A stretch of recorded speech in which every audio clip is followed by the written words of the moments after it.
Recorded Books presents Trojan Nightmare, Apocalypse Cultivation, Book 1, by Blaise Corvin. Narrated by Luke Daniels. Chapter 1.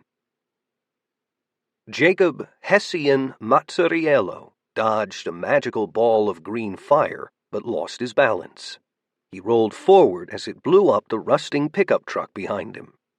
Shit! With an effort of will, he used his key to energize another flash step behind the corner of a building, moving beyond the reach of any dangerous shrapnel. As usual, he thought about the Three Winds Northern Lights fist, a mysterious single-use attack he'd been holding on to for years. But this situation, although hairy, wasn't quite desperate enough for something like that yet. Hopefully. He absently noted that the building he was hiding behind had once been a pizza restaurant. Now, the pizza chain's cartoon mascot was faded from years of neglect, and judging by the amount of filth inside on the tables, the windows had been broken out for years, too. As metal pinged off the concrete sidewalk, Jake heard a sound like a hammer breaking a cinder block from a rooftop nearby, and called up, "Are bullets working against this thing?" "No dice, it has a barrier." "Are you sure?" "Look, Jake, if you want to try taking a shot, I will toss the fucking rifle down. Now excuse me while I try to stay alive." A moment later, part of the rooftop where the speaker had been hiding went up in green flame, the same color as the Fisher Witch's other attacks. God damn it! Jake wasn't worried about Miller, as the sharpshooter had a knack for avoiding injury. Instead, he was more upset about the barrier. He sighed and holstered his Glock. The 9mm had served him well for years, but it was proving less and less useful recently. In some ways, it was probably for the best, though. Bullets were hard to come by these days. Jake drew his sword instead, a serviceable and plain, but very practical saber. He usually kept the weapon sheathed on his back with a modified scabbard. Drawing it from his back wasn't as fast as from the hip, but it did work. It kept the weapon secure and out of the way when he didn't need it. Another explosion sent a shockwave through the air, blowing debris around the corner. Running footsteps behind him resolved into Haley Brast. The normally posh, conscientious black girl was out of breath, and some of her hair and half an eyebrow had been singed off. She'd put away her firearm too, so now her trusty Remington rifle poked up over her shoulder. The woman had her butterfly knives in hand, and the edges glittered. "The fucking things have shields!" she shouted. "I heard!" Another blast punctuated Jake's words. "How did you know? The comms are down." "Miller told me before he lost his rooftop." "Oh," she paused. Distant screaming echoed through the evening sky. Haley shook her head. "Sounds like civvies. Any plans for them?" "No, this is a contested zone. They're on their own." "Well, at least that makes sense." She turned and spat on the pavement. "Fuck, this is the worst time to be doing this, and there are two of them. The mission is FUBAR. Do we have a new plan?" "Yeah, but without comms, and with the enemy throwing magic everywhere, we need alternate communication. Can you handle that, Brast?" "No problem. Why do you think I just about lost half my ass coming to find you?" "Roger that. Good hustle." As a rank 6 adventurer, Haley Brast was not the most powerful person on the team, but the former Marine was definitely one of the most competent. "Tell Landry to tank one of the witches," Jake said. "They're probably at about mid-sea level, but he's rank 8. He should be able to handle one for a while. Once he's engaged, the rest of us will kill the other one, then come bail him out." The former Marine nodded. "Understood, roger that. I need to get to a good transition location. Stand by." She sheathed her blades and sprang to the side of the building, clinging to the wall like a spider. Then she crawled up to the roof and disappeared. Brast was solid, and Jake trusted she'd get the job done. He began moving, staying in cover, making his way to the more distant sound of fighting. Their team had come to this town on contract to make some money by killing a witch, maybe even help some people and do some good in the process. But instead of one, 2 of the damn things had popped out of the lair, an abandoned building, and his entire team had almost instantly died. "I'm getting too old for this shit," he thought. It had been about 6 years since Purple Rain, right? He hadn't celebrated any birthdays for a while, but he did the math in his head. He was probably around 34 years old now. Time flies when you're having fun. Jake ran down the street on nothing but muscle power. He was tempted to use his key to move faster, but wanted to conserve energy. This mission had already gone sideways fast, and the apocalypse had made him cautious, if nothing else. Suddenly he skidded to a stop as one of the Fisher Witches stalked into the intersection directly ahead of him. The creature slowly turned, opening its jaws in what might have been intended as a grin, but missing cheeks and ravaged flesh made the expression look like a hungry leer. The Fisher Witch had been human before Purple Rain. Some poor bastards had turned into monsters. But this had been a normal thinking person who'd decided to go all in with something evil sometime after Purple Rain. Jake hated these types of monsters the most, because they were living proof of how shitty and selfish some people could be. It really didn't help that the smart monsters were more dangerous, and Fisher Witches could still think like a human if they wanted to. This witch looked like it had been a man before it had turned. Now it stood stooped, ravaged with balding spots, stained teeth, missing patches of its face, and wearing nothing but dirty rags. The thing's hands had grown unnaturally long and ended in claws. It actually looked a bit like a deformed zombie, except for the fact that it crackled with magic. Too bad for whoever this thing had been. They'd probably been hoping for a more regal or demonic appearance, like some other witches had. This one hadn't been so lucky. Maybe this was why it seemed so angry. As it raised a hand to attack, Jake Flash stepped sideways, first to a side street, then twice more to make distance. Where he'd been standing moments before exploded and burned. Flash Step was a beginner ability for Eastern magic users and cultivators, but was difficult to master. Jake had a long way to go before he could ever be considered a master, but he seemed to have a knack for the ability. Jake was straining this ability to the max these days, but monsters could be fast. All alone, even as a rank 7 adventurer, he didn't stand a chance one-on-one against either of the two Fisher Witches his team was fighting. He ran as hard as he could, rounding a corner, and waited to build enough key reserves to fill his body with power. After he felt his energy return enough, he jumped to the rooftop of an abandoned coffee shop. After a whine of high-pitched magical static, he heard Haley Brast's voice in his left ear. Seems she was able to sync with the mystic communication node implanted there. "Team, I got orders from Jake. Landry needs to hold off the witch to the east, solo. As soon as he's engaged and pisses it off enough, the rest of us are going to dogpile the Wicked Witch of the West. Be advised that firearms don't work on these things. They have shields. I say again, no firearms. We're low on ammo anyway. It's blades and magic for this up. Brast out." Maybe we should have adopted call signs after all, Jake muttered.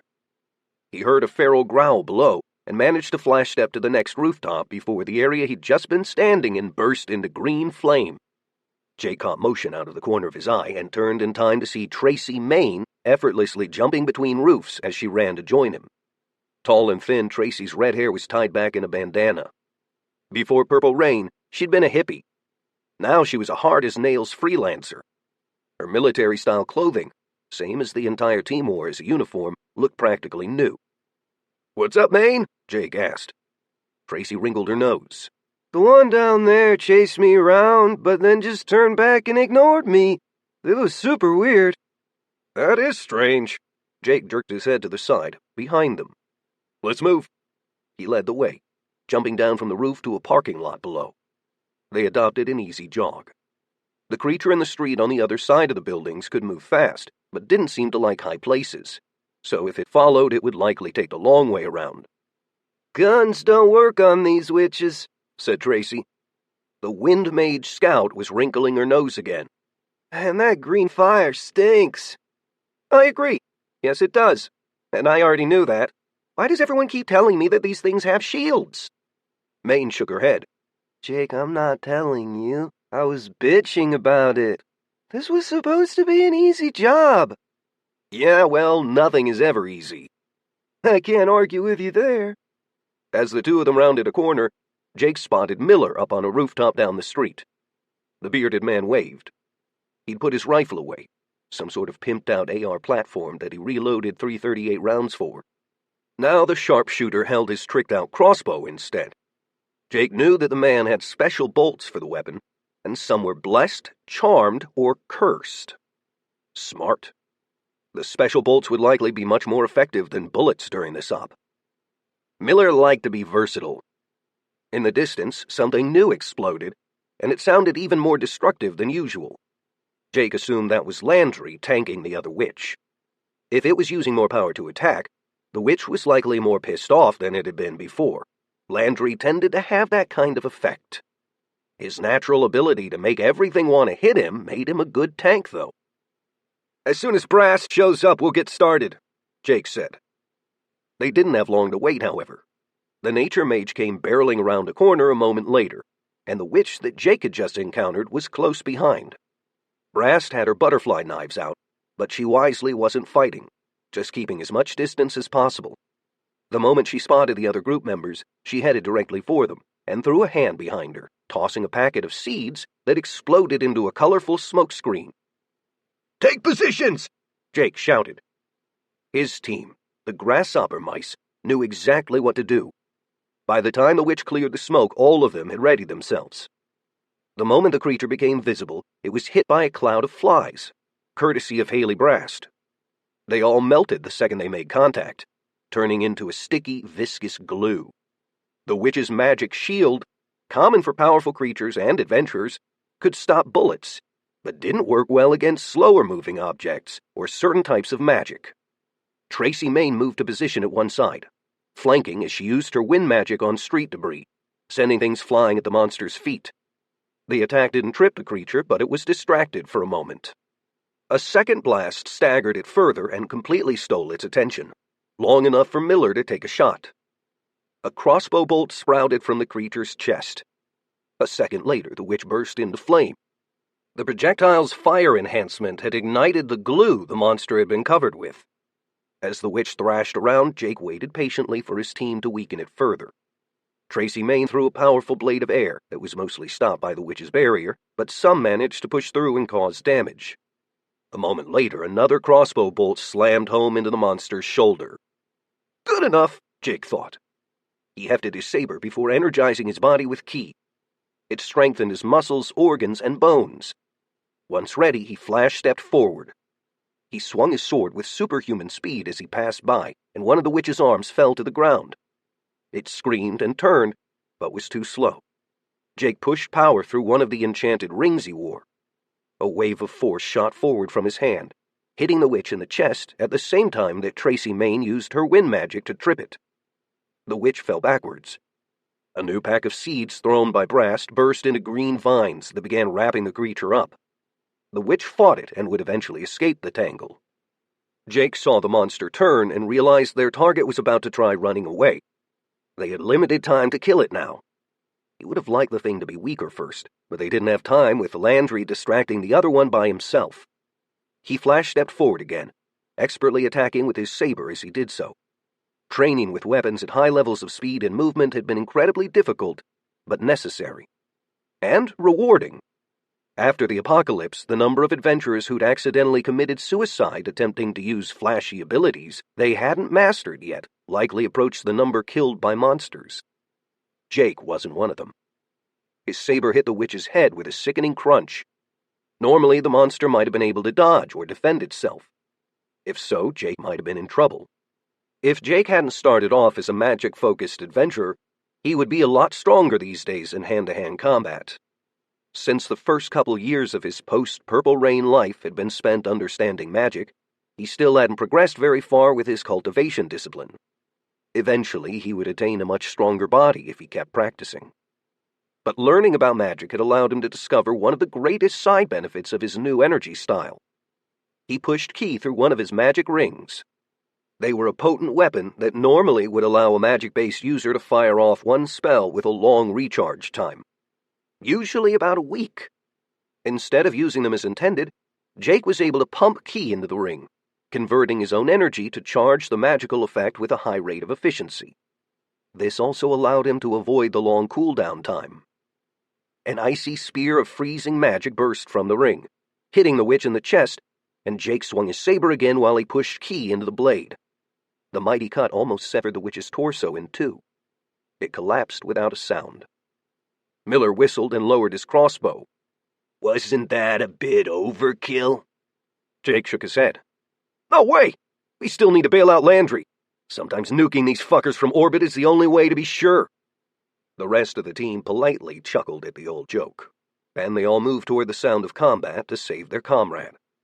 From the rear of their formation, Brast said, Once we had that mob where we wanted him, it went quick, huh? Yeah, it was supposed to be like that from the start, said Maine. The Wind Mage was checking a burned portion of her armor and sucked her teeth. You all seem fairly relaxed for a bunch of adventurers with one teammate still fighting a mob by himself, Jake said. Yeah, well, it's Landry out there. He's too big of an asshole to die, Brast said. The Nature Mage spat.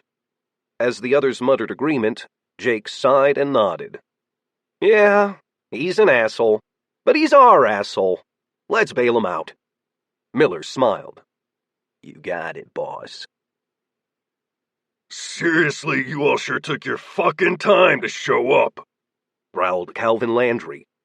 This was probably the 5th time he'd brought the subject up to complain. The grasshopper mice had been bickering the entire way back to their forward operations base, or FOB. We moved directly there, Brast said while sharpening her butterfly knives. Tracy Main was driving, and the rest of them were in the back with all their gear on, ready to jump out in case of trouble. This was how they usually traveled if they were near an infected area. Landry didn't seem convinced. The big black man ran a hand through his close-cropped hair and adjusted his bulky armor, a composite of thick titanium and Kevlar that would be far too heavy for an unenhanced human to wear. That fucking witch almost got me like 4 times. I didn't ask to be the highest-ranked person in this bullshit outfit. My job is to tank the fucking monsters while you kill them, not go off on my own and almost get my balls singed off. Why do? Quiet, Landry. We're almost back to HQ, Jake warned. I don't give a fuck, their tank muttered. Oh, really? You should know by now that the company folks have zero sense of humor and a lot of opinions about acting professional. I want to get paid. Do you?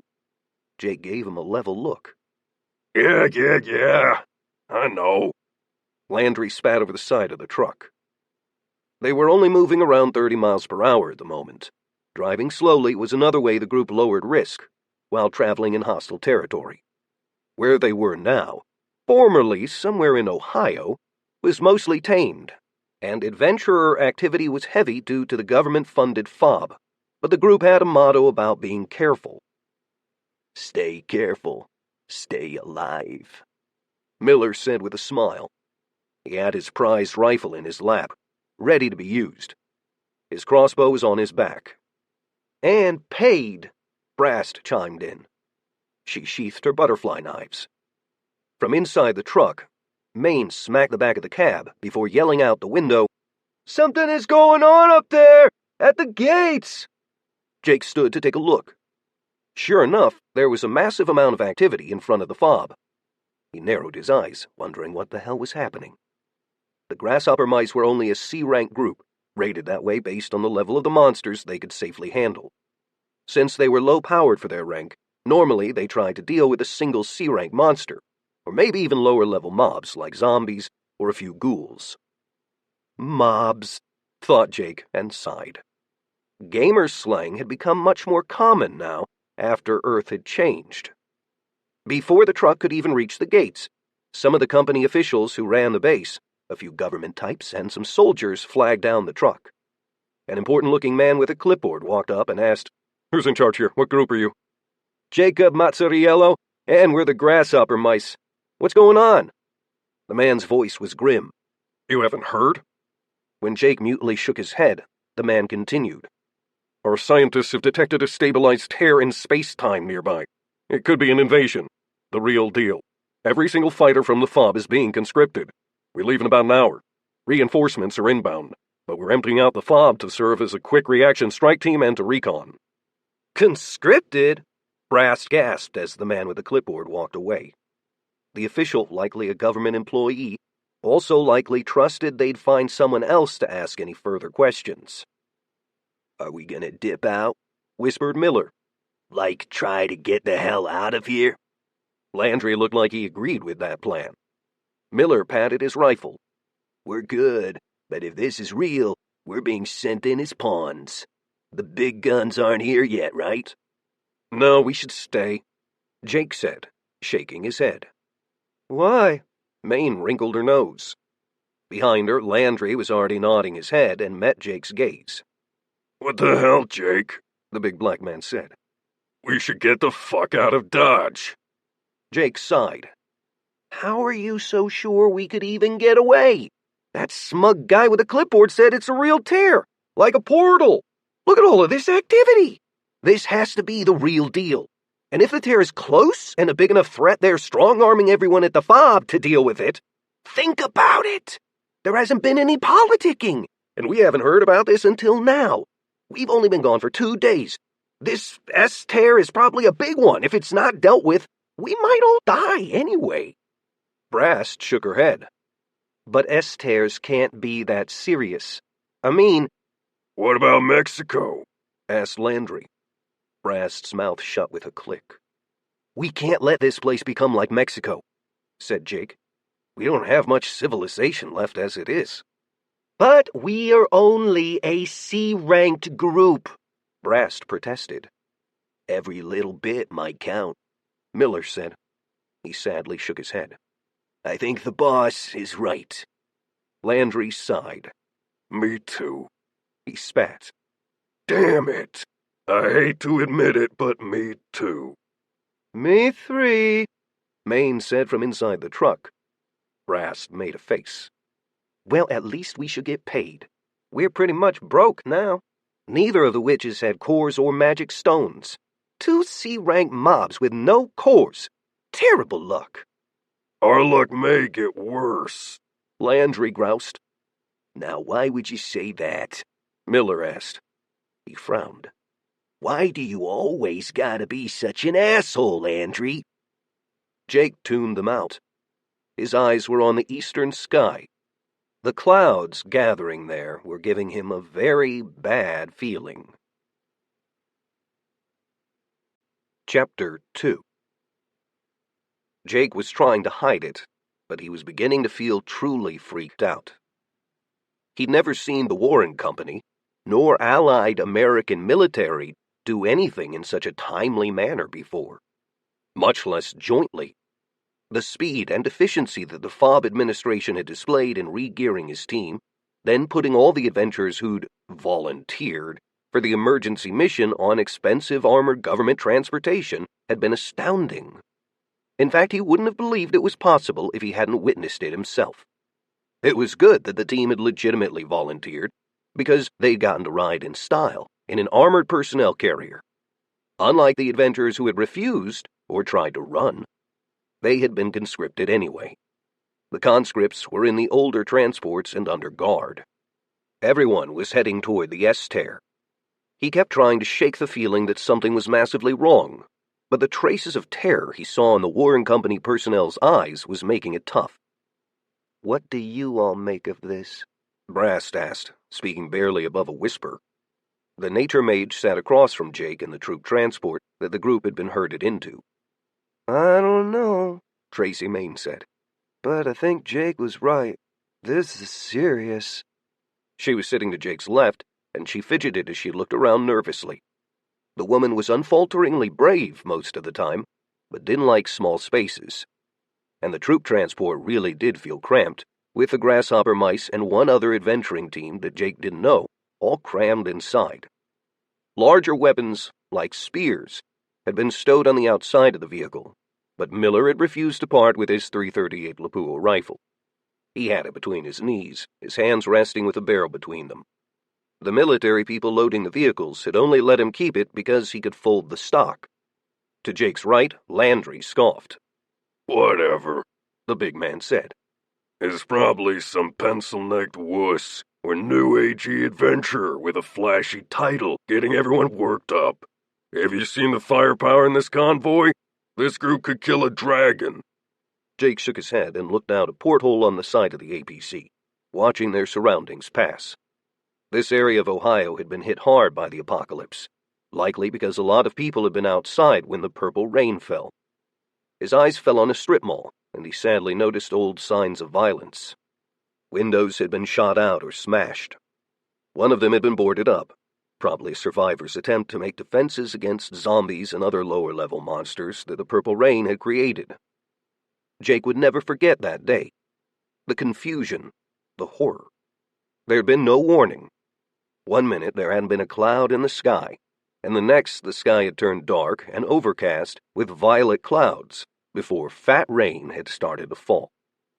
Later, before the internet and television had failed completely, videos and images from all around the world had shown the terrifying reality. Monsters, creatures from myths and legend, had appeared from portals. People exposed to the Purple Rain turned into monsters, or more rarely, superpowered versions of their old selves. Then a small portion of the population had awakened, tendrils of magic crawling up their souls. The entire planet had been engulfed in confusion and terror. Millions, maybe billions of people had died. Nobody knew the real death count. Communication could still be difficult, and a lot of people who'd been killed had been eaten. "We do have a lot of power in this convoy," Maine admitted. The Wind Mage had her chin in her hand, and grimaced at Landry even as she agreed with him. "But is it enough?" Miller popped some gum into his mouth and absently wiggled the barrel of his rifle back and forth. "They grabbed up the entire military from the FOB and every adventuring party they could get their hands on. I'm kind of surprised there wasn't more fighting." Brast shook her head. "The company had one of those hot shit Esper types with them, and a really high-ranked sellout adventurer or two. I think most folks chose to go instead of going anyway with a broken arm or leg. Smart money on the fact that the heavy hitters aren't with the main convoy, though. They're probably following from a distance." "It's kind of messed up that people needed to be scared into going in the first place," Jake said. "If this is a repeat of what happened in Mexico..." Miller and Brast both looked thoughtful. A couple members of the other adventuring team in the APC, who'd been pretending not to be listening, nodded in agreement. Landry grunted. The big man pulled a little music player and speakers out of his pack. "Look, we can't get out of this shit either way, and everyone's armed to the teeth. So let's bump it." "Maybe you should ask the other team in here first," Brast suggested. "Yeah, whatever, Marine." Landry rolled his eyes. "If we give you some crayons, will you shut the fuck up?" "You are such an asshole, Landry," Brast sighed. "Fine, just play the fucking music. But if those guys over there kick your ass, I'm not gonna help you." She jerked her thumb at the other team, and one of them, a big guy with a mustache, smiled. Landry chuckled. "Yeah, whatever." In a few seconds, vintage rap music flooded the APC. Jake recognized the song, X by Exhibit. They all nodded for a while to the music. Suddenly, Landry looked directly at Maine and grinned. "X just said dick." "In the track?" "Yup." The man's smile grew wider. "Yeah, I heard that," the Wind Mage said.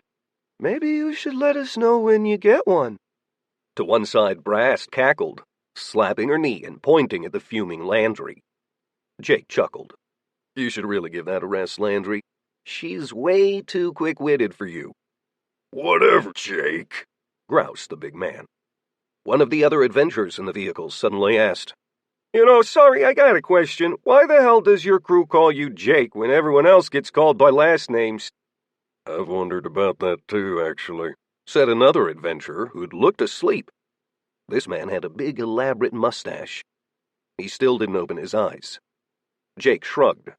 "It goes all the way back to when me and Brast were in a different adventuring company. The team leader had a hard time saying my last name, so she just called me Jake. It stuck." "Seriously? That's it?" The man who'd asked the question made a face. "This is the most boring story ever." Brast laughed. "It's true, though. Even the people in the company and the military call him Jake." "It just happened that way," Jake said with a shrug. For the next few minutes, Landry and Maine bickered as the music played, but nothing else was happening, so Jake decided to meditate. He settled himself into a more comfortable sitting position and folded his hands in his lap. Jake had learned cultivation from a mysterious traveler a couple of years before. His master. The man had likely been a spatial traveler, or ST, from another dimension. The cranky bastard had just disappeared one day.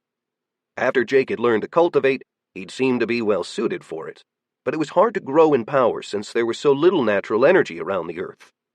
Plus, he always needed to fight the other energies that his body had been riddled with from experimenting with different powers.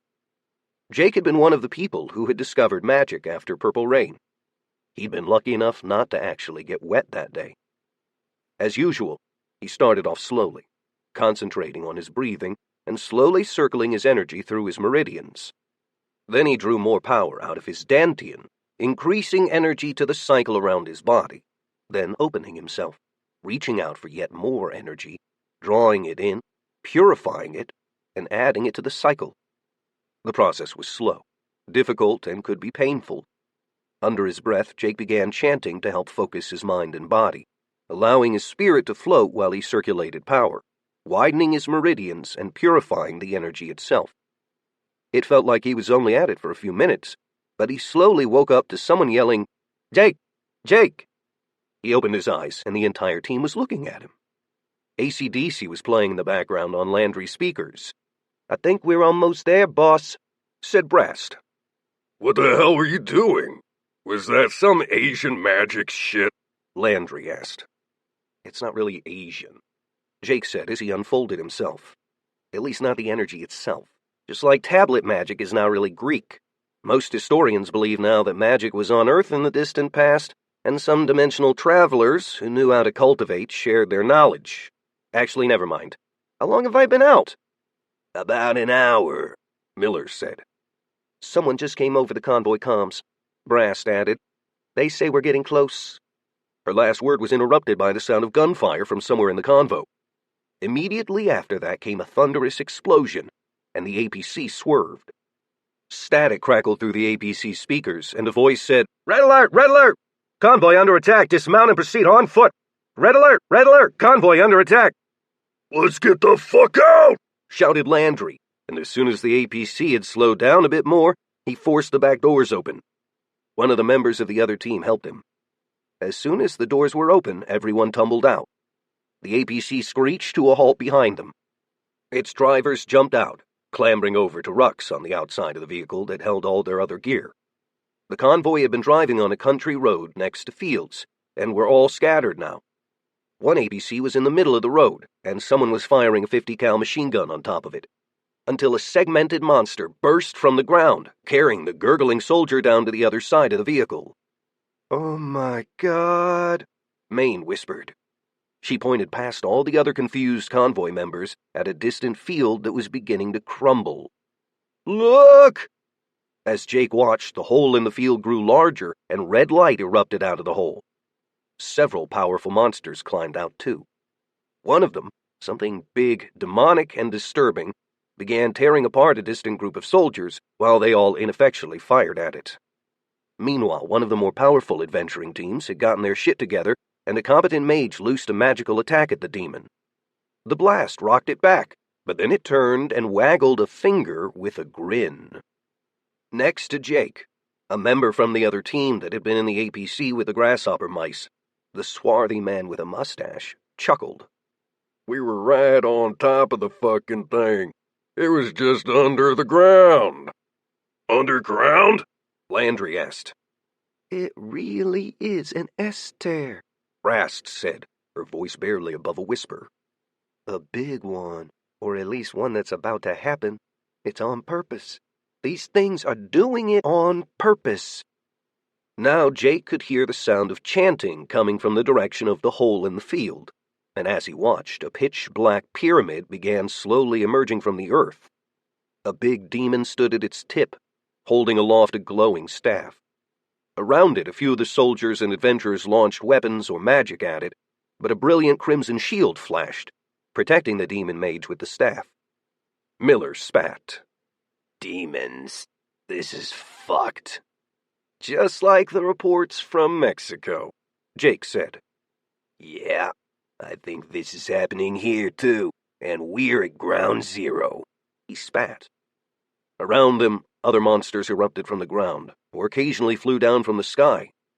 Adventurers and soldiers fought back, but Jake didn't watch. His eyes were glued to the pyramid. Brilliant crimson writing glittered on its sides now, and the clouds overhead began roiling. To one side, Miller's rifle cracked as he shot at something, and Maine screamed in warning before a monster landed nearby. Jake drew his saber and ducked to one side as the monster lunged. He slashed to score a deep cut in its side. Then the rest of his team and the other team of adventurers finished it off. They'd been lucky. In the distance, the small number of creatures that had climbed out of the field near where the pyramid was rising were biting off and eating legs of soldiers and adventurers alike. Maine gasped, horrified. Why are the monsters leaving most of them alive? The sky flashed, and Jake heard a booming voice. Rejoice! Food! Cackled the thing from the top of the pyramid. You can witness the magnificence of our Lord. This is bad, Brast screamed. They're not trying to kill us. They're just keeping us here. Jake suddenly noticed pylons crackling with energy in the distance. He realized that they were spaced apart equally, like the points of a giant magic circle. The air hummed with magical power, and the tips of the pylons crackled. Shoot at those fucking things! He shouted. It was too late, though. The trap had been clever, and they'd all walked into it. Blood pounded in Jake's ears as scarlet light flooded from the pyramid. He'd known the reality that the company and the military had sent the entire FOB to slow this thing down, not necessarily stop it. Everyone in the convoy had been expendable. His last thought on Earth, as the light washed over him and filled his world, was that everyone was going to die for no reason. They'd all been too weak and too late to do anything. Those in charge had failed them again. Maybe failed humanity. Chapter 3. The horizon seemed to turn. One moment Jake and his team were on Earth, and the next the sky was dark with a chill wind. There was barely enough light to see by, but it was red-hued, and shadows moved in the distance. The air smelled awful, like a mix of smoke, sulfur, and rot. Jake's palm hit the ground as his stomach flip-flopped and his senses reeled. All around him, others were also being affected by the change. One woman was even on the ground having a seizure. Her teammate covered her, screaming for a medic, but the entire convoy had lost cohesion. There were dozens of vehicles nearby, and at least several hundred people scattered as far as Jake could see. Weapons were fired in several places. Someone was screaming, wailing in agony toward the front of the convoy. Wind howled between vehicles and over the grass. What the? Maine screamed, but she was cut off as a huge glowing figure rose into the sky. Jake recognized it as the demonic thing that had been at the top of the pyramid. Welcome to another dimension, the monster said in perfect English. You have been claimed as sacrifices for our grand work. I am Priest Narial, and I welcome you to your new, final resting place. Since despair tastes so sweet, I will inform you that yes, your world now has another spatial rift, what you call an S-tear. In fact, you helped create it when you acted the part of sacrifices. But the one you helped create is to this realm, not the vulgar beachhead established earlier on your world. The truly great news is that this is not the only new spatial rift on your world. Your pitiful race has lost the last of its protection. This creation you have been a part of, bringing our realm to your planet, is only one of several taking place at this very moment. Soon the struggle over the bones of your world will only be amongst your betters, and your species will be extinct. The baboon-faced, lizard-bodied creature grinned, its eyes shining with evil. Then the image faded. After that, all hell broke loose. As magical attacks bloomed, automatic weapons fired, and vehicles caught fire, Jake realized that this really was what had happened in Mexico all over again.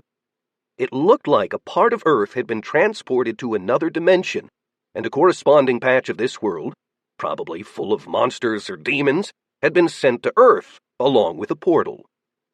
The magical projection of the demon that had taunted them had lit up the area. When it disappeared, it only left sparks behind in the sky. And they were fading fast. The area was growing darker by the minute. "Should we go back to the vehicle?" Miller shouted. "No, we need to bug out," Jake answered. "Most of the vehicles look like they're hexed anyway." He pointed at one that was sparking with red magic. An engine coughed in the distance, proving that at least some of the vehicles still worked. Then, about 200 yards away, someone took off in an APC as if to escape. An almost solid wall of demons rushed forward from the shadows outside the transported Ohio soil. A large number of them focused on the moving vehicle, and it was ripped apart almost instantly. "Shit, shit, shit!" Brast screamed. Jake narrowed his eyes. "Team, grab packs and supplies if you can, but we're leaving in 5 seconds. You, other team," he said, pointing at one of the unfamiliar adventurers. "What's your name and rank?" "C rank, we're called the Land Sharks," said the man with the mustache. "You can go your own way or support us," Jake said. "We're the Grasshopper Mice. If you're with us, form a second wedge following ours." "We're in," the man said with a nod. "I'm Smith. There's no time to measure dicks over leadership, so we'll follow, as long as you're not being a dumbass." "Okay, Smith, I'm Jake. Let's keep our heads on straight and watch our sectors of fire. You know what I mean?" As he spoke, Jake drew his Glock. "You got it." Smith signaled to his team, 3 other people. "We're with them for now," he said to them. They all nodded. True to his word, Jake gave the order to move out only seconds later. Their surroundings were dark, and only lit up with gunfire, magical attacks, or in one case, someone being thrown through the air who'd been set on fire first. Jake gritted his teeth, trying to keep a calm head. To stay still, to not act, would result in death. He didn't have time to freak out right now. The reality was he was in a new world, surrounded by enemies, and probably doomed. He grimly thought, "Not giving up yet. Damn it." Everything seemed to go relatively well at first. Jake led both teams across the transported farmland. He knew that in order to survive, they needed to get the hell out of the immediate area. It seemed demons were rushing the fields, making sport of slaughtering the surviving humans. People were fighting back, but doing so made them stand out and become bigger targets. Any loud or flashy fighting seemed to be attracting the roving demons. As soon as Jake realized that making too much noise could kill everyone, he put his pistol away.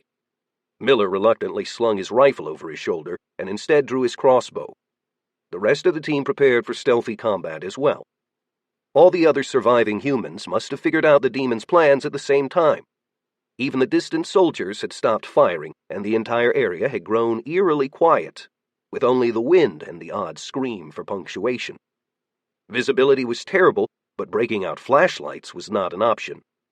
The Grasshopper Mice stayed together.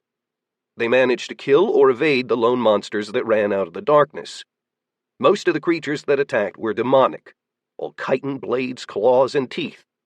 Luckily, they were all around rank D, or even F, and most had seemed to be some sort of hellhounds. Canine monsters were usually easier for experienced adventurers to kill, especially with only pure physical might. Calling attention with light or magical energies at this point would not be wise. Jake flash-stepped to lop off heads with his saber, and Landry used his great physical might to crush skulls and break necks with his bare hands. Landry took point. Jake positioned himself to one side, spreading out in a classic military wedge formation. The sky continued to glow a sullen red, but clouds were rolling in, and visibility just kept getting worse. Jake kept his saber ready, and was using his chi to sharpen his senses and fill his body with energy. This was not the time to conserve power. Everyone was quiet, using hand signals to communicate as best they could. Every command had to be passed back one at a time, since each member of both teams could only see 1 or 2 others at any given time. As he passed back a sign that Landry might have spotted movement to the right, Jake kept careful watch, staying focused in a way he'd learned long ago. All survivors of the Purple Rain could do this, compartmentalize emotions. Anyone back on Earth who fell apart from stress or couldn't deal with danger had either died or found a life they could live with a long time ago. Jake and his team were all survivors. In fact, everyone still alive now after being transported were likely not the most powerful warriors on Earth, but weren't slouches either. Professional soldiers and adventurers these days had to be tough, or they wouldn't have survived this long. Deep down, Jake knew he should be in the fetal position, pissing on himself. He was still scared, but he was keeping it together. And another emotion was warring with the fear in his heart. Anger. Jake hated monsters, and the talking kind, or previously human kind, were always infuriating. Demons were the absolute worst. They enjoyed inflicting pain and being pricks just for the hell of it. Laughter floated across the crimson darkness, and Jake's shoulders crawled. There was something out there. Hunting. He felt vibrations through his boots, too, like something big was coming. "Do you feel that?" Brast whispered, and Jake nearly jumped out of his skin. She'd used her magic to project her voice to the team's ears. Jake touched his throat and borrowed Brast's magic to hiss back to the entire team, "Yes, stay frosty." A couple minutes later, the area behind them where they'd come from lit up all at once as multiple teams opened fire or used magic.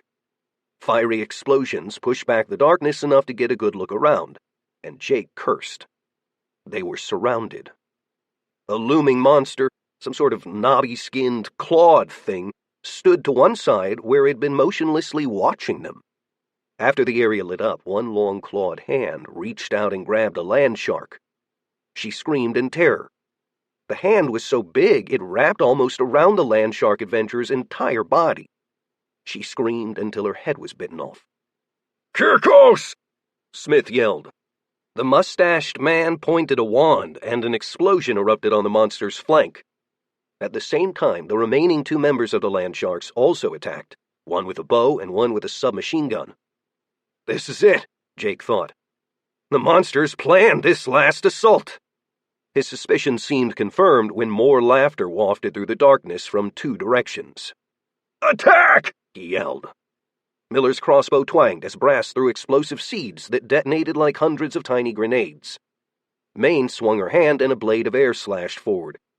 Jake drew and fired his Glock.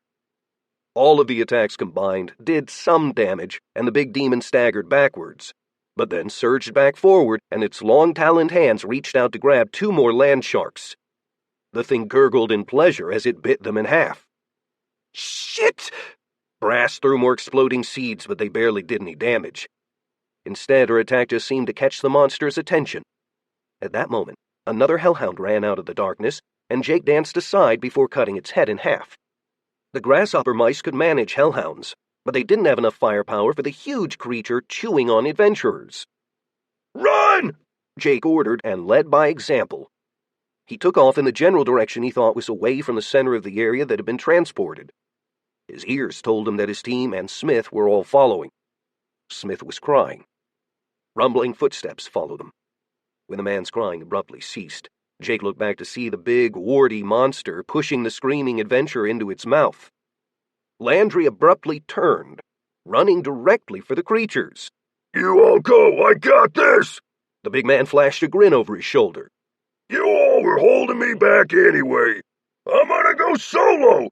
Fuck off!" Landry whooped, and his entire body glowed in a purple aura before he launched himself at the giant demon. His fist connected, and he began fighting the thing without a care for the damage he was taking, trying to push it back. Landry was strong, especially for his rank, but Jake knew the man wouldn't survive longer than a few more minutes. Maine sent back a blade of air that didn't connect with anything and shrieked, "No!" "I always called him an asshole," choked Brast. "The fucking asshole is a hero." As they ran, she faltered, losing her composure. Jake stopped to help her, and the second after he did, a giant hand swept through the darkness where he otherwise would have been standing. Miller wasn't so lucky. The sharpshooter managed to get off a bolt from his crossbow right before he was torn apart. His projectile had been a firebolt that sparked to life, the light traveling upward as something straightened, eventually providing illumination. There were a few more large monsters now, and they all looked different from one another. None were as big as the knobby thing that Landry had stopped to hold off, but they were all at least 7 feet tall, with big teeth and throbbing muscles. With a sinking feeling, Jake realized that these things really were demons, a type of infernal monster that was tougher than most others. The creatures pounced. One grabbed hold of Brast as another took off Maine's arm at the elbow before delicately licking the blood. Maine screamed and frantically darted away, using her wind magic to gather speed. Most of the demons took off after her, hooting or growling in pleasure, and began fighting amongst each other, turning the chase into a savage game. One came up from the dog pile with a leg in its mouth. Jake used Flash Step, zigging and zagging away from the monsters. But they were all fast, and even more were coming. This was an entire world full of demons. He managed to lop one's head off before barely avoiding another with a Flash Step, but tripped as he came down from the burst of speed. Jake rolled across the alien ground, but spotted a large crack even as his world spun. Thinking quickly, he rolled faster before shimmying into the fissure. Once inside, he tried to get his breathing under control and stayed as still as he could. He watched in horror as more shadows passed over his position, sometimes followed by screams. Everyone was dying. His companions. He was the last surviving member of the grasshopper mice.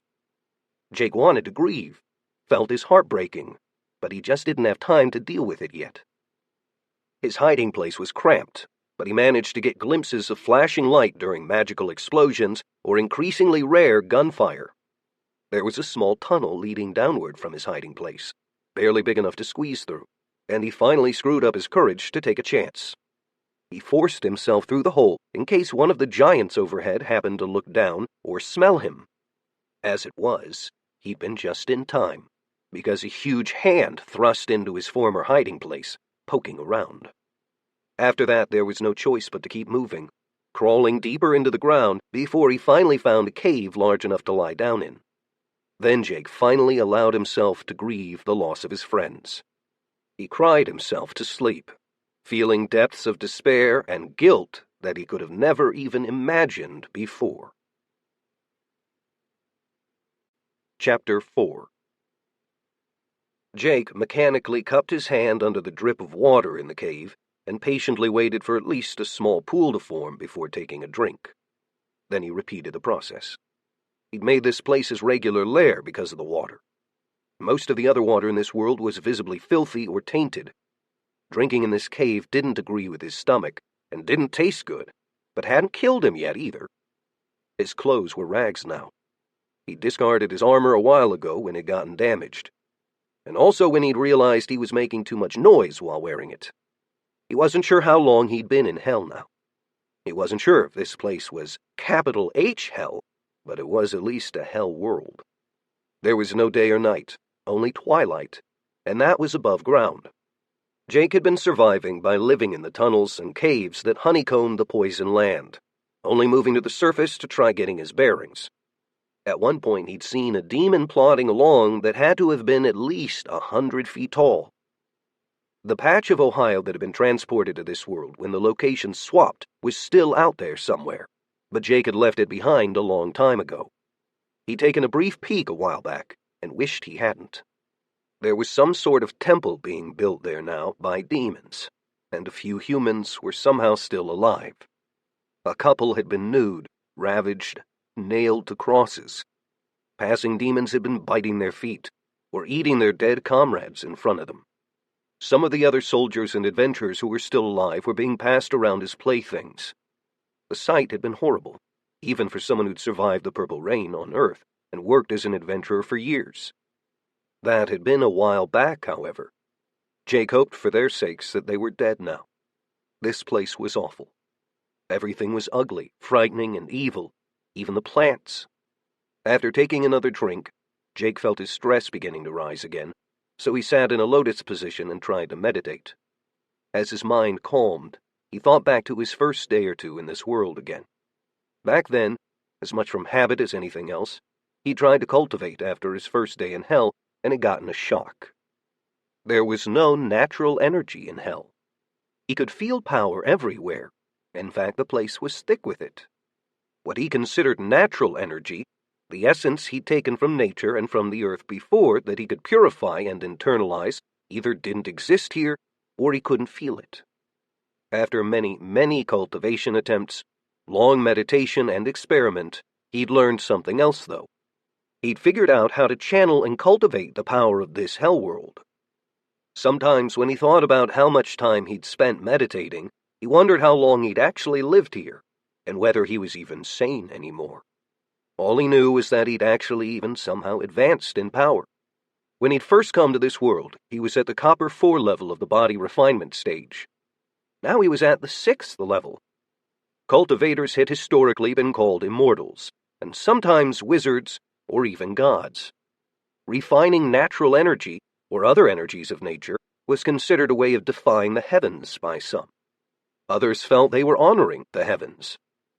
Jake knew he was doing neither now. Instead of his skin getting clear, it started forming red and black streaks. Bony growths were growing on his knuckles. As best he could tell, he was turning into something like a demonic cultivator.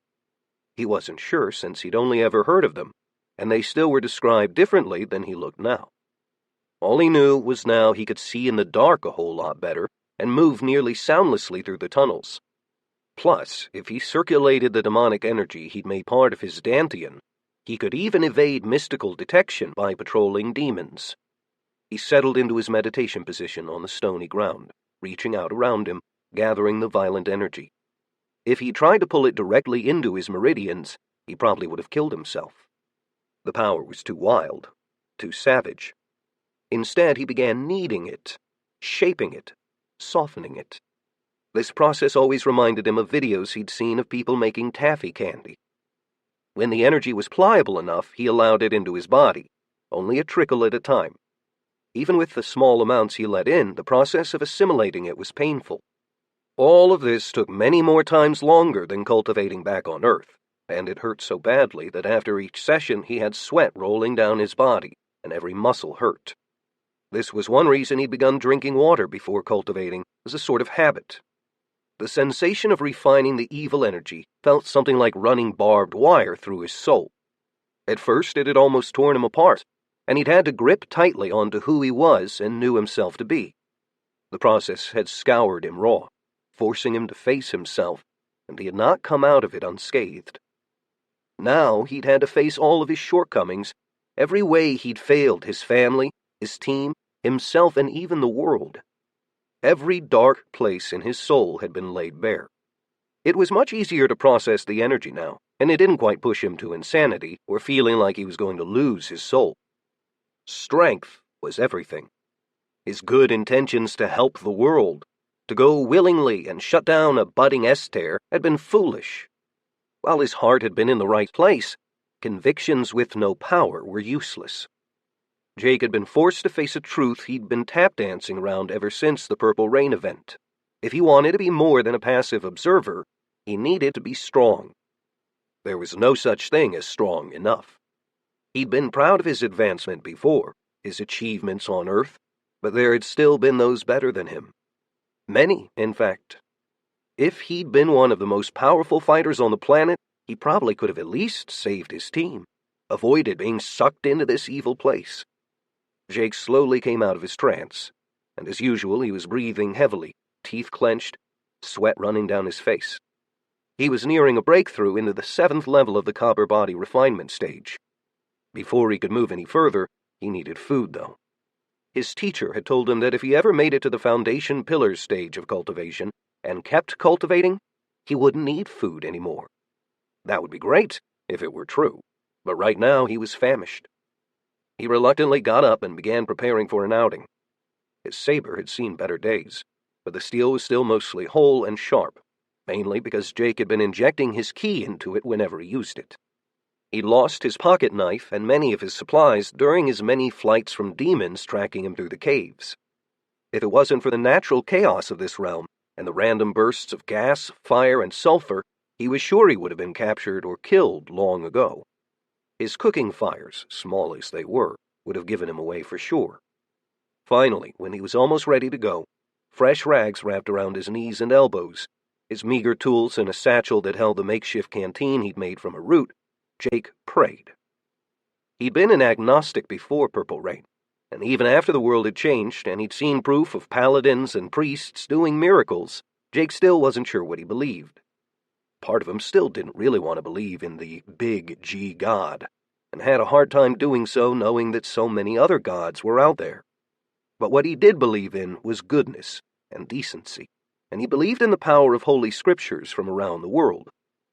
Jake had been raised in the church, so he'd been forced to memorize Christian text as a child. He never would have imagined he'd be grateful for it. After kneeling on the ground, Jake put his hands on the hilt of his saber and put his forehead to the pommel.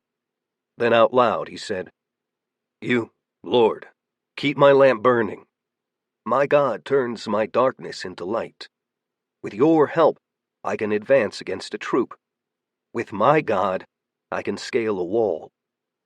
As usual, pain immediately shot up his back, then down each of his limbs, making his fingers numb. It felt like white-hot blades were cutting him from the inside, proving that whatever he was cultivating did not mix with the scripture he was quoting from Psalm 18. Or maybe something, or someone, did not approve of the new power in his body. Jake grinned. After the Purple Rain event, when real-life paladins had appeared, a lot of people with religious backgrounds had tried doing miracles. Jake had too, and nothing had happened. He knew he was not a righteous man with a pure heart, so none of this had exactly been surprising. But in this place, living in hell, any reminder of the outside, or a different, better, higher power was welcome, even if it hurt like a son of a bitch. He also liked being contrary. There wasn't a better way to flip off this shithole than quoting Bible verses that seemed to make the air itself recoil. It really did hurt, though. Too much would probably kill him. The only reason he could handle it was because his body and spirit had been strengthened through cultivation. Ironically, without any of the tainted energy he'd been assimilating, he wouldn't feel any pain, but he also wouldn't feel any evidence that there was more to the universe beyond this hell. The agony made him feel less alone. If he were sane, and he wasn't entirely sure if he was, it was because of his regular, painful prayer. He lightly jumped down the hole in the floor of his little cave. Navigating the labyrinthine tunnels had been a lot harder before he'd figured out how to cultivate hellish energy. Now he could see just fine, and even circulate the dark power through his meridians to see even better, and to blend in with his surroundings. Jake moved through the complicated, contorted series of passages and cracks in the stone that made his little hideout somewhat secure before coming out into a large tunnel. He briefly bent to grab a handful of dirt and dust, then spit on it and used the improvised mud to cover his saber's blade. Light sources weren't common in the tunnels, but he didn't want to take any chances. Being careful had kept him alive so far. He didn't have a real clear plan, just a vague but powerful urge to get stronger. Maybe if he grew strong enough, he could eventually topple the temple and destroy the world. Jake mentally chuckled. Other than quoting scripture or hissing when it hurt him, he hadn't made any noise in a very long time. He frowned at the thought, wishing he could track the time, but his watch was broken. His phone, too, stopped working after he'd first been transported. He stalked forward slowly, carefully. There were demons in these tunnels, and they never seemed to tire of searching for him. He walked past sharp outcroppings and little holes in the wall that belched jets of flame. Leering faces were carved in the wall, or that looked like they'd been grown in the wall, appeared semi-regularly. Whenever a tentacle creature or gaping mouth darted out of cracks in the floor or walls, Jake dodged and cut. He left nothing alive whenever he could help it, but sometimes he had to be stealthy. It was common to come across bodies in this place. Sometimes the demons fought each other, and some even ate each other. If Jake came across any living demons in the tunnels, he usually tried to hide or slip by. Killing one or two always had the attached risk of bringing a horde down on him. He'd been chased several times, and so far he'd gotten lucky. Jake knew his luck would eventually run out unless he was careful, so he moved slowly, deliberately, gliding soundlessly past purple vines and vegetation that pulsed like it had its own heartbeat. The area he was moving toward was actually relatively close to where he'd first been transported. He planned to stay deep below the surface, though. The tunnels were dangerous, but traveling on the surface would mean instant death. Finally, Jake neared the area he'd been heading toward. Some time ago, while exploring and looking for anything edible, he'd encountered rooms of disgusting creatures that looked part monkey, part iguana, and part spider, ranging in size from a guinea pig to a small dog. Since everything else in the tunnels were demons trying to eat his face, these cat-sized critters might have been gross, but Jake had been hungry. Ever since he killed his second monkey thing, they had begun moving from hidden cave to hidden cave, migrating. Luckily, Jake's enhanced senses made them possible to find through smell. As soon as he darted into the chamber, one of them saw him and started squawking. Jake grinned and lunged forward, hitting the thing with the guard of his saber, then cracking its neck with his bare hand. He immediately left the cave since the things made so much noise. But as soon as he moved into the larger tunnel outside, prize in one hand, he immediately froze. Something was wrong. He could just barely hear the surviving creatures making sounds of distress back in the cave, and tuned his senses to exclude them. His mind was clear, almost in a meditative state, as he remained absolutely motionless. The second he heard a scuff on the stone in one direction of the tunnel, he darted the other way, using a flash step to immediately create distance. Behind him, an explosion rang off of the stone as baleful red magic erupted. Demons had found him. In front of him, a group of muscular demons in spiked armor crept forward, but they hadn't quite advanced enough to block him all the way. Jake dropped his would-be dinner, springing sideways to dodge magical attacks, then Flash stepped forward to evade claws and a snapping set of teeth. His saber spun in his hand, delivering cuts with energy-channeled fury. Jake leveled his other hand and pumped energy through all of his magic rings in sequence, delivering energy blasts and freezing energies into twisted bodies. He flash-stepped again, trying to escape, and heard a hiss as he felt a flower of pain in his back. Ah! He growled in agony, but he didn't stop moving. Instead, he rounded a bend and ran for his life. Jake gingerly reached behind his back with his free hand and hissed as his fingers burned. One of the demonic fuckers had gotten him with acid or something. This was bad. The tunnels practically vibrated with screams and bellows as demons came out of cracks and through tunnels. Horrible, nightmarish things that ran or slithered or even flew forward. All focused on Jake. He turned and shot fire down the tunnel behind him from a ring before turning on the speed again. The situation was probably hopeless, but he still wasn't ready to die yet. His stubborn streak, present since birth, had really bloomed in this place. A nasty grin stitched across his face, and he wondered what was wrong with him. He should be scared, right? It would be difficult to explain what he was feeling, but it wasn't fear. If he ever survived living in hell, he doubted he'd ever be afraid again. Chapter 5. Jake ran for an extraordinarily long time. He created enough distance to sometimes hide and circulate his ki. There was a limit to how many times he could do it, however. He not only got diminishing returns after a while, the ability also ate away at his body and soul. Cycling in the midst of the malevolent energy in this place was like drinking bleach at the best of times, but trying to do it quickly made it worse. He was still alive, though. The acid burns on his back were a problem. He'd gotten a few cuts, too, but nothing major like the acid wound. At one point, a fire attack had taken some of his clothes and half his hair, but he could still see and still had his senses. Eventually, he'd gotten so hungry while running that when he came across another cave full of monkey things, he killed one and ate it raw while he kept moving. His ragged clothing was wet with blood down the front from his grisly meal. The food had helped, but his body was deteriorating and he knew it. Where the acid had hit his back earlier was still bleeding, and he could feel it eating into his bone and muscle. Only madly cycling his energy was still keeping him going. Jake growled, frustrated that he'd been chased for so long, not least of which because it was forcing him to admit he might be losing his mind. The way he was reacting to any of this was not normal, and probably not okay.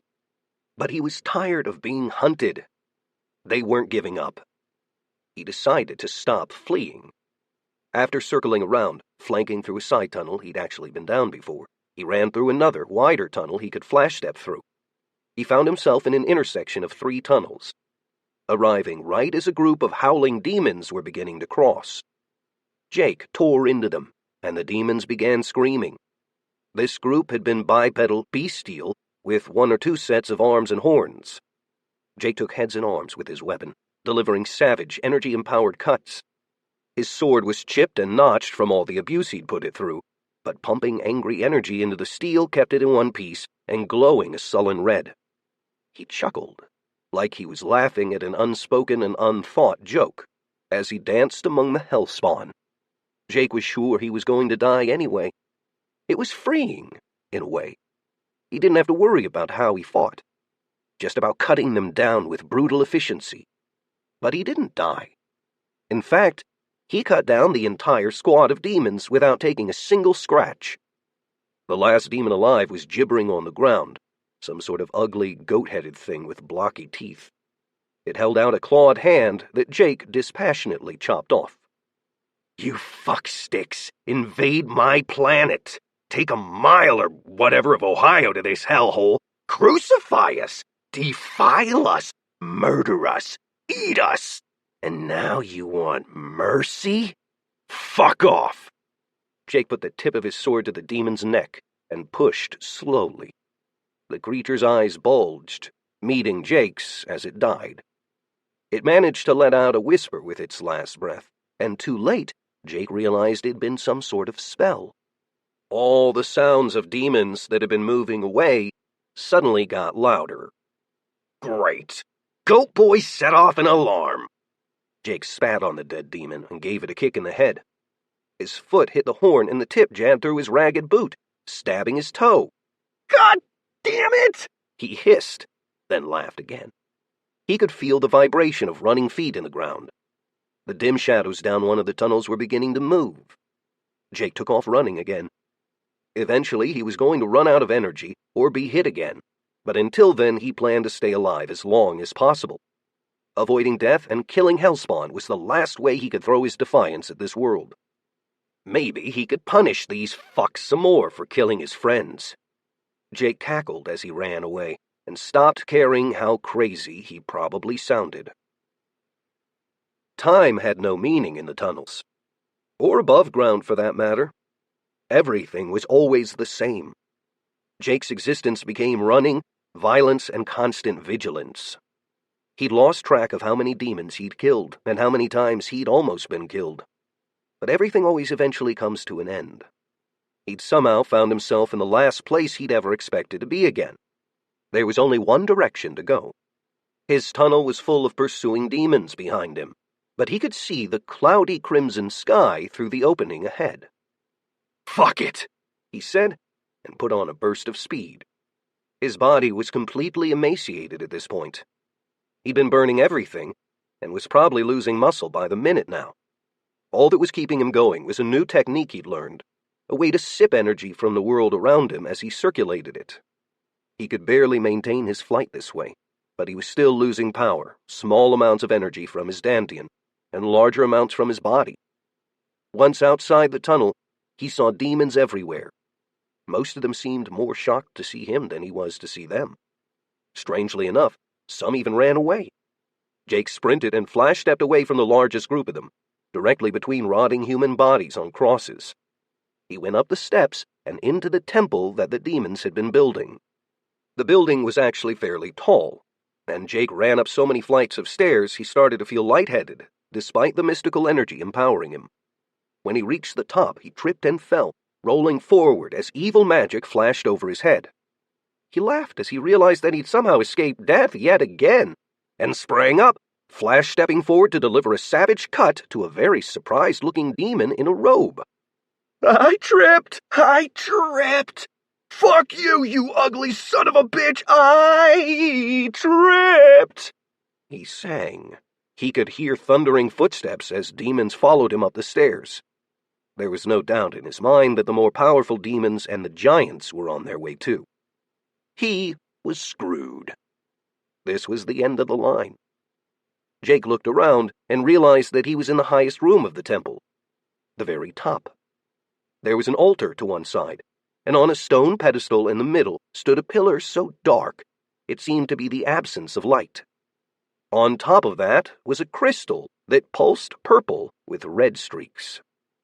It was whispering to him. A part of Jake was mesmerized by the stone, but a large part of him was more wild animal than man now. "This seems like as good of a time as any to use that ability," he said. When his teacher had taught him to cultivate years ago, the man had given him a scroll, irritated that it was the only one he'd had. Jake had instantly memorized the ability as the scroll faded. He had never dared to use it before. 3 Winds Northern Lights Fist was actually a core refinement ability. Even Foundation Pillar's stage experts would take damage from an attempt to use it, but to a body refinement cultivator like Jake, it could be catastrophic. And besides, it was an attack he'd only be able to use once. It didn't belong to him, was an imprint, or something. His master hadn't exactly explained it well. At this point, he didn't care. Jake gathered every bit of energy he had left and chambered one hand on his hip. After taking 2 slow breaths, Jake twisted his energy in an unfamiliar way, making it spin, then pushing it forward in a very complex and incredibly detailed pattern. 3 Winds Northern Lights Fist! He screamed. And fuck this crystal thing in particular! The attack shot out like a burst of hot plasma. It connected with the crystal, making a deep gonging sound. At first, nothing happened. But after a few seconds, cracks began to show in the crystal. 3 Winds Northern Lights Fist, muttered Jake.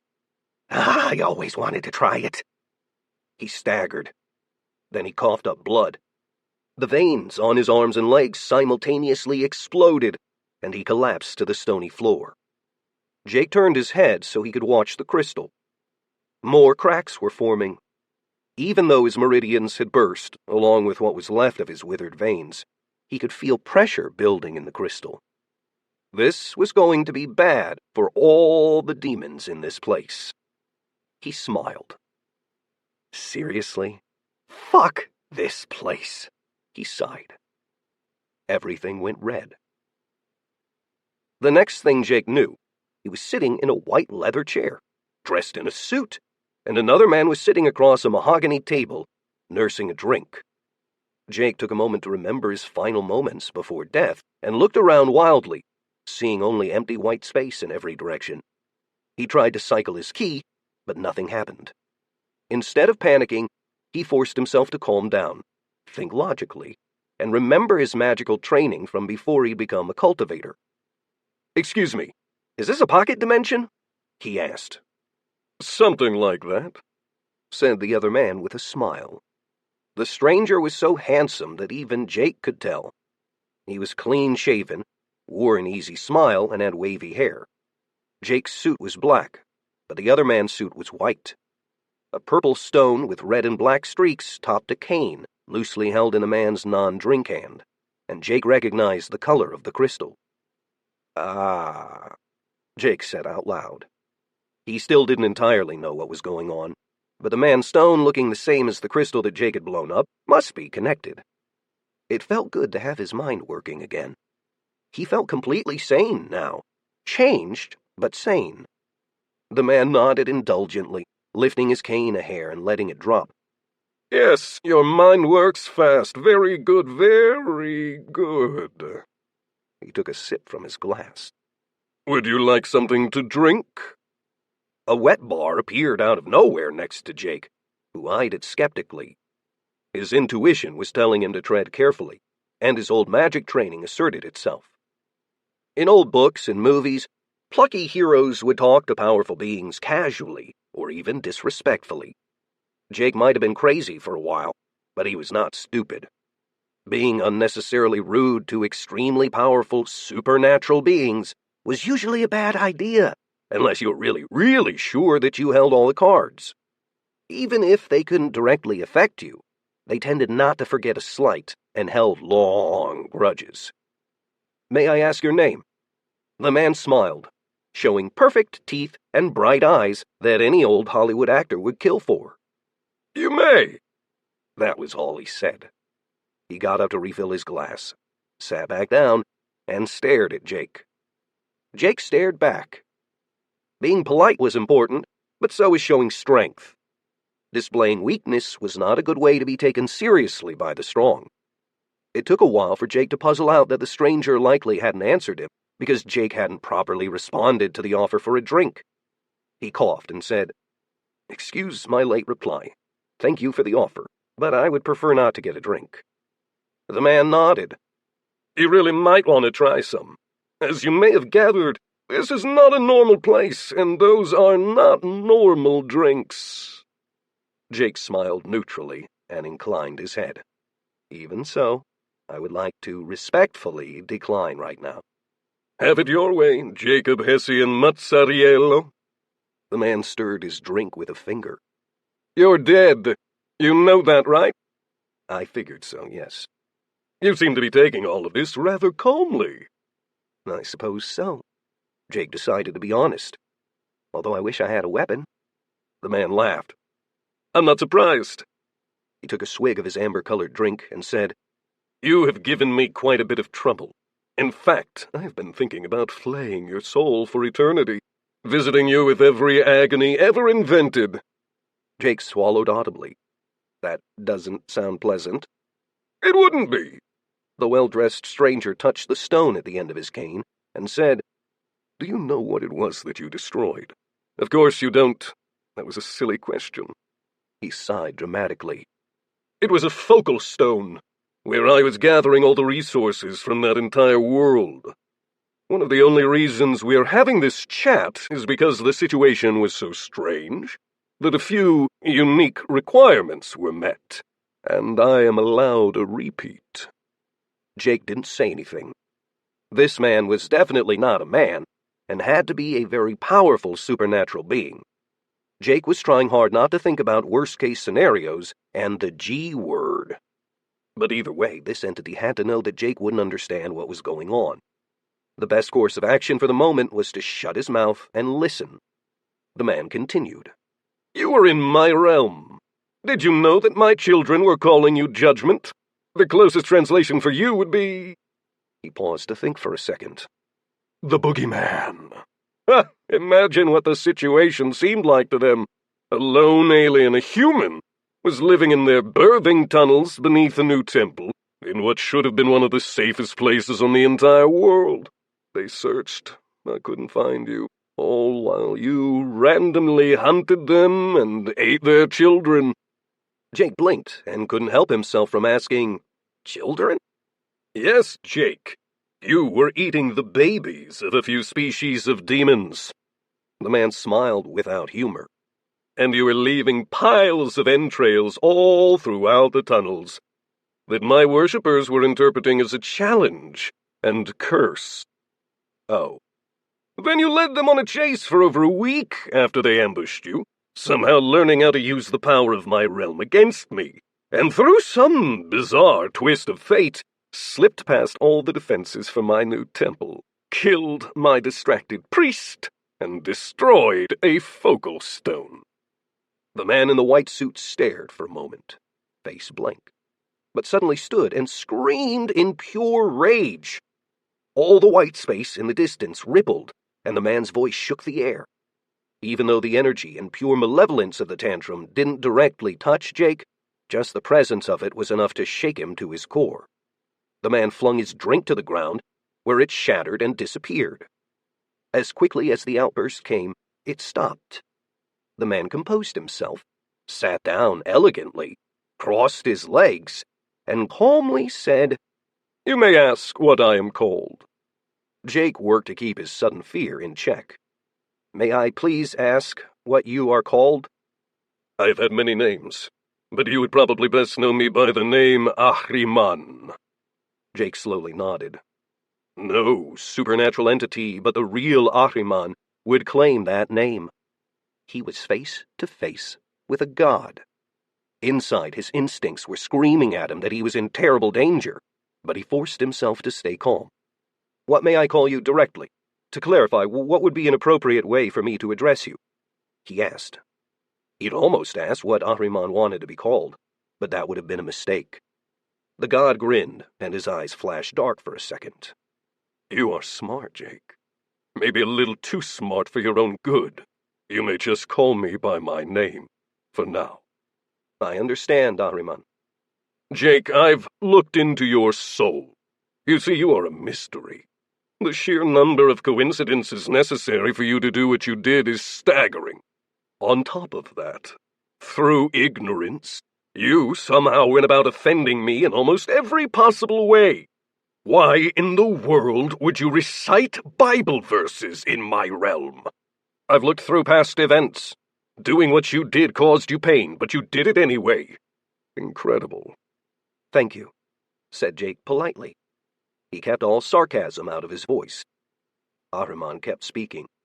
Then there's the perfect storm necessary for you to escape for so long, even thrive in a way.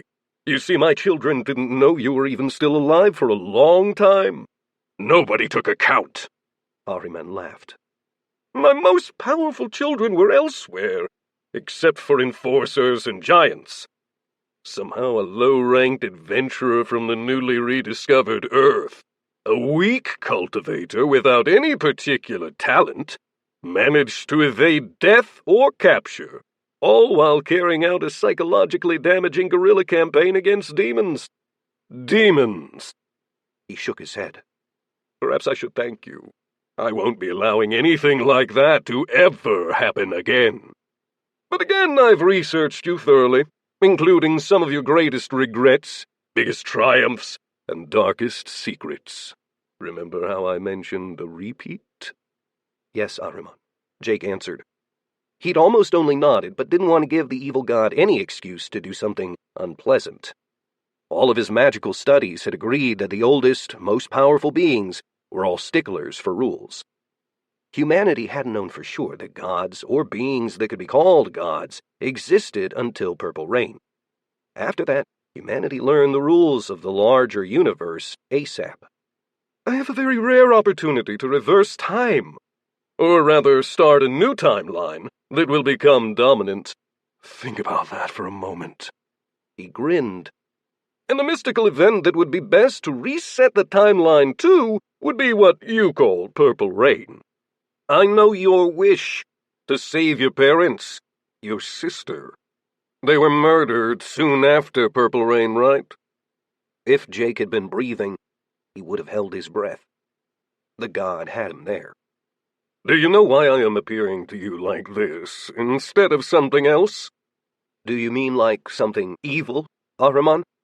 The god scoffed. Evil? That word is meaningless. What is evil? It's just a label, usually given to free thinkers and independents with power of their own. Do you know what my greatest sin is? At least in the eyes of my enemies.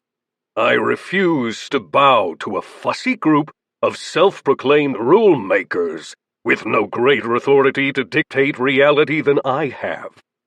I chose this form because if I were a dragon or a demon, you wouldn't be fazed, and would likely just mistrust me more. This visit is not to frighten you, Jake. I want to recruit you. Jake definitely had not expected this, and was so surprised he just said, "What?" If Ahriman took offense, he didn't show it. Instead, the god spread his hands, and one had a drink dangled between his fingers again. You can go back to the Purple Rain. Save your family. Maybe even save your world. And what would the price for that be, Ahriman? So suspicious. I would like you to be my soldier, my warrior. You've always admired paladins, right? You could be a dark paladin, unfettered by the conventions and silly rules of others. I would back your every action that was made in my name. Jake crossed his arms. May I ask a serious question? Of course. This is a negotiation. You may speak freely. What about my soul? Really? Ahriman took a drink from his glass, and it disappeared. Your soul? What has your soul ever done for you? You were rejected by the god of your childhood while in my realm, weren't you? Jake frowned. I'm going to take that to mean that my soul would be part of the cost. Ahriman just looked at him and rolled his eyes, but Jake wasn't cowed.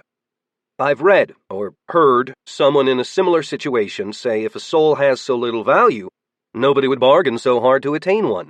This seems like solid logic to me. Souls and paladins go hand in hand, Ahriman said, flipping a hand. A paladin is a champion. So, if I agree to this deal, I will be your warrior, give up my soul, and I'm assuming you will physically move the position I was at when Purple Rain happened the first time, right? I was too far away to save my family last time. Yes. Where will I be then? Physically, I mean. In the same state and same city as your parents. Jake thought fast. This is a difficult decision, so may I ask for a boon? He used the archaic term from his magical studies. Ahriman narrowed his eyes, and that one gesture allowed Jake to know the god couldn't read his mind. If he could, Ahriman would likely be furious. A favor for nothing in return. That is a rather bold thing to ask of a god, especially one you were willing to label evil earlier. Jake nodded. I promise that I will give this matter my very serious consideration if you agree to this boon. If you agree, I will know within 3 more questions whether I can be your warrior. Supernatural entities loved sets of 3, too. Ahriman gestured with his disappearing and reappearing drink. The favor must be within my power, and must be reasonable. Reasonable meaning what? That seems open to interpretation. How about if the favor I ask is something I could do? You will agree to it. Ahriman smiled widely. Agreed. Gotcha, Jake thought. He focused on not letting his face so much as twitch. The favor I would like to ask, that you agreed to, if it is something I could do, is to tell the truth.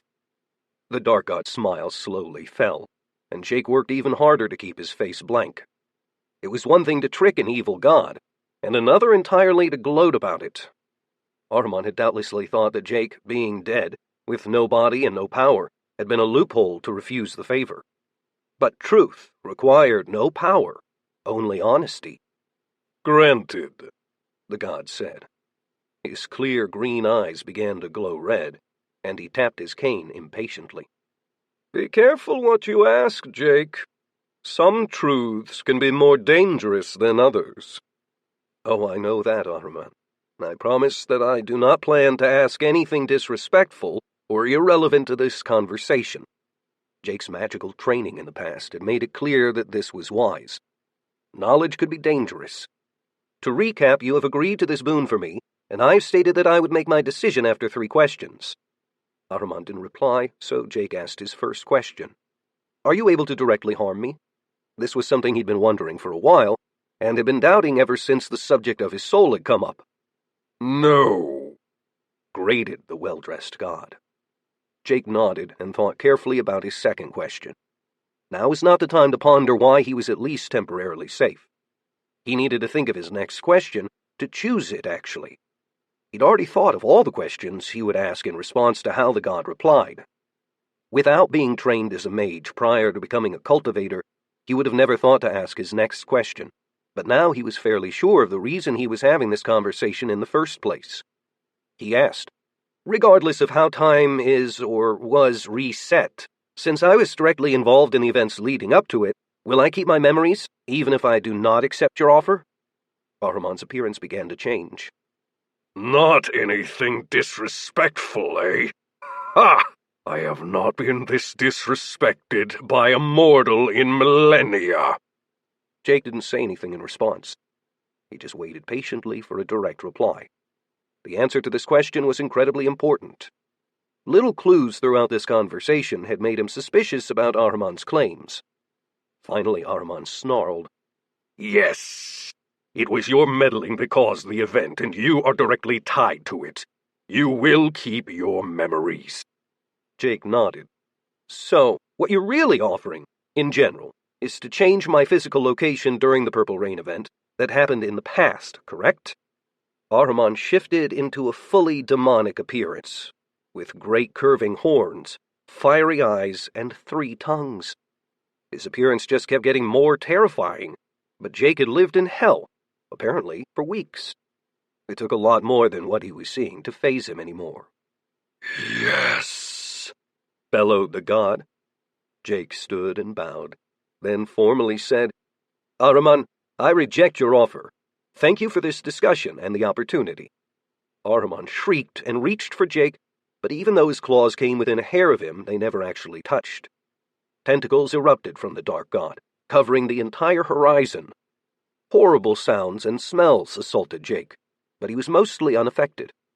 In the politest tone of voice he could manage, he said, Ahriman, you have told me that you may not harm me.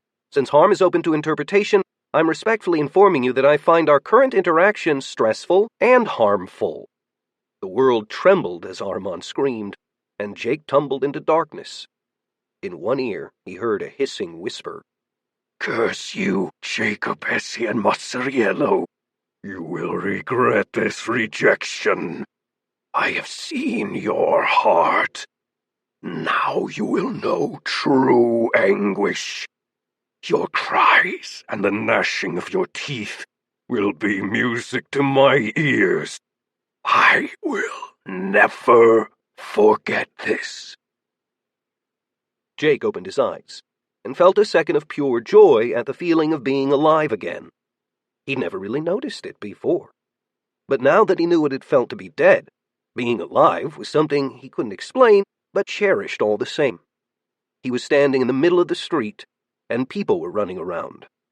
Surrounding sounds faded into a muted blur as he noticed he was wet, and just getting wetter. Jake frowned and glanced up at the sky. The clouds were violet. He immediately understood what was happening. Oh, great, he muttered. This was purple rain, and he was out in the open. He remembered what Ahriman had said about being able to control his physical location, and sighed. Jake had been clever, but not clever enough. No Bible verses were going to save him from this either. Shit. Chapter 6. He'd witnessed people turning into zombies before, so Jake immediately knew what was happening to him. His fingers hurt. He felt hot, feverish, and wanted to lie down. With a heavy heart, he ignored all the screams of frightened people around him, pausing only as he passed a construction work site to grab a pipe and smash a new, weak zombie as it attacked a middle-aged woman. This sucks, he thought. As he walked down the street, barely noticing people turning into monsters, or the hungry dead rising, he wondered what the most responsible thing to do would be. At least I still have my soul. Out loud, he quoted the book of James from the Bible. Resist the devil, and he will flee from you. Then he chuckled.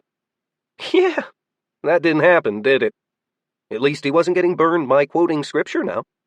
Of course, this likely couldn't last long since he was not a cultivator anymore. He wasn't an anything. In this moment, he was a regular man in jeans and a hoodie, about to become a zombie. When he became a zombie, he wouldn't have the ability to speak at all. But if he could, he had a suspicion that quoting holy texts would probably destroy him. A single tear leaked down Jake's cheek. He didn't have any real regrets, just frustration at the injustice of the universe. After one had brained the newly risen zombie, all the surviving construction workers ran away. Had the rain stopped? It seemed like it. Maybe some of them would survive. Jake made his way into the construction site, most of which was unfinished, with exposed rebar jutting from cured concrete. At least it had a roof. He found a length of chain and a padlock complete with a key. Jake wrapped the chain tightly around his waist, then lashed himself to some concrete and rebar before closing the lock and dropping the key. His skin was burning up now, and the fever was even making his eyes hot. This really sucks, he thought. Maybe I should try praying. Couldn't hurt, right? He'd considered himself a knowledgeable man before, but meeting Ahriman had really expanded his horizons. Now he was willing to try things he might have written off before as foolish. He cleared his throat and said, Any gods out there that might be listening, my soul will never be part of any bargain, but I'm apparently an enemy of Ahriman now. If you have an axe to grind with him, Maybe I can do you a favor. My offer is simple. Give me help, perhaps advice, and if I think it's a reasonable exchange, I will owe you a favor." Jake laughed after that. He really doubted anything would come of his little half-assed prayer, but putting it together had been better than just waiting to die. He began to choke on his own tongue, panted as the fever got worse. It grew harder to breathe. Not long after that, he puked. It was mostly just frothy white stuff. Jake died for the second time, chained to a concrete pillar. He woke up, feeling strange. His vision was terrible, and his thoughts were slow, like he was trying to think through jelly. "What the fuck is going on?" Was what he tried to say, but all that came out was, After experimentally moving his mouth a few times and waving a hand in front of his face, Jake accepted his reality. He truly had turned into a zombie. But he was still himself. He knew who he was, and hadn't lost his will. Now he understood what Ahriman had meant about punishment. "Why the fuck does this shit keep happening to me?" He tried to say. Instead, he just managed to moan. His motions were jerky, and just getting worse the longer he was dead. Fine motor controls would soon be a thing of the past, but he barely managed to bend over far enough to pick up the key to the padlock and unlock himself from his would-be concrete restraint. He managed to walk forward, and keeping his balance was difficult. No wonder so many zombies crawl or stumble around and sometimes hold walls, he thought. Despair was growing, but he was trying to ignore it. As he walked through the construction site as a newly undead, he passed the zombie he'd killed earlier and tried to shake his head. As he was now, he doubted he could even kill another zombie. What could he do? Chew on one's arm? It wasn't like they were alive, so even if he bit an enemy zombie's neck, it wouldn't feel a thing. As a zombie, he was strong, but he couldn't move fast. In about 10 more minutes, he likely wouldn't be coordinated enough to hit the broad side of the barn with a machine gun, if he could even keep it pointed in the right direction. Suddenly, a black cat on top of a fence caught his attention. He turned and stared as the cat stared right back. "It's about time you noticed me," it said. Jake was far less surprised than he probably should have been. He tried to say, "Not my fault, my eyes suck now." Instead, he just gurgled. He couldn't tell if the cat understood. It said, "Your prayer has been heard, but limited assistance can be given. Think about Ahriman's domain and ask yourself how many magic stones you saw during your time there." Zombie Jake watched the cat scamper off as best he could. Well, I guess I got help. But it was kind of useless, too. This sucks. The first thing Zombie Jake did was get the hell out of the town he'd been in. Right after Purple Rain in his first life, it had taken people a while to figure out what was going on, but getting brained by some kid with a hockey stick who was quick on the uptake might still be a possibility. Luckily, he was on a hill in town and could see around the area pretty well, but his sight was fading as fast as his motor skills. Since zombies didn't need to breathe, Jake moved directly for a lake. He crossed a forest, then a quiet road, and mentally cursed when a fence stopped him in his tracks. There was no way he could climb a fence as a zombie. Moving his body felt like driving an unfamiliar car with 2 flats, a broken transmission, and an overweight trailer. After wandering around, he found a gate through the fence to a park beyond that butted up to the lake. Then he wasted no time, wading in as fast as his dead legs would carry him. He began to relax after he was under the surface. Jake moved slowly but safely to the other side, where he thought he'd seen mostly trees with a handful of scattered buildings. Walking underwater was slow and difficult, but as a zombie, he had no air in his lungs, and he'd actually gotten heavier after his transformation. He'd lose weight as he rotted more, but for right now, he could barely stay on the bottom of the lake. Plodding through the darkness gave him some time to think, which he needed since his mind was working so slowly. He used a trick he'd learned before Purple Rain and made a mental to-do list. His first priority was to figure out where he was. Next, he had to find a way to let people know he wasn't a monster. He also needed to puzzle through what the cat had told him and what or who the cat was. Lastly, but probably most important, He needed to figure out a way to save his family. Everything else he planned to do was a means to that end. When he finally emerged from the lake on the other shore, he was shocked to realize that half a day had passed. Now it was night, close to the next morning, which meant that a lot of people had died by now. Despair welled up again, but he beat it down. If living in hell wasn't going to break him, this wouldn't either. Ahriman could eat a dick. There was a building nearby, maybe a bait shack.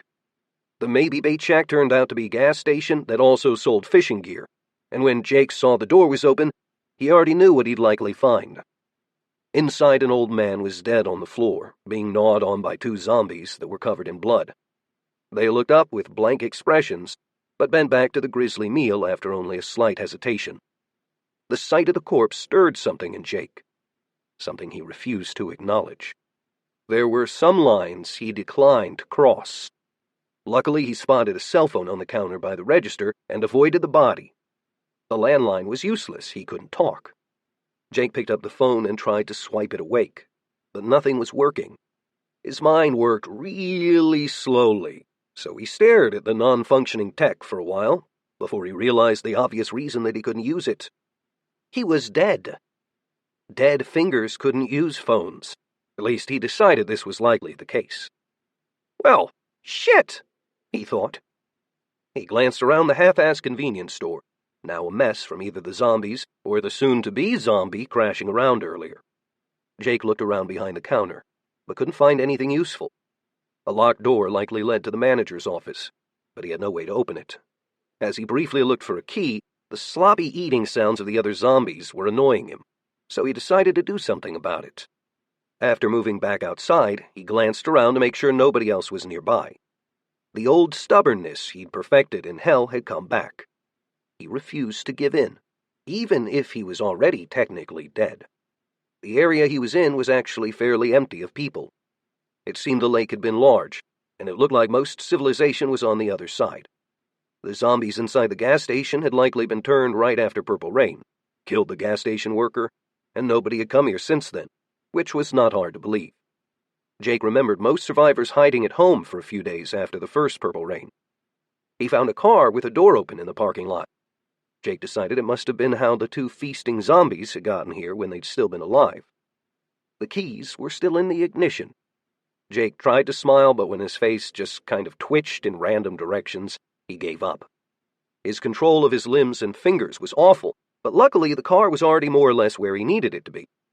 After starting the engine, he backed up as carefully as he could.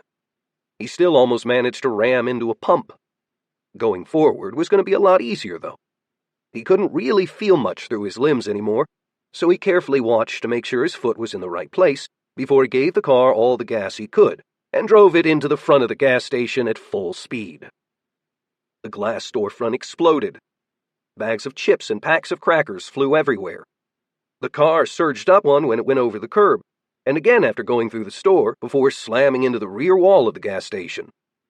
Jake was already dead, so it didn't hurt, but he moaned in frustration when he noticed a big shard of glass sticking out of his arm. He was already taking damage. This wasn't good. Jake slowly, deliberately got out of the car and made the closest thing to a grin he could when he realized that he'd actually killed one of the zombies. The other one was pinned under one of the car's tires. He noticed the remaining zombie had been a young man before turning, probably out joyriding with a friend. The world was cruel. Curious, Jake got closer to the other zombie, right out of reach. When he was just about to enter the range of the pinned monster's arms, it seemed to finally become interested in him and lunged, grabbing at the air. Much like during his conversation with Ahriman, Jake was gathering information to understand his situation better.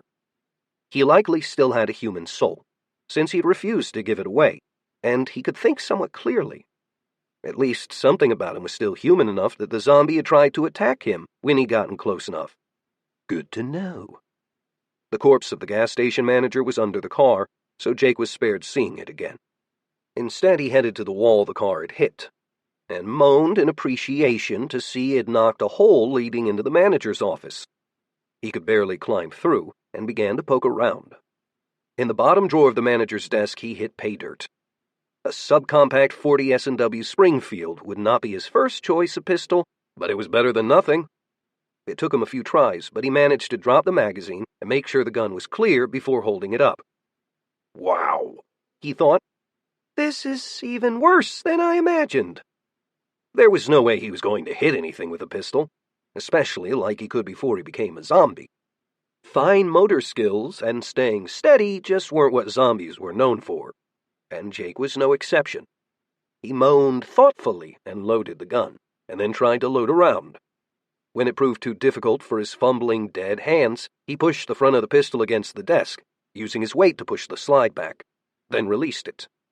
That done, he pocketed the second loaded magazine he'd found and wandered back out to the car. The vehicle was smoking now and obviously wouldn't work. Jake stayed far enough away for the zombie under the wheel to mostly ignore him as it futilely scrabbled at the ground. Jake got a sudden flash of inspiration that moved slowly through his dead brain. He decided to act on it. Moving to the other side of the car, Jake climbed on the hood. He shimmied over until he could hang his head off. This close, the natural zombie began freaking out, moaning and trying to turn around. Jake slowly, calmly lowered his acquired pistol, putting the muzzle close to the back of the zombie's head, and pulled the trigger. With his weapon that close, missing had been very unlikely. The shot struck home, more or less where he'd intended it to, killing the pinned zombie. Unfortunately, Zombie Jake hadn't been expecting the recoil to mess with him so badly. All the little muscles that he took for granted when he was alive didn't work automatically anymore. He almost slid off the car after the shot. As he barely steadied himself, he vowed to keep it in mind the next time he shot a firearm. Jake slowly moved back until he was off the car and walked back over to the other side to inspect his handiwork. To his surprise, as he got close, a light flashed and a magic stone was pushed out of the zombie's body. The stone, called a core by adventurers in the future, fell to the ground. If he were an adventurer, this would have been a very lucky find. Magic stones could power magic tech, or help sorcerers and other mystic practitioners. Jake was a monster now, however. Monsters didn't bargain. If monsters found magic stones, they usually ate them. Jake picked up the magic stone and thought about what the cat had told him. Why had the zombie dropped a magic stone? He killed hundreds of demons in Ahriman's world, but he'd never seen a single one. Was that what the cat was talking about? The mystery intrigued Jake's mage-trained mind. But it took him a while to even think through walking anymore, much less magical mysteries. Whoever had sent the cat, it wouldn't have mentioned magic stones if they weren't important. But maybe it had been talking about the big crystal thing he'd broken. He hoped not. Seeing one of those things again was unlikely at best. Maybe he could figure it out. In the meantime, he needed to find a way to use his acquired phone to figure out where he was, and find some more magic stones. Monsters could transform, and eating magic stones had something to do with that, right? Turning into anything else had to be better than a zombie. When Jake tripped over a curb and fell, breaking his dead nose, it seemed proof the universe had a really fucked up sense of humor. He got up and dusted himself off as best he could, then tucked his new pistol into the top of his jeans and covered it with his shirt. Nobody would expect a zombie to be carrying a pistol. His luck was really terrible. Why did Purple Rain have to happen during one of the tiny handful of times a year that Jake hadn't had his own phone with him? He'd just been running an errand that day, going to get something to eat. Even if he found a way to use the stranger's phone he'd found, he wasn't sure if it was password protected, or locked some other way. Well, if it is, I'll find another phone, he thought. That made sense, so he agreed with himself. 15 minutes later, when he was too far to turn back and return, he realized all the other ways he might have been able to discover his location while he'd still been in the gas station. His zombie brain was really slowing him down. Whether they were what the cat had talked about or not, he definitely needed to find more magic stones. There was no way he was going to ever save his family if he stayed a zombie. Chapter 7. Jake was starting to get hungry, which was a problem. When he passed a freshly dead deer on the side of the road, he got a feeling like his mouth was watering. Of course, being dead, he couldn't actually be hungry, and his mouth was likely not watering. So he quickly understood the way things were heading. Apparently, Undead hunger was part of his new existence. Great. As he walked shuffled, he noticed some proof that some people in this area weren't hiding at home. Someone would have had to be out and about to run over a deer, for instance. Then, about an hour later, he got more concrete proof that people were out. Someone shot him.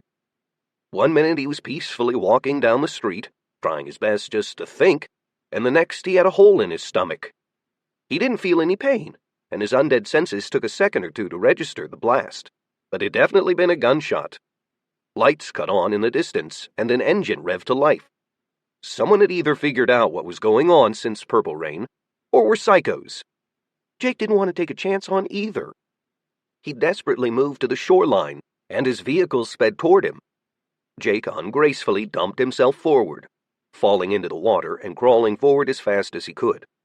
Behind him he could barely hear a muffled, "Did it just run away?" Concussions echoed through the water, likely people shooting after him. But he wasn't too worried. Bullets really didn't work very well after being shot into water, and he was already a few feet deep. After descending a few feet farther, he paused to look back. The rising sun gave him some light to see by, and he could definitely spot the silhouettes of the people who'd just taken shots at him. It looked like there were 2 trucks, and one had a light bar on top. Jake guessed these were good old boys from the area, who'd gotten the right idea from horror movies, but had executed really, really badly. Luckily for Jake. The men with rifles were unlucky, though. Jake spotted new silhouettes behind them. Oh, shit, he thought. There wasn't time to warn the men, even if he knew how. Even with his foggy, undead eyes, he was able to see the shadows fall on the men with guns. He cautiously moved up the bank, slowly letting his head break the surface of the lake so he could see better, and his fears were confirmed. 2 ghouls had already killed and begun eating the humans. One had fallen on the occupants of each truck. There had been 2 men in one truck, and 2 in the other. The shooting had likely attracted the ghouls. Jake remembered how the zombies had only freaked out earlier when he gotten too close, and gave both ghouls a wide berth as he left the lake. They both glanced up, paused, then went back to their grisly meals. The trucks were still running. Jake carefully bent down to pick up a rifle, some sort of cheap AR-15, and climbed into one of the vehicles as best he could. He didn't relax until the doors were closed and locked. The glass wouldn't stop a ghoul for long, but it might prevent them from sensing he was anything more than just a zombie. He looked out the windshield at one ghoul that was busy snacking on a hand, and if he'd still been alive, he would have shuddered. Ghouls were lower-class monsters, and the Purple Rain had created some, but they were far more dangerous than zombies. For one, they moved a hell of a lot faster, and while not exactly intelligent, they could be crafty. These 2 working together was an example of how devious they could be. Both monsters were sort of shaped like people, but with grayish leathery skin, no nose, big teeth, and long, clawed fingers. If Jake hadn't spent so long among real demons, he might have said they looked demonic. As Jake searched the inside of the truck for weapons, he wondered if he could do something about the 2 creatures eating men they'd just killed. It didn't sit right with him to leave these monsters running around to kill more people. He'd have to think about the problem a long time to allow his dead zombie brain to catch up. No matter how he thought about it, he couldn't figure out a way to kill both of them. Even if he somehow managed to kill one with either his truck or his pistol, or even the rifle he'd picked up, the other one would be triggered to attack. Ghouls weren't very smart, but they had at least animal intelligence. They were also mean and strong. The truck wouldn't be much protection if one wanted to get in, much less 2, and there was no guarantee he'd be able to take one out if he initiated an attack. Being a zombie was pretty much awful for doing anything. "Maybe I can still give it a shot," he tried to mutter, but it came out as a low moan. Jake tried to draw his pistol as stealthily as he could. The rifle would be too long to realistically use in the truck, and he wasn't sure if he could operate the controls very well, as he was. While he moved around, he caught sight of 2 smartphones where the previous driver and passenger had left them. With a shrug, Jake pocketed them, or at least tried to. He didn't have the dexterity to put them in his actual pockets while sitting down, so he stuffed them down the front of his pants. The phones were held in place against his undead kibbles and bits by his underwear. "Seriously? Fuck, Ahriman," he growl-moaned. Since he was likely going to be driving soon and didn't have the greatest control behind the wheel, he made sure to put his seatbelt on. But then, as Jake was trying to figure out which of the ghouls to attack, the decision was taken out of his hands. The passenger side window shattered as gunshots rang out somewhere behind him. The sound of marbles landing on a tin roof let Jake know that other bullets he couldn't see were hitting his borrowed truck. "What the hell?" he thought. A glance in his mirrors didn't reveal much besides muzzle flashes, but he could figure out what was likely happening. The men who'd just been killed had friends who'd gone looking for them. Jake moaned in frustration and fear, jerkily putting his foot on the brake to put the vehicle in drive. At the same time that he hit the gas, one of the ghouls took off toward where the gunfire had come from. The other swiveled its head as he tore past, and to his horror, he vaulted up into the bed of the truck. Fuck! He tried to growl. Zombie eyes were terrible, so as he barreled down the road, he had to keep correcting the wheel as best he could, all while bullets peppered the truck, and the ghoul slammed a clawed hand through the back window. Fuck! It was hard to tell how many times Jake had been shot so far, but he was still undead, and his brain was still intact. It likely wouldn't be for long, the way things were going, though. Jake yanked the wheel to the left, gunning the engine down a side street, out of the line of sight of his would-be shooters. He was hearing fewer firearms firing now. Maybe the ghoul had gotten one or two of them. Jake roared down the street in his stolen truck, sideswiping vehicles parked on the side of the road, and hoped that his shitty driving would help dislodge the angry, freaked-out ghoul trying to force its way into the cab. Unfortunately, he had no such luck, and the thing was hissing, its eyes wild, tearing up the seats as it tried to reach him. It must not know what was happening, and was trying to attack the nearest perceived threat. That's right, Jake thought. Ghouls have better eyesight at night. Sunlight really messes them up, and this one is new, so it's probably disoriented. He cut the wheel to the right, zooming down a bumpy street directly through a trailer park. As he tried to keep the truck moving straight and not plowing into someone's house, the ghoul's claws actually hit Jake's seat. Its second swipe took a chunk of his upper arm. Jake was out of time and options. There was really only one thing to do. The road came to a dead end, and a particularly large tree seemed like a good target. Fuck this! Geronimo! Jake tried to yell. It came out as a croak. Regardless, he gunned the engine for one last burst of speed, angling the truck to hit one corner. He successfully nailed the tree. Jake remembered to squint his eyes shut at the last second, so he couldn't actually see the impact. His zombie eyes were terrible, but they were better than nothing. Apparently, even zombies could be dazed, because it took a few moments for Jake to start registering his surroundings again. Luckily, the angle he'd hit the tree had spared him from having a steering wheel through his chest. The ghoul hadn't been wearing a seatbelt, and had been more or less hanging through the back window and surfing the seats before the impact. Now, half its face was through the windshield. It was almost entirely unmoving, but Jake knew it probably wouldn't stay stunned very long. Ghouls were tough. Jake saw his pistol where it had landed at his feet, luckily barely in reach. He bent down, trying to be as fast as possible while not jostling the ghoul. Unfortunately, nothing he could do now was smooth, and the monster began to stir even before Jake was able to touch the Springfield. His hand wrapped around the grip, and he began straightening as the ghoul's eyes snapped open. Since subtlety wasn't an option anymore, Jake leaned back as far as he could, tilted the pistol up, and began unloading into the ghoul. The monster shrieked and struggled to bring its deadly claws to bear, but was tied up in the destroyed seats and other wreckage of the cab. As the .40 caliber bullet slammed into the creature's body, popping through the roof, the monster gave up on freeing itself and mauled Jake's shoulder with its mouth full of unnatural teeth. If Jake had been alive, it might have really hurt. As it was, he could feel the damage, but it was more like pressure, not pain. Jake just kept firing, jerking the trigger and emptying almost the entire magazine. The last thing he saw in the ghoul's eyes was confusion, as it seemed to realize that Jake was a zombie, and it wasn't getting a mouthful of blood. Could it remember the fact that he'd come out of the lake? Jake didn't know, and didn't really care.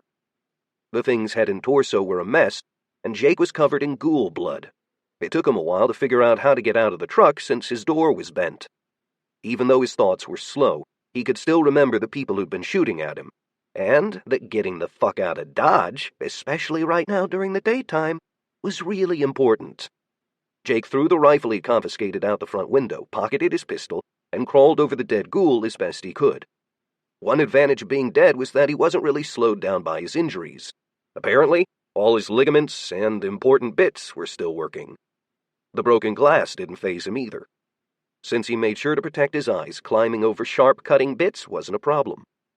Somehow, the thought of finding gloves, safety glasses, and a helmet managed to occur to him as he escaped the wreck of the truck. Before he was completely out, he noticed that a magic stone had appeared under the dead ghoul, and he pocketed it.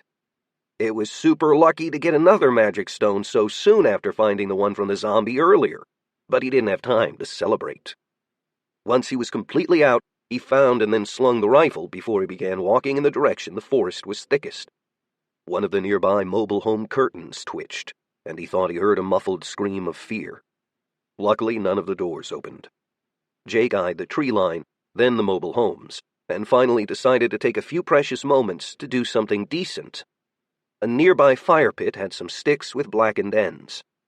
Jake grabbed a burned stick, shuffled up to the nearest door, and began to write. It took him a really long time, and the letters were barely legible, but he managed to get down, "Everyone stay inside. Bar the windows. Do not go out at night."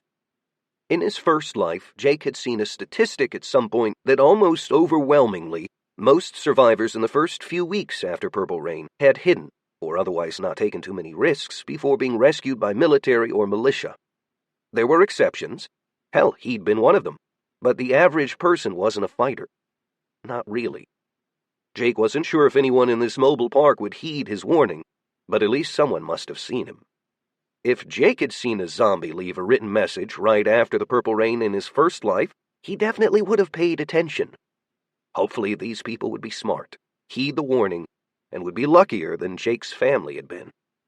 As he disappeared into the forest, hoping that monsters would keep leaving him alone as long as he kept his distance and didn't spook them, Jake's struggling brain remembered that in order to save his family in this lifetime, he still had to figure out where he was. He hissed as he realized he could have probably just gotten a letter from a mailbox back at the mobile park and figured it out that way. "I really hate being a zombie," Jake fumed. Complaining normally didn't help anything, but since Jake was running on pure mule-headed stubbornness, complaining might actually help keep him going, fueling his spite. Jake moaned, quietly, trying to curse for at least a mile. Chapter 8. Human pursuit, other monsters, and every other way Jake's unlife might end made him decide to find shelter. He really needed some relative peace to do some thinking. The cave he found to hide in was more of a hole in a hill, and he could barely fit into it. Low-crawling into it head first was the only way to go. If he'd still been alive, he would have suffocated for sure, but that wasn't exactly a problem now. It was also good he didn't seem to be hit too hard by emotion anymore either. Otherwise he might be feeling fear, or at least anxiety. For someone who was claustrophobic, his current hiding place would be the stuff of nightmares. It was a good thing he wasn't. After he was fully in the ground, he wiggled further in until he judged his feet were hidden. Luckily, he still had some room ahead of him and to the sides, just enough to barely move around in. After some fumbling, he produced the phones he'd taken. Clicking on some buttons made one light up, and he was able to use it to examine his surroundings. He only had about a couple of feet until the hole ended, and the walls were just earth. Jake felt lucky he hadn't stumbled into a badger den or something. It might have been a badger den in the past. He examined the phones. One had a stylus. Jake removed the stylus with a stiff grin and tried swiping each screen. They all came to life. Jake stared at each screen for a long moment. He growled when he realized all of them were password protected. Poking and prodding at them with his stylus did nothing to make the password lock go away, but he still tried to find a way in. One had 4 blank spaces for a numerical password, along with a convenient number pad. There is no way this could work, he thought, but tried anyway. 1, 2, 3, 4. When the screen changed and flashed to a home page, he closed his eyes in silent appreciation For lazy people. Now that he had a functional phone, even with the crappy signal he was getting under the ground, Jake figured out where he was. At least in general. He verified he was in Georgia, different from right after the Purple Rain in his first life. Ahriman must have had limits to where he could teleport Jake to fuck him over. Otherwise, Jake might have wound up in Jerusalem. Or even Mexico. He could come up with several reasons he had been sent to this location, but he might not ever know the real one. Wasn't like Ahriman was going to tell him. But one thing was certain, his parents' house was right outside Macon. He was at least a few hours away by driving. They would die in less than a week. But Jake was a zombie, so moving fast was going to be tough. He wasn't sure what to do. After Purple Rain, the world had rapidly been changed and had become more dangerous, both because of monsters and murderous humans. Even if he somehow managed to drive as a zombie, it wasn't a solution. Even if he were still human, driving long distances would be difficult for a long time until the roads were cleared. Unjamming most of the important roads had taken at least a year during his first life. Phones wouldn't actually be all that useful for very long either. He did his best to memorize the best way to get to Macon from his current position while he could. In his first life, the flow of data began to slow about a week or two after Purple Rain, then stopped altogether. Since Jake had already consumed all the information he could about the end of the world after his first Purple Rain, there wasn't much for him to actually look into now. Instead, he got on a popular message board, slowly signed in with the help of his stylus, and left a long post for anyone who would read it. He told everyone what was going on, what to expect, and gave the best advice he could on how to survive. At the bottom of his note, he signed his message. Jake M. Monster for Humanity. Grasshopper Mice Leader. The line was pretty cheesy, but he was a zombie lying in a hole in the middle of the woods, and decided he didn't care. Jake then pondered further, thinking about anything else he could do with his slow 4G while he had it, and tried looking up some of his old teammates. He couldn't find all of them, but the ones he tracked down on social media, he sent a short message. Hopefully they'd see it before communication all over the world ceased. He sent a few more messages to some very influential people, or at least those who would be in the future. He sent a message to his parents, one he knew they would likely miss. More importantly, he wrote his sister. After that was done, he turned the phone off. Jake idly tapped the dark screen of a locked phone with a finger. He patiently used what was left of his mind, trying to focus on a solution, not the problem. He had to get to Macon. And fast. Fighting along the way would be inevitable.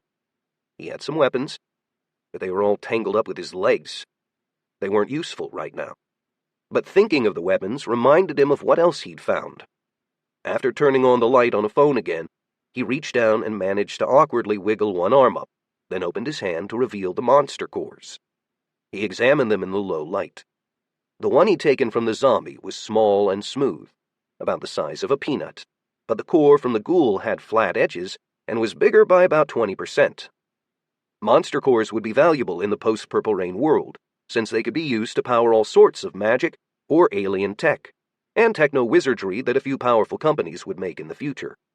For instance, a simple monster core-powered caster cannon was many times more effective than most conventional firearms against monsters. But monster cores, even while being used to power tech, attracted monsters. This was one reason Jake's old team had shied away from using them. They were expensive, and in his experience, his team ended up needing to fight more when they had them, which actually raised their operating costs, and it increased the danger for everyone. It was better to only have monster cores in their possession on the way back to a fortified base. Like many aspects of the changed world, people hadn't understood monster cores at first. In fact, for a long time, nobody had known for sure why monsters were attracted to them, probably because people had only really been able to study weak monsters, like zombies, for a long time. Then footage had come out of monsters killing other monsters, usually of a different type, and eating their cores. After this, researchers around the world had realized that instances of monsters preying on and eating each other had likely actually been mostly about the other monster's core, plus either impatience or gluttony. And the most powerful monsters killed plenty of other monsters. This was a known fact. It was likely they also ate a bunch of cores as part of when they grew in power. When the light on the phone timed out, Jake flicked it back on.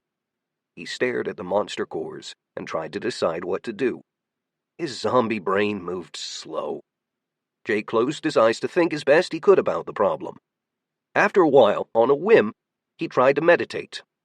It didn't work. He was dead and couldn't feel any of the life force around him at all. While he'd never been a particularly powerful cultivator, and never would have been due to his study of Western magic before switching to cultivation, purifying his body and opening his chakras had become a part of who he was. Now, as a monster with reason, and likely a soul, he had no idea how he could be classified. All he knew is that eating a monster could change him into something else, but maybe something that couldn't think. Being a zombie meant he wasn't exactly drowning in lightning-fast ideas, but at least he still knew who he was. Could that change? He wasn't sure, but one thing Jake absolutely had to do was try to save his family. As he was now, it would be next to impossible. He hit a button on the phone to make it light up again, made sure he was holding the core from the dead zombie, and popped it in his mouth. Jake didn't know what to expect, but what he actually experienced in that moment was completely unreal. The second he'd actually begun the act of swallowing, the core had just dissolved. Then energy, raw, undiluted power, slammed through his body. Somehow Jake knew that he was only catching the edges of what was actually happening, since his body was dead, and he couldn't feel much. Wisps of visible power in the form of glowing mist began to rise from his skin as energy from the monster core escaped into the atmosphere. Strange sensations, like pressure, raged through his limbs, moving toward his center, and Jake felt something begin to change. Uh-oh, he thought. Through some new instinct he had, he knew that if he let the energy run its course, he was going to change into a new sort of monster. This confused him for a while, until he realized why. Zombies were very weak monsters, and couldn't effectively harm or hunt any other type of monster. Hell, they couldn't even effectively harm humans. It probably wouldn't take much for a zombie to evolve, likely to a new type of zombie. Jake tried to think, tried to move his mind. Turning into a new type of zombie wasn't necessarily a good thing. Some zombies that were considered more powerful could barely move, just stayed in one place and threw bile. Maybe he turned into an even stupider creature than he had already been becoming as a basic zombie.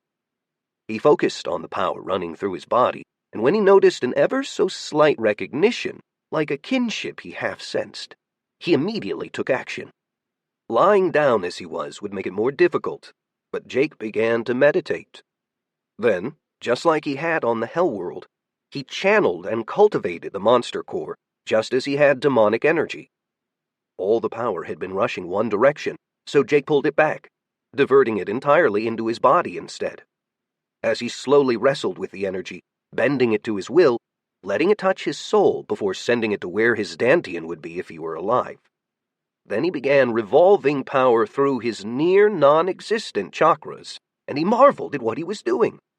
This process, moving around energy, then chi through his body without actually being able to see it or handle it properly, was similar to what he'd done while surviving in the demonic tunnels before he died. He was sure there was no way he could have even begun saving himself from transforming right now without that experience. It wouldn't have been possible without having cultivated unnatural and likely evil energies before. Jake wrestled with the energy from the monster core and realized that the sensation was likely like a medicinal pill his teacher had mentioned before, something from his homeland. Jake had never seen one, but apparently some medicinal pills could contain great power. They were usually used for immortal cultivators to break through into new realms of power or enlightenment. Light from the cell phone screen faded as the device's time limit was up again, and it powered down to save battery life. Now that he was struggling in the dark, eyes closed, Jake had a sudden flash of understanding. His cultivation efforts in the last few minutes had anchored him to the power of the monster core, allowing him to see what was happening inside his body more clearly. He understood. As a monster, or at least as an undead, he could not cultivate regularly. Living natural energies were beyond him, but unnatural energies were not. As a monster, he hadn't had a Dantian before, at least not really, nothing he could feel. But trying to control the massive amount of power raging through his body was resulting in something amazing. He was actually creating a Dantian in his body and reopening his meridians that he'd had when he was still alive, filling them with infernal energy.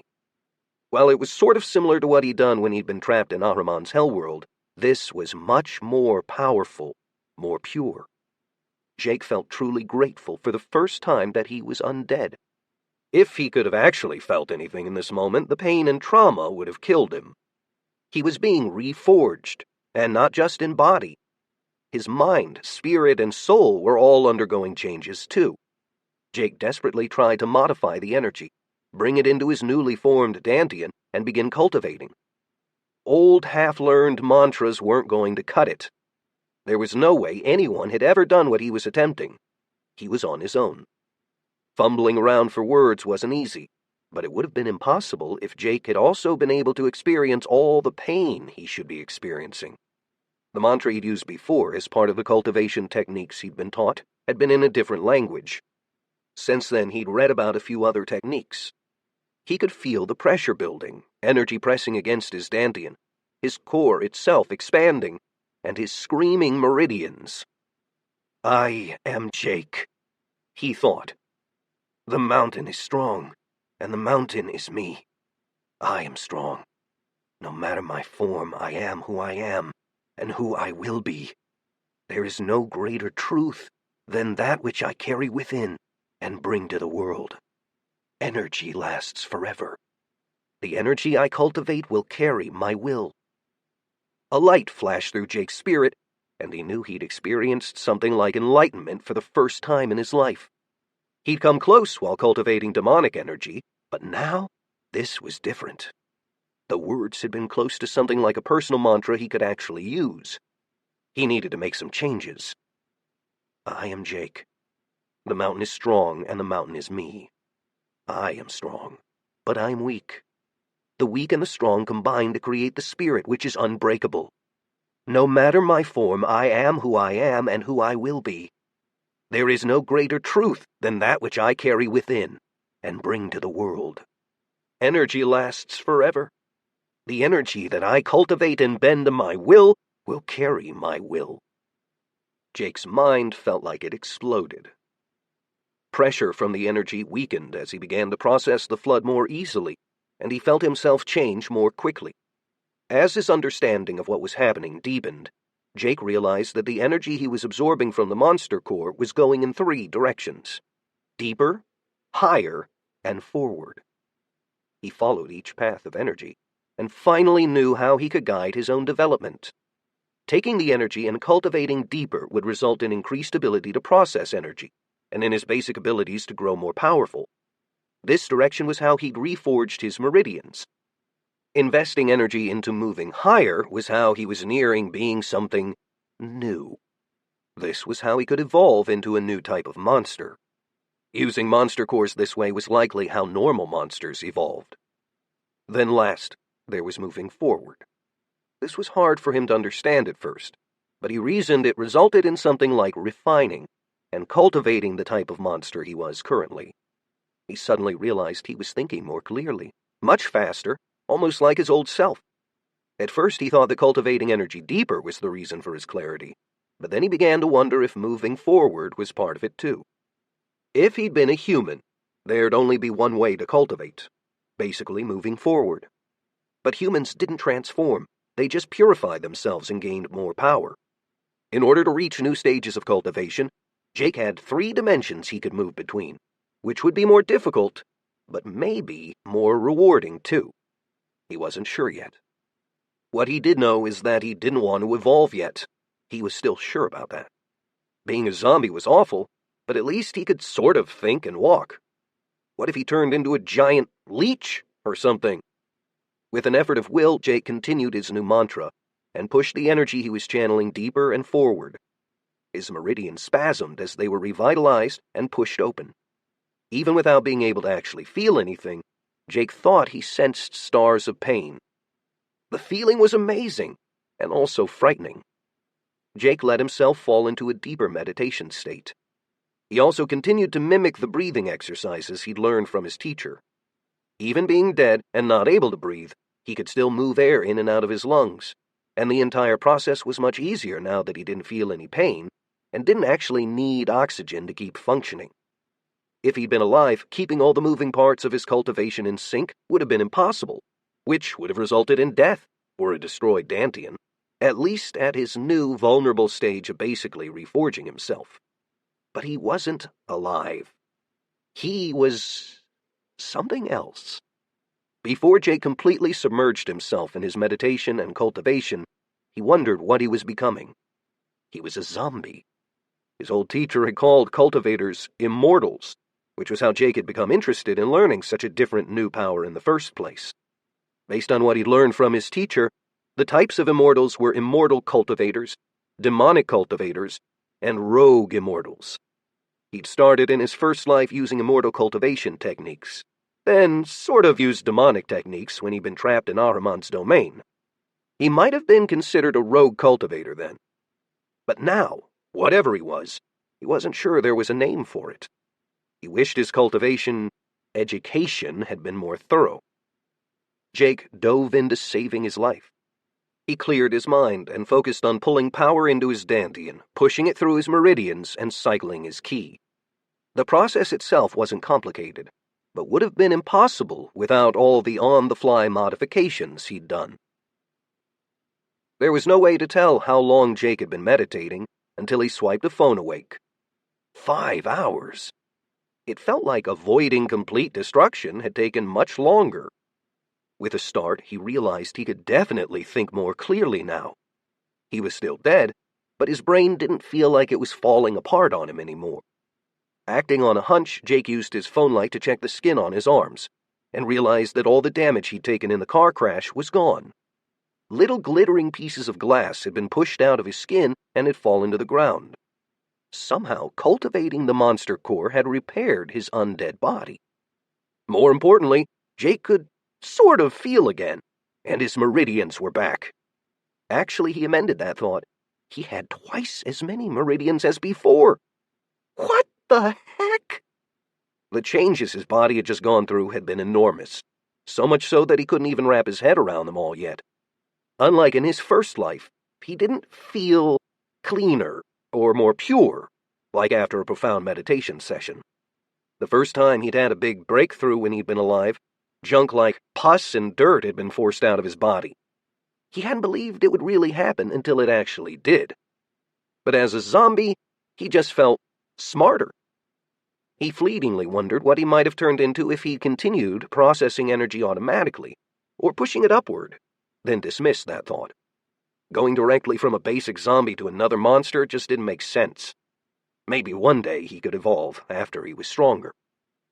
When normal monsters ate other monsters' cores, Jake thought, they must get energy flowing to their 3 different directions, either at random or in some predetermined amount based on the core itself. Jake also had a very strong feeling that the way monsters naturally absorbed the cores was super inefficient. It was likely that they lost most of the power the cores had in the process. Using his dangerous new way of cultivation, Jake hadn't lost a drop of it once he'd started. He stared at the ghoul monster core long and hard, wondering how much more intense it would be to process than the zombie core that had almost just killed him. After a brief hesitation, he tried to say, "Fuck it," but just gave a normal moan before shoving the core into his mouth. Jake saw stars and began repeating his mantra while cycling his power like mad. His ki, or chi, responded appropriately, spinning through his meridians. The sensation was how he imagined it would be running from a bull. If he was alive, the sense of elation would have messed up his meditation, but as a zombie, it was surprisingly easy to keep a calm mind. This time, when Jake came out of meditation, he checked an acquired phone and noted he'd only been out for 2 hours. It was amazing that he'd been able to internalize such a large amount of energy in even less time than it'd taken for the zombie monster core. He could only imagine that each time he used a monster core, the process would get easier. Then he wiggled his limbs, feeling his newfound power, exploring it. He grinned as he realized that while he was still a zombie, now he could move more freely and felt more coordinated. Saving his family in less than a week didn't feel like nearly as impossible a task anymore. Getting to Macon was still his main goal, but acquiring and cultivating monster cores was now a priority too. Chapter 9. After turning on his borrowed phone and using it until the battery ran out, sending emails, and doing everything he could think of to help survivors or reach future movers and shakers, Jake knew it was time to get moving again. He pulled himself out of his hole in the ground with a great deal of difficulty and frustration, but eventually made it out. The barest hint of sunlight was slanting through the trees. It was amazing to him the little things he could notice now. The humid air felt cool against his undead flesh. He could hear things clear. Animals in the woods or humans off in the distance. The thought of humans made Jake want to check his weapons. He wasn't exactly an undead gunslinger, at least not yet, but he would have the dexterity to manipulate his acquired weapons now. Mostly. All the weapons were in decent shape. He had about a half mag left for all of them. Jake wasn't quite sure how to carry everything, though. There'd been a sling on the rifle at one point, but it had been nothing but a cheap nylon strip, and now it was broken. The weapon had optics, but they were also cheap and had broken. Jake examined the iron sights and frowned when he realized how shoddy they were. He couldn't use them anyway, since his eyes still weren't good enough. Didn't focus right. But he'd bet that the guy who'd owned this rifle before had never actually sighted in his irons anyway. Jake looked around. He was standing at the top of a large hill, not far from where he'd hidden while cultivating, when the decision was suddenly made for him. "Aren't you an interesting one?" purred an unfamiliar voice. Jake was dead, and even with his massive improvement over the last few hours, he couldn't feel much, but the voice was enough to surprise him. He forgot that his feet didn't quite move how they used to, and as he turned, he fell. Then he fell, and fell even more. At the bottom of the huge hill, he realized he had a stick through his arm, one in his stomach, and one leg was obviously broken. Fuck, fuck, fuck! He tried to say. All he actually made was 3 clear moans, but at least it was 3 of them now. He realized that no matter how many monster cores he consumed, he might not ever be able to talk, as long as he stayed a zombie. When he stood, after a quick check, he found the only weapon he had left was the Springfield he'd gotten from the gas station. The others were likely up the hill somewhere, in a bush or under leaves. Jake slowly blinked, trying to wrap his mind around this new development, when he heard the voice again. "A bit high-strung, aren't you? Well, I don't blame you." Jake whirled. One of the most beautiful women he'd ever seen in his life was standing with her hands on her hips. She was in the middle of the forest, and really wasn't wearing much. Her arms were covered, but the rest of her outfit looked sort of like a belly dancing costume. When Jake noticed that she had horns, his hand crept back to his pocket where he'd stashed the .40. "Stop that. We need to talk." The woman pointed, and Jake's hand snapped back down. "Since we're having an official chat, I can do this for you too." All the branches popped out of Jake's body, and the damage he'd just sustained instantly healed itself. What the hell is going on? He tried to ask. Apparently, the strange woman understood his groans and moans, because she replied, "I'm about to make you an offer." "Who are you?" She smiled, showing a set of abnormally long, pointed canines. "Good job. That was the question you needed to ask before we could go any further." Her eyes glowed, and she purred, "My name is Morgan, as in the Morgan. I'm known by other names too, but you can pronounce them." Before the Purple Rain, none of that would have meant anything to Jake. But after becoming a mage in his first life, he'd gotten a crash course on mythology around the world, not least of which because so many myths had been coming to life and eating people. "You are a goddess?" He tried to ask. "Based on your limited understanding of what that word means, yes." He believed her. In the supernatural world, stolen identity just wasn't usually a thing, both because of pride and because an entity lying about who they were was such a taboo it would incur consequences none of them would want. So, she's a goddess, huh? Jake might have been more impressed if he hadn't already met a god who'd already tried to destroy him. Of course, he wasn't an idiot either.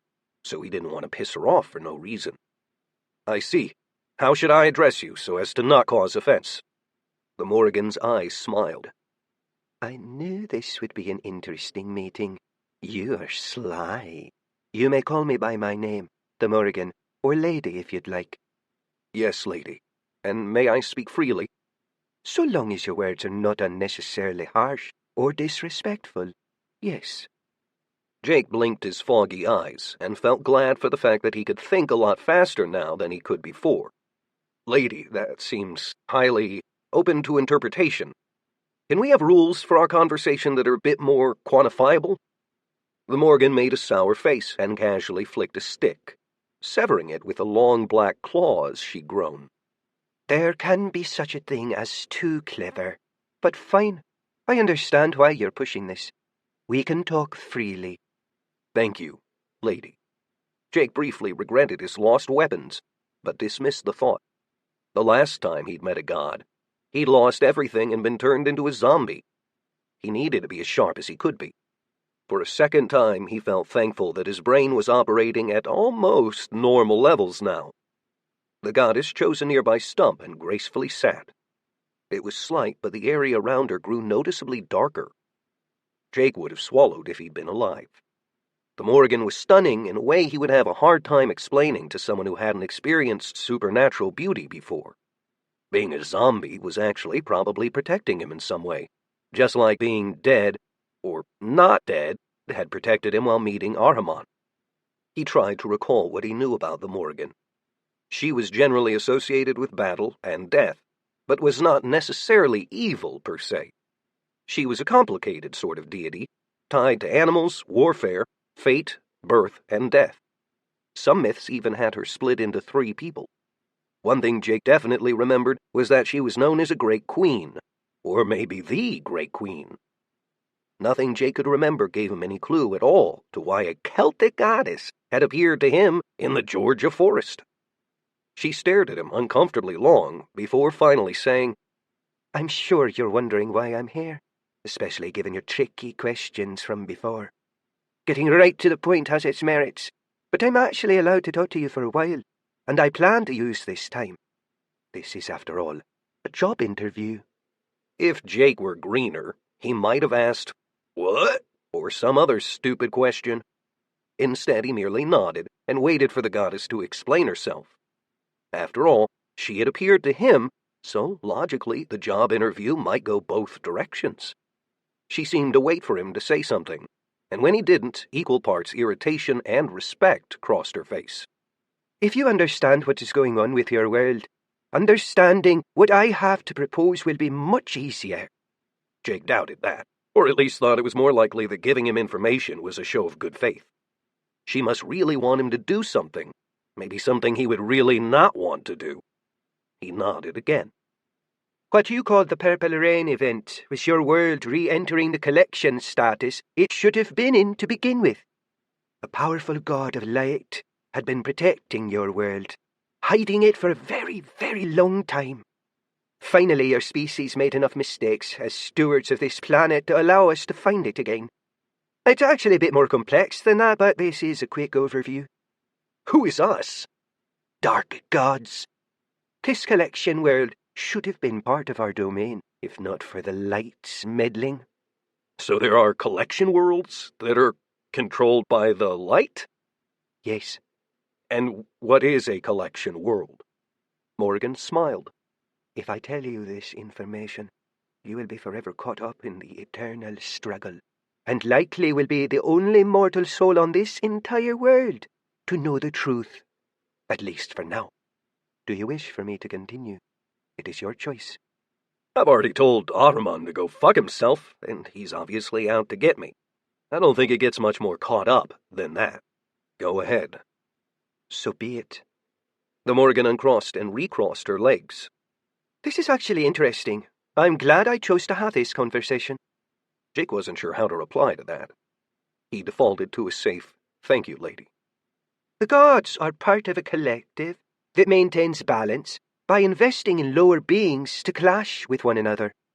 If the gods were to fight directly, over time, it would threaten continued life on most worlds. That doesn't sound like balance. It sounds like war by proxy.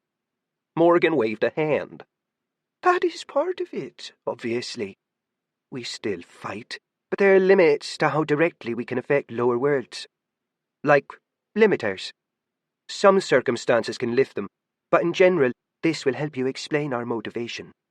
Even a relatively weak god can rule a lower plane with the right champions. But in order to play, we all need to make ourselves vulnerable to our own rules. Those of us who are involved are bound by our own power. The system protects us too, though, which is another advantage of playing.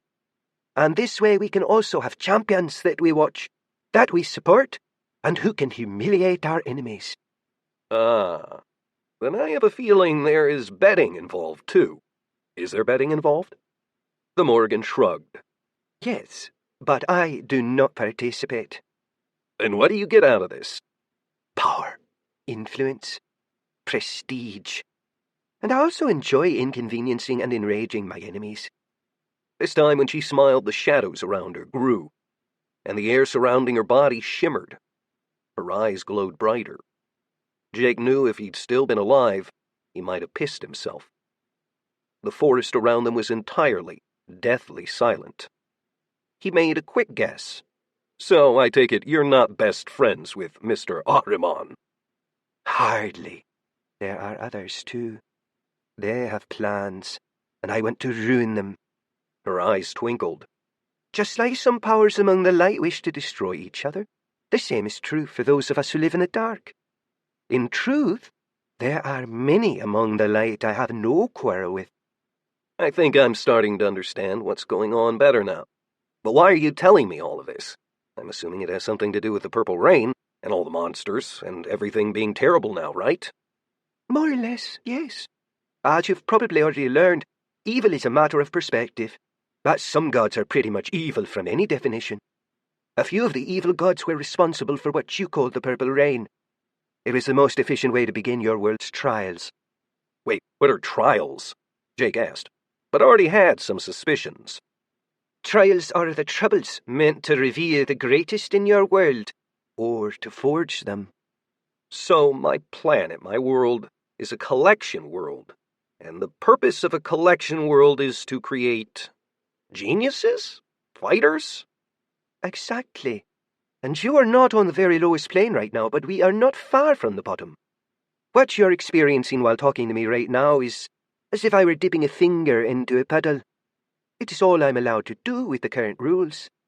I have come here to talk to you to make a deal. You see, I want you to be my champion. If and when you earn your right to be recognized as a hero. You're scouting? But why do you think that will happen? The Morgan's eyes flicked around for a second, like she was looking for something. When mortals begin to awaken, they create titles for themselves. Very few beings can see them. Not even all gods can see them all. What titles a mortal has attached to their soul can influence what sort of hero they may eventually become. The more titles, the more directions their growth could lead. Bigger titles mean more potential. This world has only just been rediscovered, brought back into the fold. Others, like me, will be attracted due to the temporal reset that just happened. You mean going back in time? Just so. And others are focusing on other things, like the living. But I have always thought outside the box. It is lucky for both of us that I had the urge to examine interesting new, non-human creatures as well. You have some very intriguing titles. The combination of life experiences and skills you possess are also quite rare, even unlikely. You may be the first of your kind ever. This is quite unusual. I have titles? Oh, yes. The goddess cooed. First immortal practitioner of your world, eater of demons, defier of gods, undead prince, saviour of millions. The list goes on. I've looked into your past and what happened to your planet before you died in your original timeline. It all seemed suspicious. There was not nearly enough advancement in your first timeline. Suspicious? Despite his earlier calm, the way the goddess was casually talking about looking back in time was beginning to unnerve him. Indeed. Then I realised why not enough heroes from your world had ascended. There are powers that are trying to destroy this planet to take it out of the running, to prevent new heroes from joining the eternal struggle. I'm not sure why, but it may be for many reasons, and may help explain why the powers of light protected this world for so long. None of this is likely to be revealed anytime soon, but it is painfully obvious after reviewing your history that your people were treated harshly. Too many monsters? The Morrigan shook her head. No, not enough. Too few trainers or relics were seeded, and too few deadly challenges and trials were introduced in the proper areas to stimulate growth. Oh.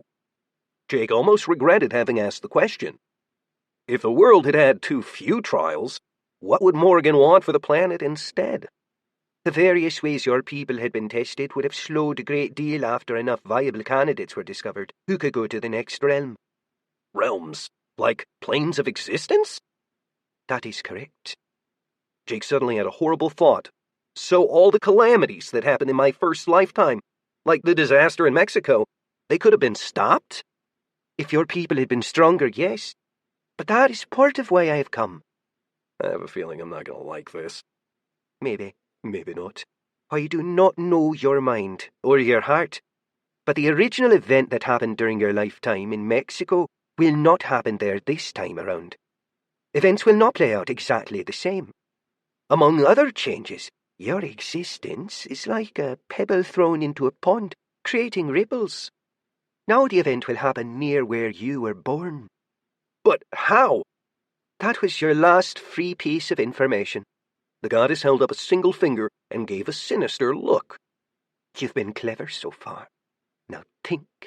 What question should you ask? Jake didn't have to think about it for long. He looked Morrigan right in the eyes, despite the risk, and finally said, "What do you want from me?" Excellent. Even in zombie form, you're sharper than many others. She stood and stretched sensually before placing her hands on her hips. I believe that you're destined to be recognized as a hero candidate. If enough candidates are recognized from your world, you will be sent to a higher plane to represent the Earth and the powers of darkness. The trials on this planet will slow, which will result in less chaos, but another group will also eventually be chosen to follow you, and so on and so forth. If you're part of the first group, many eyes will be on you. Many of the divine will want you as their tool, but you will choose me. Her eyes glowed. Why? The goddess gave a significant look to the trail through the undergrowth that Jake had made when he'd fallen. It seems you've lost some weapons as you rolled down that hill, correct? Since we are not connected in any way, not indebted to each other, I could not aid you without breaking many rules. However, the weapons you've lost were powerful and crucial to your survival, right? Yes. It seems fair, using the law of divine exchange, that I pay for your loss since I caused it. I can give you tools in the form of knowledge that will help you greatly. The goddess was dangling a carrot. Jake thought about it for a while. The deal didn't sound bad, but as the Morrigan had framed it, he couldn't just agree to it. It was too one-sided.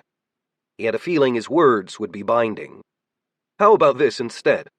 I'll give you the first audience if that day comes, and we can negotiate our final terms there and then. The Morrigan narrowed her eyes, but before she could speak, Jake held up one hand. I promise to consider your terms and your offer at that time very seriously. I have your word? Yes. She paused, then sighed. I agree. This should be good enough for now. My time remaining for this audience is almost expired, so your haggling worked well, Jacob Matariello. She walked over to him, and before he could even register what she was doing, the goddess pushed her thumb into his forehead before turning to walk away. She began to fade, and over her shoulder she said, I hope we meet again. Before she was even fully gone, something happened that shouldn't have been possible. Not to a zombie. Jake began to feel terrible, blinding pain. Chapter 10. Jake woke up in the forest, covered with dirt. He was still a zombie. The Morrigan was gone, likely long gone. After trying to remember what had happened, he could feel what was different now. Unlike before, he could sense his own existence in a way he never would have been able to explain. After thinking about it briefly, he settled down to sit against a tree and meditated. Since he was dead, he still couldn't cultivate properly. But he felt something inside himself he'd never felt before. Pathways of probability, like connections through the sky, wove through his mind. Possibilities lay before him that he'd known were there, but now he could sense them so clearly. He almost felt like he could touch them. Now Jake could sense what sort of monster he might evolve into if he cultivated upwards and forward. He could sense how incredibly complex these possibilities really were now, too. Since he had a better grasp of what was going on now, he could appreciate how wise it'd been to not try turning into a different monster too soon. Jake might have dodged turning into a slime or some low-level monster that couldn't even think. If that had happened, it likely would have been game over for him. A glimmer of a plan began to form in his mind. There was no way in hell he was going to make it to Macon in time to save his parents as a zombie. But what if he turned into something faster, more capable? Jake made up his mind. He needed to get the hell out of Dodge, find an area with more monsters, and gather energy to cultivate, so he could evolve. About an hour later, he was lying prone at the edge of the road, watching a train as best he could through some bushes. When the purple rain had first happened, even with news reports of zombies, trains and buses had still run, at least for a while. Some people just didn't see or hear the news until it was too late. Others tried to return home to their families. Jake needed to get on that train. His current location, basically on the border between Georgia and Florida, was just too far away from any area he was familiar with to use any knowledge from his first life. Even if the train was going the opposite direction, he needed to leave, but this one looked like it was heading north, the direction he needed to go. Lucky. This train had made a stop a few hours earlier, and he'd seen it in the distance. Then he'd stumbled forward, looking for a car he could climb on in case it started moving again. He thought he had finally seen some promising-looking train cars, but then he thought he'd heard voices, maybe some screaming. It was hard to really gauge distances and directions. The problem wasn't so much that his hearing was bad, quite the opposite, in fact. He actually felt like he could hear better now than when he was alive. It was just different. Shit! The train had actually begun moving a few minutes ago and was still barely crawling, but Jake decided to get up and just go for it. The chance was worth it because he wasn't sure if he could make it onto the train if it were moving any faster than walking speed. He kept swiveling his head to keep the best situational awareness he could. The sound of voices grew fainter as the train made more noise, and he still couldn't see any people. Weird, he thought. When he reached it, the train was still slow enough, moving toward him, that he could easily climb aboard. He awkwardly rolled aboard and got to his knees, surveying the inside of the boxcar. It looked okay. Then he noticed the doors on the other side were open, and he could see up ahead why he'd heard voices. There were people. Fuck! 3 of them were men. One was standing with a rifle, apparently keeping watch. He was overweight and nervous, wearing jeans and flannel. Another, a skinny guy, was standing nearby drinking a beer and chuckling, while the last man cursed as he tried to wrangle a struggling girl on the bed of an old pickup. The 3 men looked like they were in their late teens or early 20s. Jake mentally cursed again. If he were smart, he would just pretend he hadn't seen anything and stay on the train. The men hadn't seen him. They weren't watching behind them at all. In fact, they'd likely chosen this spot because of the noise of the train. Screams could draw monsters, so could gunshots. Trying to cover noises with the sound of a train and being near the train in the first place had been clever in its own fucked-up way. He briefly thought about just staying in the boxcar. Could he be that ruthless? If he wasted too much time going north, he wouldn't reach his family in time, but there was a chance he wouldn't be able to save them anyway. On the other hand, the girl here was in trouble right now, and he might be able to do something about it. Once these men were done with the girl, she wouldn't likely live to talk about it. The apocalypse, and everything it meant, like no more law, could bring out the worst in people, especially the dumb ones. In Jake's first life, smart people had figured out that even with no law, there would still be accountability. Most communities didn't tolerate murderous crazies for too long, at least not small fry. But murderous crazies with power and followers had been a thing before the Purple Rain. That didn't change. The power just changed hands. With a grumble, Jake placed his hand behind his back and rolled off the boxcar at the right moment. He didn't have any air to knock out of his lungs, so he stayed completely conscious and clear-headed as he rolled toward the scene. He got up, less slowly than he might have a day ago, and began walking slowly forward. The young men still hadn't noticed him, and it would probably be pretty easy to walk up and bite one, but that would only mean they might die a few days later. No, he needed different results. Since he needed to get their attention, Jake began to moan, loudly. To ham up his zombie act, he shuffled forward sluggishly, like one of his legs had been smashed and he couldn't use it well. He kept moving, though, trying to get as close as possible without seeming like too much of a threat. All this sudden noise and movement finally got the youth's attention. By this point, the one on the bed of the truck had his pants around his ankles, and the girl wasn't struggling anymore. It looked like he'd hit her a few times. Jake had a bad angle and couldn't see very well, but he thought he saw blood. Her clothing had been ripped. After Jake very deliberately moaned again, the man with the rifle turned, and Jake tried not to tense. "No, you idiot!" hissed the man with the beer. "The fast things might hear you." "Then why the hell are we out here?" demanded the overweight guy. He had the beginnings of a beard and wore glasses. "Alex, you said you were just gonna scare her a little. That was it. What the hell are you doing?" He hissed the last part. "What does it look like I'm doing? I'm teaching this bitch a lesson.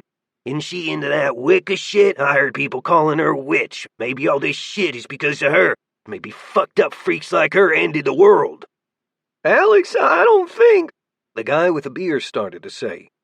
He had pimples and a wispy goatee. "How about you guys quit worrying about what I'm doing like a bunch of dickless faggots and do something about that zombie? It's almost reached us." "But I can't use the rifle, right? Noise?" "No, but we have baseball bats. Fuck! Figure something out, I'm busy. But if you two decide to stop being queer, you can have a turn after me." The man with the rifle looked green around the gills, but Beer Guy seemed to get a glint in his eye. He popped into the truck for a second and came out with a baseball bat. Then he set down his beer bottle and walked toward Jake. The man with the rifle was slowly approaching too. Good, Jake thought. This was going to require some precise timing and maybe some luck. The weird cultivation of monster cores that he'd done earlier had left him far better off than he had been before, but he was still a zombie. It was a problem that a baseball bat or rifle could definitely kill him with a blow to the head. Even broken bones right now would be bad. He could only move around normal walking speed as it was. Jake's reaction time was still pretty bad, so he focused as best he could while looking slightly off to one side, moaning, trying to act like a normal zombie. He'd been betting on the fact that these fine specimens of humanity had already grown at least somewhat accustomed to low-level monsters, otherwise they wouldn't be out by the train tracks, proving that they didn't deserve to live. With that thought in mind, right as Beer Guy wound up to swing, Jake pulled his handgun from behind his back and shot him in the heart. Beer Guy made a sound like he'd been kicked in the balls and dropped to the ground without ceremony. It was almost comical how slow to react the other two were. Rifle Guy just stared, and the one they'd called Alex, the one on top of the girl, began to try pulling up his pants. He was still kneeling, so it wasn't working well. Even though the shot would be tough, Jake prioritized Rifle Guy. He knew he didn't have too many rounds left, so he tried to aim as best he could, firing 3 times. At least one connected. The man screamed, and hot blood spattered the rocky ground when the bullet punched through his thigh. It looked like another bullet had grazed his elbow. Jake kept the pistol leveled, hoping that the guy would be stupid. Thankfully, he was. Rifle Guy kept a grip on his weapon as he stumbled backwards. Unfortunately, Buddy began to awkwardly run away. It was obvious that he was pumped full of adrenaline. Jake fired another shot after him just to keep him moving. Rifle Guy was too far away now to reasonably hit with a pistol, at least while Jake was still a zombie. Jake had to hope that Rifle Guy wouldn't find some balls or brains before Jake was gone. The entire reason he hadn't shot Jake with the rifle before was because of the noise, but Jake was making plenty of it now. He moved toward the struggling Alex, who had the sheer gall to plead, "No, please!" Before Purple Rain, Jake might have hesitated despite his disgust, but he felt almost nothing now. He moved forward, smoother than he had before, and when he was close enough, his gun came up again. Alex snarled and awkwardly stumbled toward him, grabbing for the gun, but Jake was leading with his other undead hand. He managed to grab Alex. Then he simply rested his pistol against the would-be rapist's forehead and pulled the trigger. As soon as he fired, or at least a second after the body hit the ground, he noticed a tiny, cloudy bit of light leave Alex's body and rise upward, rushing toward Jake's Dantian. He didn't know what it was, except for really weird, but Jake didn't have time to think about it. The rumbling of the train behind him was a reminder that he had to move. He wasn't even sure if he had any more bullets in his pistol, so he pointed it in the general direction of the running rifle guy and intended to empty the magazine. Nothing happened. Wow! I almost pulled the trigger on a click with Alex. That might not have turned out so well. Jake almost tossed the pistol, but had a change of heart. The Springfield had served him well, and maybe he'd find some ammo for it later. He stashed the pistol and approached the girl. With all the gunshots he'd just made, somebody or something was likely to show up, and if it were the latter, this girl was definitely going to die. Jake could hear a gunshot and cursing from the direction rifle guy had gone. It seemed the recent noise really had attracted monsters. That meant rifle guy would probably be coming back once rational thought returned, and he realized he'd left the truck. As a fresh zombie, before he'd cultivated, Jake had been awkward, but still fairly strong.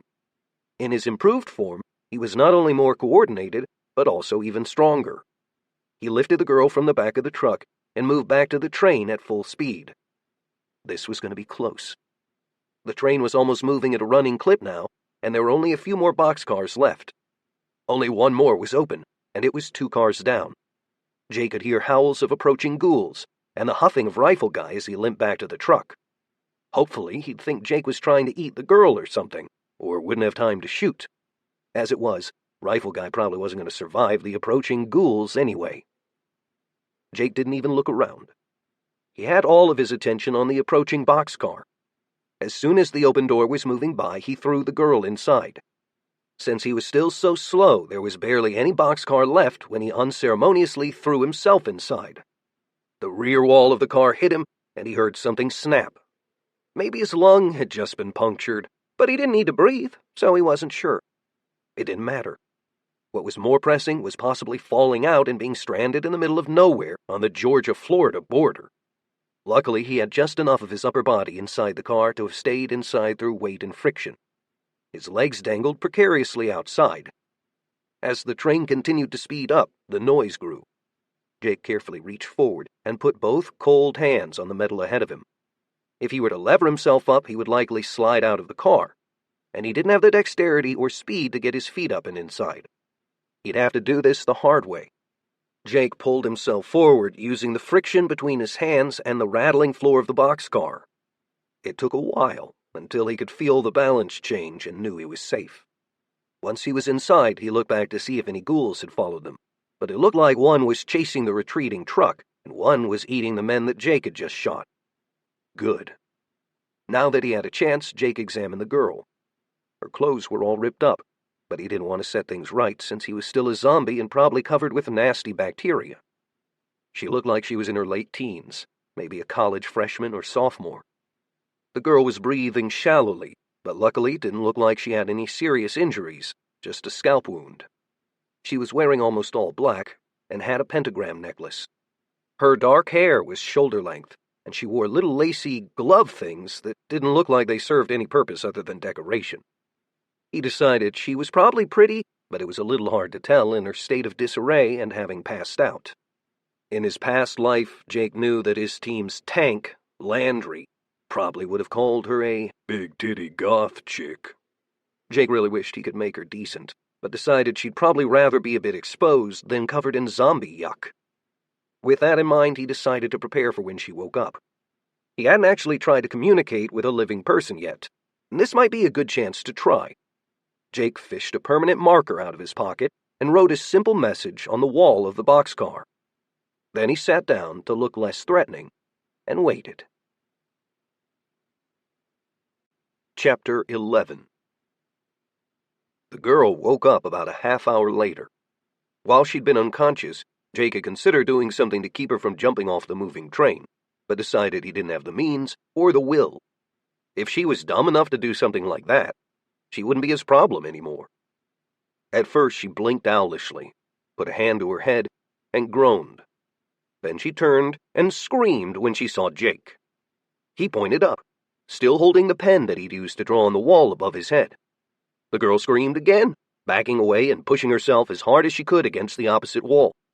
Jake motioned once more with the pen-holding hand, his motions exaggerated.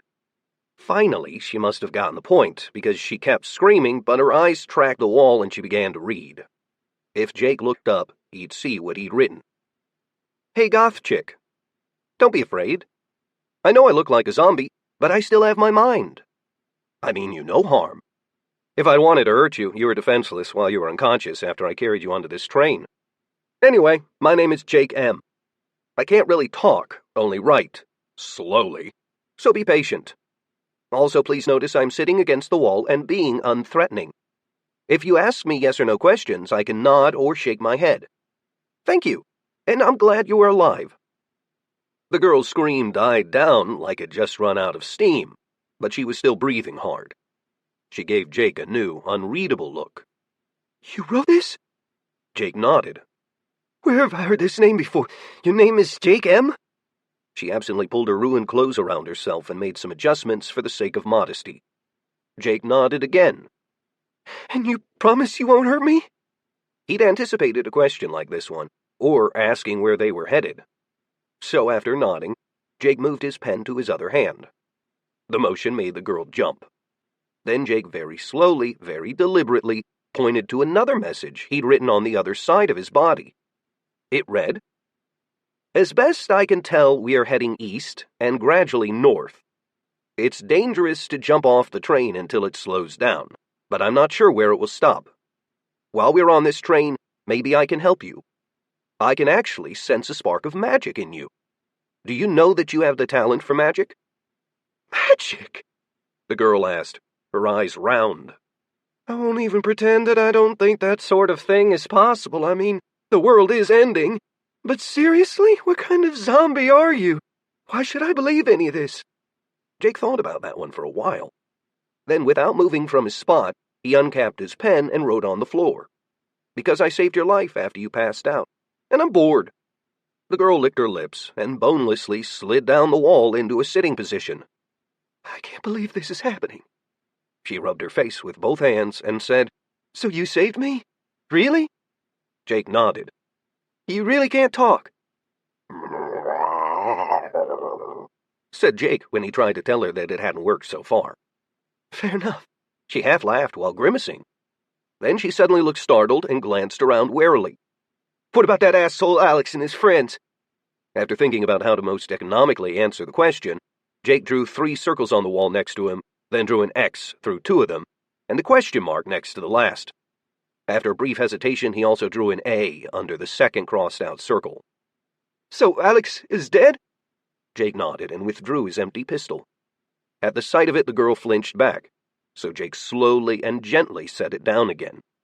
He hooked a thumb at himself. "You killed him?" He nodded. Then he held up his pen and went to work laboriously writing on the wall again. The new message read, "Name?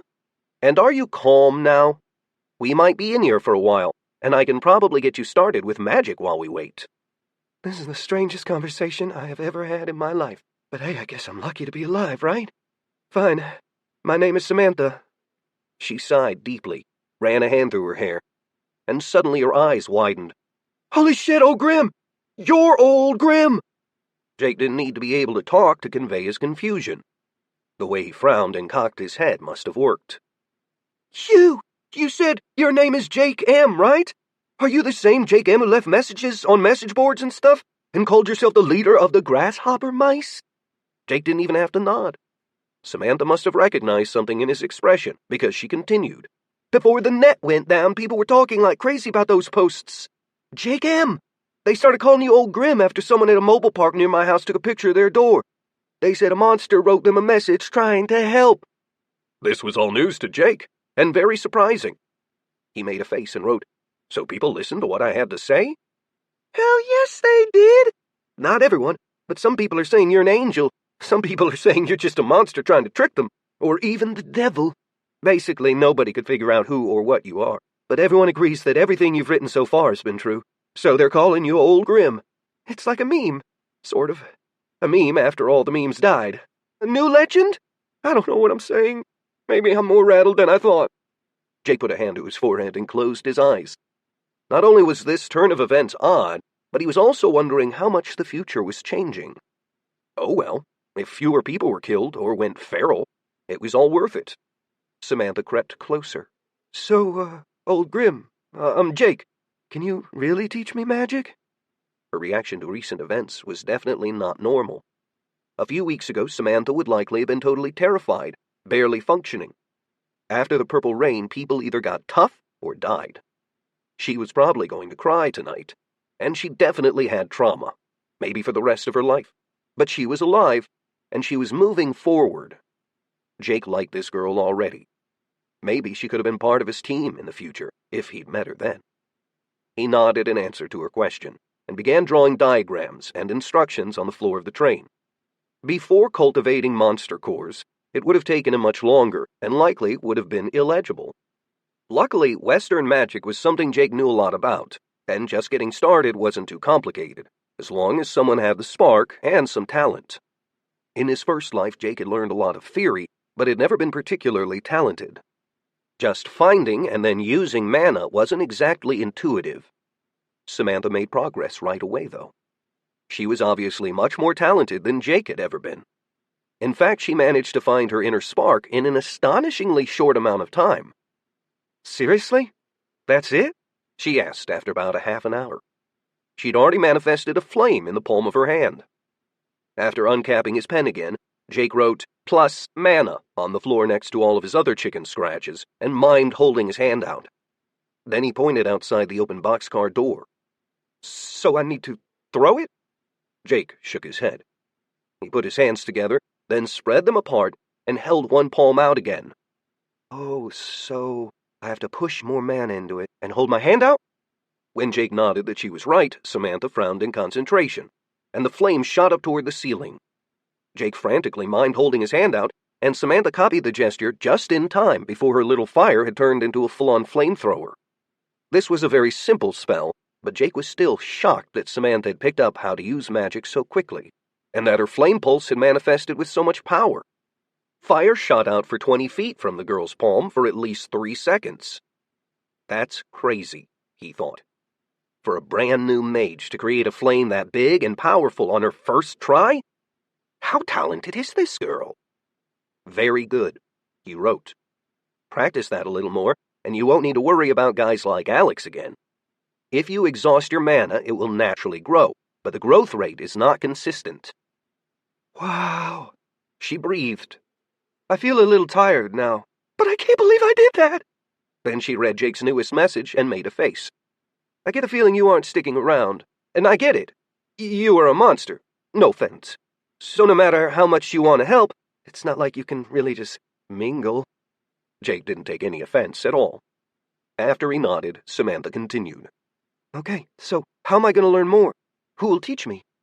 That was a very good question. Luckily, for the style of magic that Jake had begun teaching her, he had the answer. He jotted down the title and author of an old book, then wrote, "Find in a used bookstore," and circled it. This will help me? Jake circled it again. He wished he could talk, but she'd figure it out. The book he'd pointed her to was actually a fantasy book that had detailed descriptions of characters using magic. After Purple Rain, a number of adventurers had figured out that copying some of the techniques from that vintage fantasy book actually worked in real life. The author had been dead and gone, so the mystery of why the book contained real magical formulas had never been solved, at least not during Jake's lifetime. And considering Samantha's talent, odds were that she'd figure out a few more ways to use her mana before ever even finding the book. As Jake thought about the book, he noticed that the train had begun slowing down.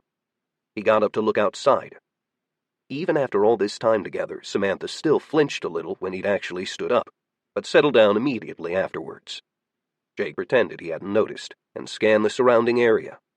He thought he recognized some of the landmarks and buildings that he was seeing outside. Using his pen, he wrote, "You said people have read the stuff I put on the internet?" Samantha nodded. "That's right. Nobody knew who or what you are, but you haven't been wrong about anything yet. Imagine how people are going to react when I tell them that old Grim isn't old at all, and he's actually really nice, and has taken the form of a zombie." Jake wasn't sure what to think of that. It seemed like there had been a misunderstanding, but he wasn't too worried about it. Most people didn't have access to the internet or electrical power anymore in the United States, so Samantha's weird take on this meeting ultimately didn't matter. In reply, he just wrote, "So people got the part about using the golden arches?" He actually didn't spell out the last bit, just used a symbol. "Yeah, on the message boards they were saying it was genius. Those fast food restaurants are practically everywhere and easy to find." Good, thought Jake. In his past life, McRonald's restaurants had served as a kind of beacon and a hub for adventurers a few months after Purple Rain, and before the militaries had begun organizing. In his messages online, Jake had just explained what people should do and how to survive based on his experiences in his first life. It seemed that enough people had seen what he'd written that hopefully they would begin organizing faster than during his first life. Some powered people, mages, warriors, tech lords, and all the other varieties, would have known something was different with their bodies right after Purple Rain. Jake's messages had instructed that everyone who'd been touched by power, basically future adventurers, should meet up at the Golden Arches to coordinate and try to save their communities. He'd suggested that martial artists, hunters, law enforcement, and military types with their own weapons could help out too. Jake looked out the boxcar door again. He would have breathed a sigh of relief if he actually breathed anymore. Yes, this was definitely Valdosta, an area he was at least somewhat familiar with. The train was slowing down even further, and Jake stuck his head out of the boxcar, trying to catch a glimpse of the part they were approaching. If he was right, the train should be going right by a couple of McRonald's restaurants in just a few minutes. Then Jake noticed a change that made him even feel optimistic. He couldn't see any more random zombies wandering around, unlike most of the trip up until now. The train slowed down even further, a little faster than a run, and the businesses up ahead looked undamaged. Yes, Jake thought. He could see people on rooftops with rifles, obviously coordinating with each other. This was a community, not anarchy. Jake bent down to write, "You should get off here. The train is probably only slowing to avoid hitting people on the tracks." Samantha crossed her arms, holding herself tightly. "Thank you, old Grim. Jake, I think you're right. Seriously, though, thank you for everything. I would shake your hand or give you a hug, but you really look gross, and you kind of smell." Jake shrugged and tried to chuckle, but it just came out as a gurgle. "If we ever meet again, I just want you to know that Samantha Walsh owes you a favor. Hell, I owe you my life. Thank you." She began to tear up, and almost like she was avoiding talking anymore, she jumped off the train. Jake watched her go with bittersweet feelings. Strangely, he also felt a tickle in his memory. Where have I heard that name before? Samantha rolled after she hit the gravel and cried out in pain. Jake was worried at first, but saw it was just a scrape. She'd be okay. A couple of men yelled in concern and ran over to Samantha. Jake searched his zombie brain for the connection. Have I heard that name? Samantha. Samantha Walsh. As he puzzled over the name, he looked towards Samantha. It wasn't until it was almost too late that he registered the cries of alarm. She was frantically waving her arms and shouting, "No, it's okay!" But one of the men was yelling and pointing at Jake. "Zombie!" Someone else screamed, "That girl just escaped! Kill that thing!" Jake ducked right before bullets whined through the boxcar. Shit. He knew the door would take too long to close, and he'd be too exposed. Jake instead rolled over to one side of the car and plastered himself against the wall. Apparently, the train's conductor heard the gunfire, because Jake could tell by the vibrations as he lay on the floor that the train was speeding up again. A few more bullets left scars on the bottom of the car. As Jake lay hiding, he tried to say, "No good deed goes unpunished, huh?" Instead, what he actually said was, "I really hate being a zombie." Then it finally dawned on him where he'd heard Samantha's name before, and who she likely was. No fucking way, he thought. No way! In his first life, a woman named Samantha Walsh had been one of the Archmages, the most powerful magic slingers in the United States. He hadn't recognized the name right away, because she'd most often been called by her nickname, Pixie Midnight. Jake had never met her, just seen her from a distance. Did I just teach magic to Pixie Midnight? Instead of worrying about it, Jake huddled in a corner. He hoped the train would speed up fast enough to escape from anyone with heroic ideas. Being a zombie sucked, but being unarmed now made it even worse. Maybe if he really had taught magic to Pixie Midnight, she'd save even more people than in his last life. The thought comforted him. Chapter 12. Jake was eyeing the bullet wound on his arm when he felt the train slowing down. It'd been about an hour or two since Samantha had disembarked. While his wound didn't hurt, it was still annoying. He stuck his head out of the boxcar to figure out where he was, but he wasn't familiar with the area. He'd been lucky that he'd recognized Valdosta before. After Purple Rain in his first life, he had been to Valdosta a few times. This place didn't seem familiar at all, though. Logically, since the train had been heading north, it was probably moving toward Atlanta, and likely near or through Macon. Jake wasn't an expert on train tracks or train lines, but he was pretty sure about this. Train tracks and trains in general had become a common topic of conversation after Purple Rain among adventurers. They were used more than roads sometimes. Jake tapped a finger against the floor. The train had been moving at a good clip after leaving Valdosta, but it was definitely slowing down now. At first he thought it could be stopping, but that didn't seem to be the case.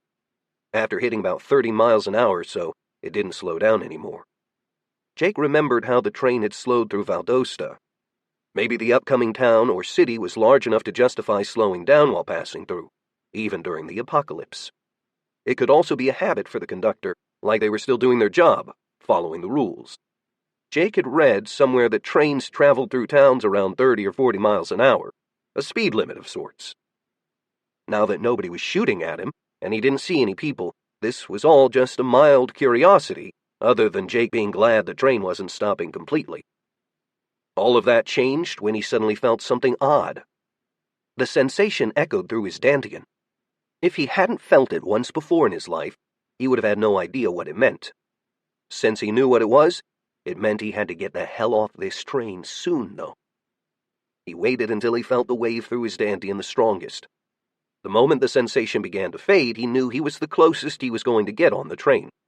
Jake clamped down his teeth to avoid losing his jaw if he fell wrong, wrapped his arms around his head, tucked his elbows in, and jumped off sideways as best he could. In his first life, one of the adventurers he'd known, an ex-army guy, had shown him how soldiers were supposed to land after jumping out of airplanes back in the day. The move, a PLF, had looked weird to Jake back then, but it had actually worked. He'd even used it while taking high falls a few times as an adventurer. Jake tried it now as a zombie, and it was sort of a partial success. He didn't break any limbs, but he was pretty sure he broke his tailbone, and if his blood had still been moving normally, he would have been bleeding from several places. A few little rocks got lodged into the bullet hole in his arm. If he could feel properly, he'd be in horrendous pain. As it was, he was only distantly aware of the damage. Since he could still walk okay, Jake chalked it up as a win. He felt a pang of sadness as he watched the train go by. It likely would have taken him directly to Macon, but then what? As a zombie with no weapons, he wasn't much use to anyone. No, what he felt now in his dantian, the signal coming from this place, would be sure to help if it didn't kill him. Jake was sure that he'd felt an assessment room, or as they would be known more commonly, a challenge portal. A few wandering zombies turned to study Jake for a moment, but went back to shuffling. He didn't register as human to them. Jake was sure he could attract them if he really wanted to, but he didn't have any desire to do so. If he got boxed in by too many and they sensed his soul, or whatever it was that made monsters attack if they got too close, he'd be fucked. Jake moved forward and looked around cautiously. It looked like he'd fallen out of the boxcar near a junkyard. Back the way he'd come, he saw an overpass, but that didn't tell him much. He just mentally shrugged and began moving toward the sensation pulsing through his dantian, the pool of energy he'd created in his stomach area. Maybe one day it'd be like a sea, or even the ocean. But right now it was more like a dirty mud puddle. There was a fence to Jake's right, and it looked like there was one on the other side of the passing train, too. Maybe this was an industrial area. To both sides of the railroad tracks, there were large buildings and silos or something. This area had not fared well after Purple Rain, at least based on the number of zombies that Jake saw. He saw signs of struggles and attempted exodus, too. It was pretty common after Purple Rain for people to try escaping their location, after they'd seen the first person or two be murdered. Of course, there was no escaping. The entire world had been changed. Jake needed to get through the fence, and climbing it as he was just wasn't going to happen. He ambled forward until he came to a hole in the barrier, where it looked like someone had driven right through it with a car. Bags of random household goods and trash were lying around near the hole. After Jake caught a glimpse of an envelope in the trash, he bent and examined it. Tifton, Georgia, huh? Now he knew where he was, at least. But it still didn't mean much to him. He'd heard the name before, but didn't have any memories of spending time in Tifton in his first life. Maybe because, like this time around, there hadn't really been much left. He walked through the hole in the fence and wandered into a fairly open area, with large buildings and parking lots. Jake really wanted a better idea of where he was, so he picked up a large rock from the ground and moved toward a couple of parked cars. He needed to be quick. His appearance wouldn't attract fellow zombies, but loud noises would. Before he'd cultivated monster energy, Jake would have had a hard time breaking out a car's window with a rock. Zombies were strong, not fast. He still barely managed. The hole wasn't impressive, but was enough to clear enough glass to reach his arm through and unlock the Volkswagen. Jake dug through the glove compartment and looked in the back seat. Then he popped the trunk. Nothing. He moved on to the next car, and like the last car, he tried the door handle first. Yes! The car door had been unlocked. He found the backpack inside, and then figured out where he was. Georgia Department of Agriculture, huh? He was glad he'd solved the mystery, but didn't feel great that whoever this car had belonged to was probably dead, or turned into a monster by now. Mystery solved, he began moving toward where his Dantian was pulling him again. He was close now. Challenge portals could only be felt by someone with magical, enhanced, or supernatural abilities. In Jake's first life, a few people who'd been augmented cybernetically had been able to find them too. But cyborgs that strong were rare. Challenge portals had been even more rare, and the rules for how long they stayed open always seemed arbitrary. Some stayed open for a set amount of time, usually a day to a week. Some only admitted a certain number of people, usually anywhere from 1 to 7. Others seemed to show up and then close at random. There were a few constants, though. The faceted, the beings that ran the challenge portals, were not benevolent. After a few years of visiting challenge portals, adventurers had figured out the rules. Almost no time passed in the real world for as long as someone was in a sea portal. Time passed much more quickly inside. There were always 3 options of challenges that someone could choose. Each challenge would have a number of tests, from 1 to 10. The better a person performed with the tests, the better reward they would get. And while challenge portals couldn't technically kill you, they could kick you back into the real world half dead, or close to dying. Most adventurers wouldn't attempt a challenge portal without a team on standby, just in case. But Jake didn't have the luxury, and the rewards and treasures that could be found in challenge portals were just too good to pass up this opportunity. He finally found the portal at the far end of the parking lot, near an open gate to a road. Jake realized the road was connected to a highway or something, and kept that in mind along with the location of the junkyard he'd seen. He could see the challenge portal now. It looked like a shimmering silver doorway. Jake screwed up his courage and stepped forward. There was no flash, no sense of transition. He immediately found himself in what looked like a polished silver room. The scene was a little nostalgic. Jake had been in 2 challenge portals in his first life, both of them before he'd really understood the rules, or all the variations.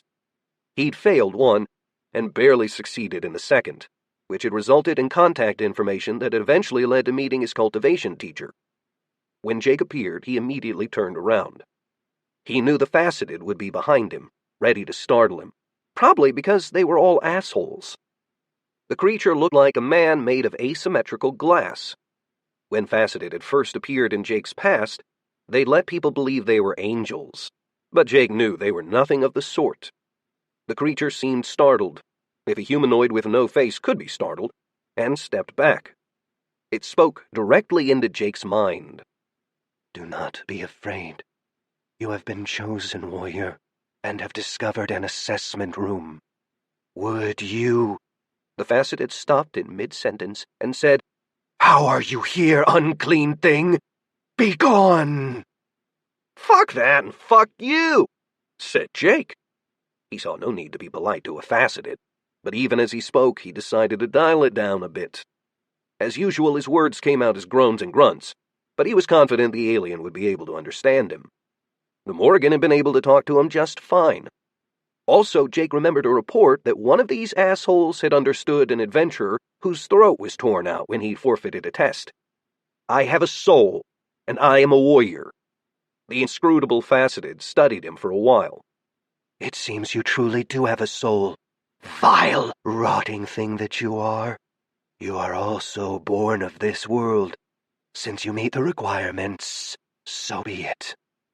This is an assessment room, where if you choose, you will be challenged on one aspect of metal and can receive a reward based on how you are ranked. Ranking will take place in a way your species understands, from F to A, with S and even SS being possible for the mightiest or most talented. At rank S or SS, a second reward may be chosen from the highest tier rewards possible, and more rewards will be available to choose from than at lower rankings. Do you understand my words so far, warrior? Yes, said Jake. Good. Now, do you choose to be assessed with a challenge of combat? No. Then you are choosing to return back to your world without being challenged. If you do, you may not return, for every soul may only visit each unique assessment room a single time. Jake grimaced the best smile he could. No, I want you to quit fucking around and tell me all my options for the challenges I can choose. The Faceted was visibly taken aback, and again this was conveyed despite the fact that it didn't have a face. However, now 2 blue glowing eyes had appeared in its cut-glass orb of a head. Do you choose the challenge of combat? Did I stutter? No, I do not choose the challenge of combat. Now tell me what other challenges I can pick. Jake wasn't backing down, and wouldn't be intimidated. The Faceted were all dickheads, and until adventurers had caught on that they could ask for more challenges, the strange aliens had always made it sound like the only test a person could take was the least favorable one for them. Who knew how many hopefuls these things had killed or maimed in Jake's first life? How do you know there are more than one challenge available? That's not relevant, is it? I am a warrior from this world. What challenges are available to take here? If the Faceted had teeth, it would have been grinding them. Jake felt a bit of satisfaction, but he still wasn't dumb enough to show off more of his knowledge. For instance, he wasn't calling the Faceted by its species name, or letting this one know he actually knew its name. Quite a few Faceted had been investigated and divined by wizards over the years, and Jake had eaten up the information whenever he could find it. This one ran a very distinctive silver room, so Jake knew he was probably dealing with Tata. These things really were assholes. You may choose between a challenge of combat, a challenge of purity, and a challenge of endurance. Jake smiled as best he could. He'd had a suspicion this Faceted was Gattata, but now he knew. Because of this, he chose the obvious challenge. I want the challenge of endurance. So be it. For your first test, you must survive as long as you can without drowning. Without warning, Jake was transported in the air above a vast ocean. He fell, smashing into the water below. If he'd been alive, this might have been concerning. It definitely would have been surprising if Jake hadn't been expecting it. But he'd read and memorized the accounts of every test that any adventurer had encountered in all the various challenge portals. This lake trial was to test how long a person could survive without drowning. The end of the test would actually be when the examinee drowned. There was no way to win. Floating would work for a while, but not forever. The sky itself lowered during the entire test, eventually leaving no air above the water. It was all rigged. Of course, some people could still survive for days underwater if they had to. They would likely get high marks in a test like this. As soon as Jake hit the water, he just let himself sink. He was confident in the fact that each challenge was pretty straightforward. Challenges of combat wouldn't combine challenges of morality, and challenges of endurance wouldn't likely include combat. Of course, there were always ways to cheat in the various tests, using other abilities, but this one would be easy for Jake. Either way, he wasn't worried about being attacked by a sea monster or something. Jake was careful not to take in any water as he sank. He actually never reached the bottom, just slowed until he'd achieved neutral buoyancy. If he were still alive, it'd probably be freezing cold. With nothing else to do but wait, Jake achieved a lotus position as best he could, touched his thumbs and fingers together, and began to meditate. While he meditated, Jake circulated his energy, taking the opportunity to refine his recent gains. He didn't have much to work with, but he could use what he had to widen his meridians, too. Jake stayed peripherally aware of what was going on in the world around him while he meditated and practiced his ki circulation. As a cultivator, he could keep perfect track of time, at least as his body experienced it. When he felt the sky solidly press down into the ocean, he knew it had been 3 days. Since this was basically free training time, Jake just mentally shrugged and went back to refining his energy and control. Since he wasn't doing anything else, he occasionally took a break to review the information that he'd gotten from the Morrigan, trying to decide on a potential evolution path. Some of what he learned was odd, even disappointing. For instance, certain monster forms were only available if he were to evolve under certain circumstances, or even on certain worlds. There were limitless monster variations in his head now, so he began to narrow down the routes he could take that would actually be possible on Earth, and with the resources that he had. For instance, one transformation would require triggering an evolution after he had just the right amount of energy, and had also somehow been covered in diamonds. Taking this route would be incredibly unlikely. Jake started looking into the potential benefits and weaknesses of other forms he could evolve into. One thing he was placing a lot of importance on was the ability to communicate. He was getting really tired of being shot at without at least being able to yell, "I'm on your side, idiots!" If people kept shooting after he could talk to them, Jake would feel a lot less bad if he had to kill them. Finally, Jake found a truly God-rank evolution path, but it was going to be difficult. What was important was that it would allow him to attain a fast form relatively quickly to reach Macon and save his family. This path had evolution prerequisites he would actually be able to meet, and also had a lot of potential at the upper ends. After he evolved once or twice, it would take a lot of time and energy to reach any new forms, but that was a trade-off that Jake was willing to take. Jake checked the time again and was mildly surprised to see that over 2 weeks had passed. He was actually tempted to just stay under the water and train, but decided that even with how cold the water was, and his natural zombie protection against decay, staying longer might be pushing it. It wouldn't have been a problem if his ki levels were higher. If he were at a more advanced level of cultivation, he might have been able to preserve his flesh, or even cover it with a protective field, but he wasn't strong enough yet. Oh well. At least he'd had some time to analyze the knowledge he gained and earn some insights. Since his mind was made up, Jake deliberately opened his mouth and sucked water into his lungs, thereby drowning. He was immediately transitioned back to the room he'd started in, and facial features or not, the faceted seemed annoyed. Jake raised a hand with one finger, contracted his lungs, and forced most of the water out. Above him, the faceted said, "Congratulations on passing your first test. I was beginning to wonder if you were ever going to leave. After 2 months of not breathing, I could have just declared you dead and ejected you from the challenge." "Thank you for your patience," was all Jake said in reply. "Your next test is the poison and venom climb. You may give up at any time by saying out loud, 'I forfeit.' Good luck."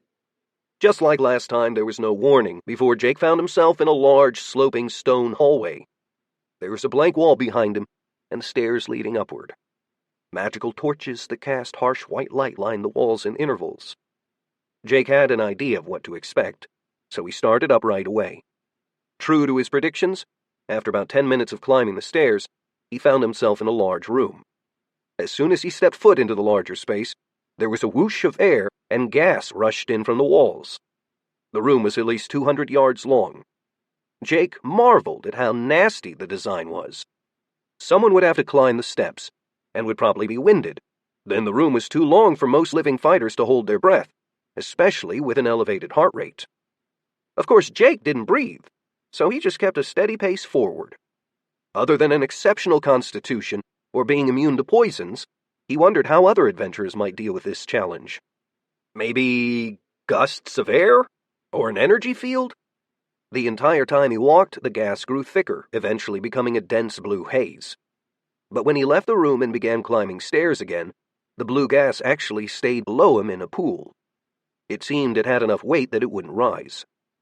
Jake realized why a moment later. This was probably so if someone triggered the trap and went back down the first set of stairs, the gas would follow them. Nasty.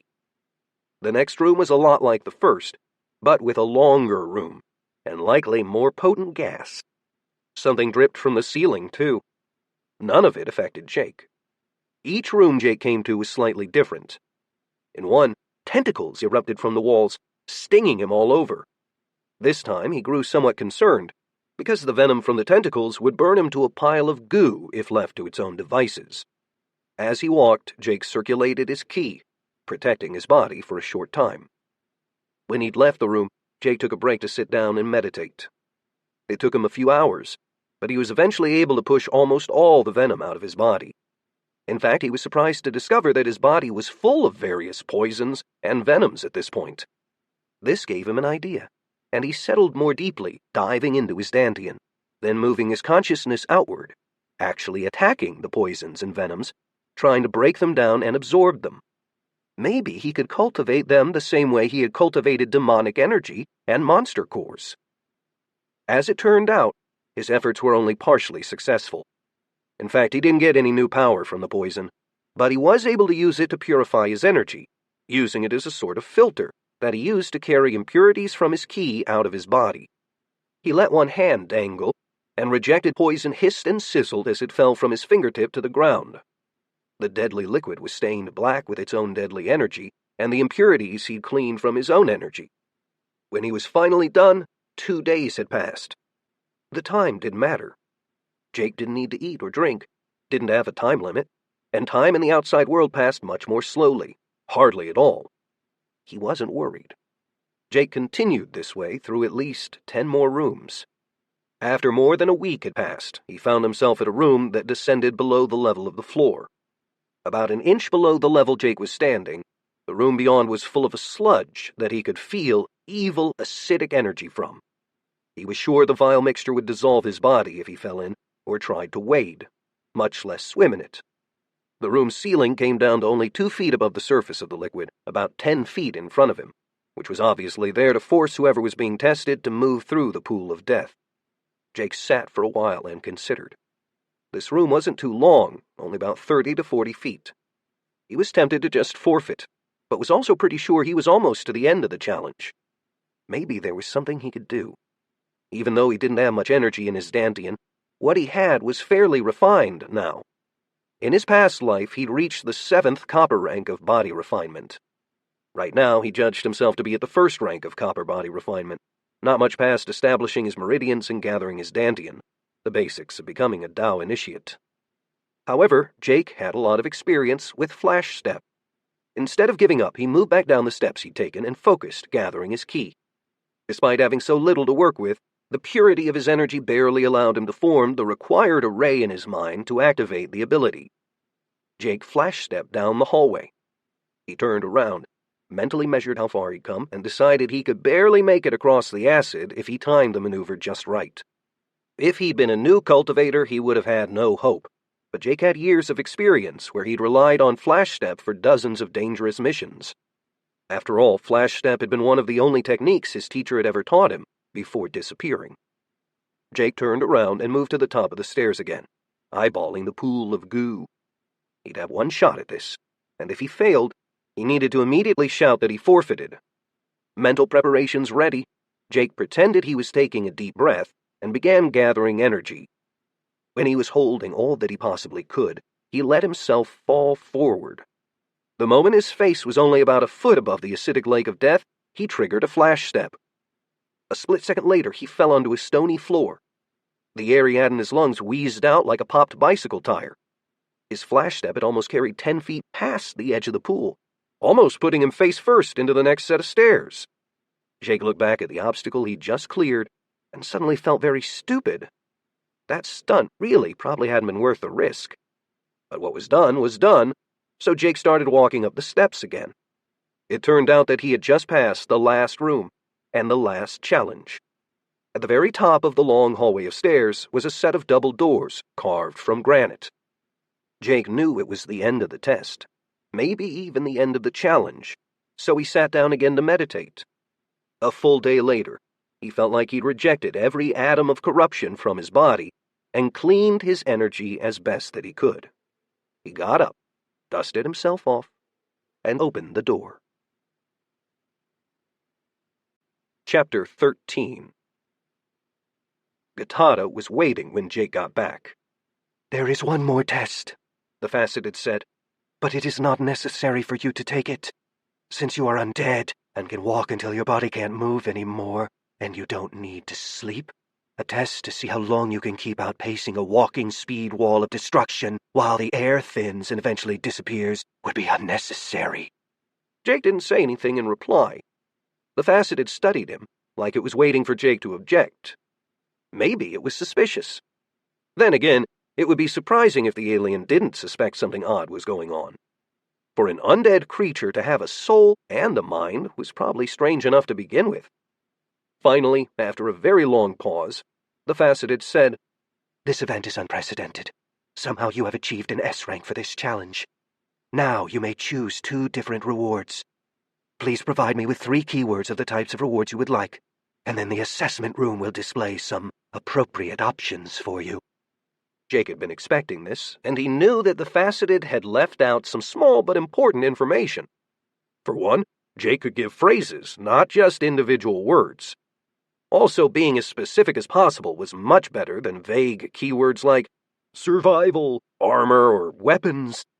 He also knew to be incredibly clear so the Faceted couldn't try to fuck him over, then claim it had been a misunderstanding. "My first keyword is Chaos Titan Ruins Realm." He'd chosen this keyword knowing that it was actually the next world higher than the one his cultivation master's sect was located. "My second keyword is Unbound, God of the Sword." Jake had heard his master mention that name with a tone of respect. His strategy was to give the most relevant, then the highest level cultivation-related keywords that he could, which led him to the last keyword he had, his master's sect itself. "And my last keyword is Divine Sect of the Martial Wandering Dragon God." The Faceted stood still for a moment, and its pinpricks of light that could be its eyes didn't move. It finally said, "Here is the first group of rewards that you may choose from." The Faceted waved an arm, and a number of globes appeared in the air, hovering in front of Jake. If he focused on any of them, he saw an image of the reward and a brief description of what it did. "What do you choose, unclean thing?" Jake skimmed the rewards. Everything he saw was good. There were a few high-quality enchanted swords, potions, medicinal pills, even a few technique scrolls. Some of the stuff was awesome, and even items he'd heard about but never actually seen in person before. The problem was, he had an idea for how good S-rank rewards were after reading so much about them in his past life. He made a displeased sound. "I thought you said that if I reached the S rank, I would have better rewards made available to me. What rank of rewards are these?" "This is the set of rewards available from rank F to A, all of them." "Yes, and I can choose 2 rewards. You said there would be more choices, better ones at S rank, right?" "These are the rewards available from rank F to A, creature." Jake felt a flash of irritated amusement. Well, that was evasive. The Faceted were still massive assholes, and true to form, this one was trying to fuck him over, keeping him from choosing 2 of the best rewards. If Jake hadn't known to challenge it, the Faceted could technically, truthfully say that Jake had chosen a lower-tier reward of his own free will. I would like to see all the rewards that I am eligible for now, please. Actually, I only want to see the S-ranked ones. He was sure he could hear the alien's voice grating as it said, Understood. These are all the S-rank rewards that the room has pulled from its pool of possibilities based on the keywords that you gave. Jake browsed dozens of options at the higher level, all of them seeming more amazing than the last. This is more like it. Seeds of the Forest Warriors. Plant these seeds in ground soaked in blood to create a silent, deadly army. The warriors will grow more powerful over time under a number of conditions. Staff of the Monkey King, degraded copy. Indestructible staff with secret properties that change based on the user. There were plenty more. Bisected sword. Gloves of Forest Knight. Headband of the Thought Demon's third eye. Every treasure would be amazing, but some were better than others for Jake's current undead form, and some would be a gamble. He kept going down the list until he found something to help him as he was right now, and that would be useful far into the future. Endless Storage Ring. Spirit-bound. A storage ring with higher than average capacity. Once worn, enters the Dantian for safekeeping, but can still be used as normal. Wow, Jake thought. He'd never even seen a storage ring before, only having heard about them from his teacher. As far as he knew, there'd never even been one on Earth. On top of that, this one would actually become a part of him, not remain a piece of jewelry. Some of the advantages to that were obvious. The ring was definitely going to be one choice. He found his second choice a few entries later, and when his eyes landed on it, if he'd still been alive, his mouth would have gone dry. Skill Scroll. Dark Wanderer's Trinity. A skill scroll thought to be lost ages ago. The original trio of skills developed by the Transcendental Wanderer. These abilities have spawned many copies and schools ever since, but this is the original. An amazing skill scroll. There had been other skill scrolls among the lesser loot, but this was the only one in the high-tier rewards, and it even had 3 techniques. I want the Spirit-bound Storage Ring and Dark Wanderer's Trinity skill scroll. Very well. Now you may leave the assessment room. Congratulations on your prizes. Wait, dude. Jake's words were cut off as his vision spiraled. The next thing he knew, he was standing in a parking lot again. 2 items lay at his feet. A plain-looking iron ring and an ornate scroll that had such a profound aura, he thought he might have been able to feel it even before becoming a cultivator. He didn't waste time just staring at his loot. After bending to pick them up, he put on the ring and was not too surprised when it seemed to vanish almost immediately. He felt it settle in his Dantian in a really interesting way and made a mental note to examine it later. Jake put the scroll inside so that he could look at it later. How one would go about putting things into the ring and then take them out again were obvious to him. Probably because he'd already taken his first steps into cultivation again. The method was stranger than he was expecting, however. He looked to the sky, then around him.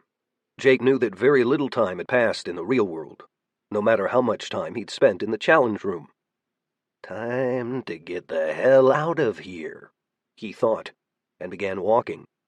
One of the things he'd done while meditating in the challenge room ocean was to come up with a plan to increase his cultivation. It would be so much easier now with his new storage ring. He moved toward the biggest road he could see. There had to be a gas station nearby. That would be the first step of his plan. It turned out that there was actually a gas station right up the road, heading away from the railroad tracks. He found a street sign, US 41. But walking all the way to the gas station, well, more like half shuffling, was stressful. There were crashed cars, dead, double dead zombies on the shoulder, and a few half-eaten bodies. Smoke from scattered fires were all over the place on the horizon. At some point over the last couple days, there had been some violence for sure. Jake just had to hope that some trigger-happy survivor out there wasn't going to take his head off. He looked, sounded, and probably even smelled like a real zombie now, so he wasn't even sure he would blame them. He made it across the street without any problems. A few distant zombies ignored him, and were far enough away that they would not be a threat. Part of him wished he had the time to look at his new skill scroll, but what he really wanted was to stop being so defenseless. Realistically, as long as he was still a zombie, he was going to be at a massive disadvantage in this new world. He needed to kill monsters. A lot of them. The front of the gas station was busted out. There were 2 bodies outside, but blood was on the ground everywhere. After whatever violence had happened here, some monsters had likely dragged the other bodies away to eat them. Parts of Georgia had been visited by hurricanes in the past. But before or during a hurricane, people would have been after different things, and would have had more time to buy everything at the gas stations and grocery stores. But the way the world had changed so suddenly after the Purple Rain hadn't given anyone in the world any prior warning.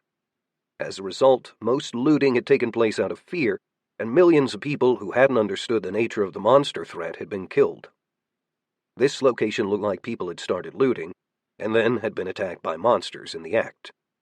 Luckily for Jake, it looked like the place still had everything he needed.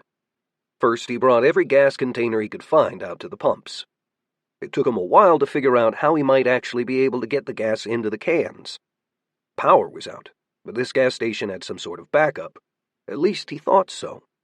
He tried to locate a switch behind the counter that would let him turn on one of the pumps. Jake spent a while poking around, but eventually gave up. There was likely some sort of backup power, but he didn't know where it was, and he wanted to get the hell out of Dodge. If it was a generator, it'd be noisy, too. He had a feeling that if he stayed out in the open by a highway too long, he would be far less likely to survive long enough to put his plan into action. There was no handy lake in this area to escape into. When he'd searched the gas station, he'd found some keys under the counter. One of them unlocked a port outside used by the fill trucks. Jake then found a rubber replacement hose in the back room and shambled back outside. He really wished that he had a pump. There was probably some clever way to get gas up to where he was to fill containers, but he couldn't figure it out. His specialty had been magic study, cultivation, and killing monsters, not siphoning. For once he found his deadened senses helpful. Jake lowered the hose into the hole and sucked up a mouthful, a stomachful, maybe even a lungful of gas. Then he vomited all of it into a gas can. The process was slow and disgusting. Probably bad for the gas, too. He didn't need the stuff to stay super pure, though. After each gas can was full, he put it into a storage ring. Then after he ran out of purpose-made gas cans, he emptied out cleaning products in the parking lot and used their bottles. After that, he used 2-liter bottles of soda, then water bottles. When all was said and done, he had hundreds of gallons of gasoline in his storage ring. His clothing was covered in gas from the process. If anyone threw a match at him at that moment, he would have been a goner. Jake avoided as much broken glass as he could to avoid making too much noise and visited the gutted gas station one more time. He hunted around, looking for any more items that might be of use later, tossing them into his storage ring. One item that was crucial to his plan was so perfect it even made him try to form a smile. He didn't think he'd pulled the expression off very well, but Jake didn't care. Now it was time to go monster hunting. At this point, he feared humans with weapons, or newly wakened abilities, more than zombies. As soon as he moved off the larger road, he immediately felt safer. Deep down, he knew the feeling of security was probably an illusion. If any humans fighting back against the monster invasion saw him, he'd be toast. This soon after Purple Rain, ghouls were the most dangerous monsters that would be commonly encountered, but they completely ignored Jake. He was just another monster. In fact, he was a zombie covered in gasoline. He walked into a nearby muddy river, or creek, to clean most of the gas off of his clothing and skin. Since his plan included fire, he didn't want to accidentally turn himself into a Jake torch. He wandered around a bit after that, getting his bearings and figuring out where he could set his plan in motion. Tifton, Georgia seemed to be a mid-sized town. Jake didn't see a lot of movement. People had probably already fled, or were laying low. Jake could just imagine people aiming rifles at him from distant rooftops and deciding not to waste bullets on a random zombie. He moved south for a while, but wasn't finding what he was looking for. Most of this part of Tifton seemed to be industrial in nature, or office buildings. Jake doubled back, returning toward where he'd come from. At one point he spotted an abandoned motorized wheelchair and briefly considered using it to move around quicker, but decided against it. Especially while he couldn't talk. Drawing attention to himself like that would not be wise. His exploration finally took him right back to where he'd started, through the parking lot of the Georgia Department of Agriculture and back to the railroad tracks. He headed north for a bit, before stopping and turning in a full circle, taking in the houses he could see now. This is it. If his luck held out, he wouldn't get shot and would be able to accomplish his goal while also helping the survivors in this area. He just wished he wasn't so damned slow. Thank God for his fledgling cultivation base, or he'd really be screwed. Jake's understanding was that he was still on the edge of town. He hadn't gone through a downtown area or anything like that before getting off the train. The wandering zombies would continue to ignore him with any luck. He hoped he wouldn't run into any people either. Maybe they'd gone to the center of town or a different area. Still, whether people shot at him or his monster hunting plan worked out, he needed weapons. Jake took a left on East Golden Road and mentally cringed about being out in the open again.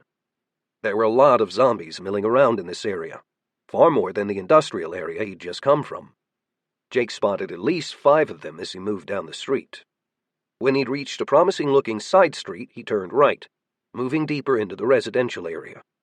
What he was looking for was his future killing ground. He needed a fenced yard that wasn't too small and wasn't too large. Of course, everything hinged on one of his natural zombie abilities. He hadn't used it yet, but he had to have faith that it would work. Jake didn't want to call any extra attention to himself until he'd had a chance to set his trap. Finally, Jake found a little yard with a chain-link fence that would probably be perfect. The front door was ajar. Jake moved up to the door and knocked. He almost tried to say anyone home, but knew it would just come out as moans. It wasn't worth trying to speak. Besides, in the middle of the end of the world, with monsters roaming the streets, a house with an open door was probably a good indicator that there weren't any survivors inside. He cautiously moved inside and found the body of an old woman in the living room.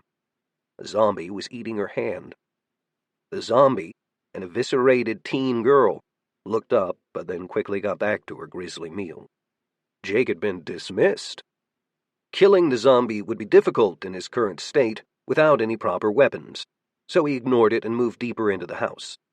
The little rambler had a few rooms off a central hallway, and he inspected them all, looting, throwing anything of value or interest into his storage ring. When he reached the last door, he saw the pictures on the walls and realized it had been a man's office, maybe the husband of the dead woman being eaten in the other room. One wall had been decorated with framed pictures of old warships and planes. Plaques on another wall made Jake think the man had been a retired Navy soldier. He found a .38 revolver and half a box of bullets in one of the desk's drawers. It took him a while to fumble loading the weapon, but he managed. The pistol went into his pocket and the ammo went into a different one. Being armed again felt nice. But the real treasure was the room's sword collection. A weapon rack stood against one wall below displays full of American Civil War memorabilia. Next to an old musket were a few sabers. Jake knew how to use a saber. In fact, he might even be considered an expert. Ironically, he'd begun carrying a saber because they were one of the most common types of real swords that scavengers might find and then sell on the market, so quality blades were cheaper. But despite being adept at using one, he only had a passing knowledge of how to classify antiques. Some of the swords in this room looked like American Civil War sabers, which made sense given the displays on the wall.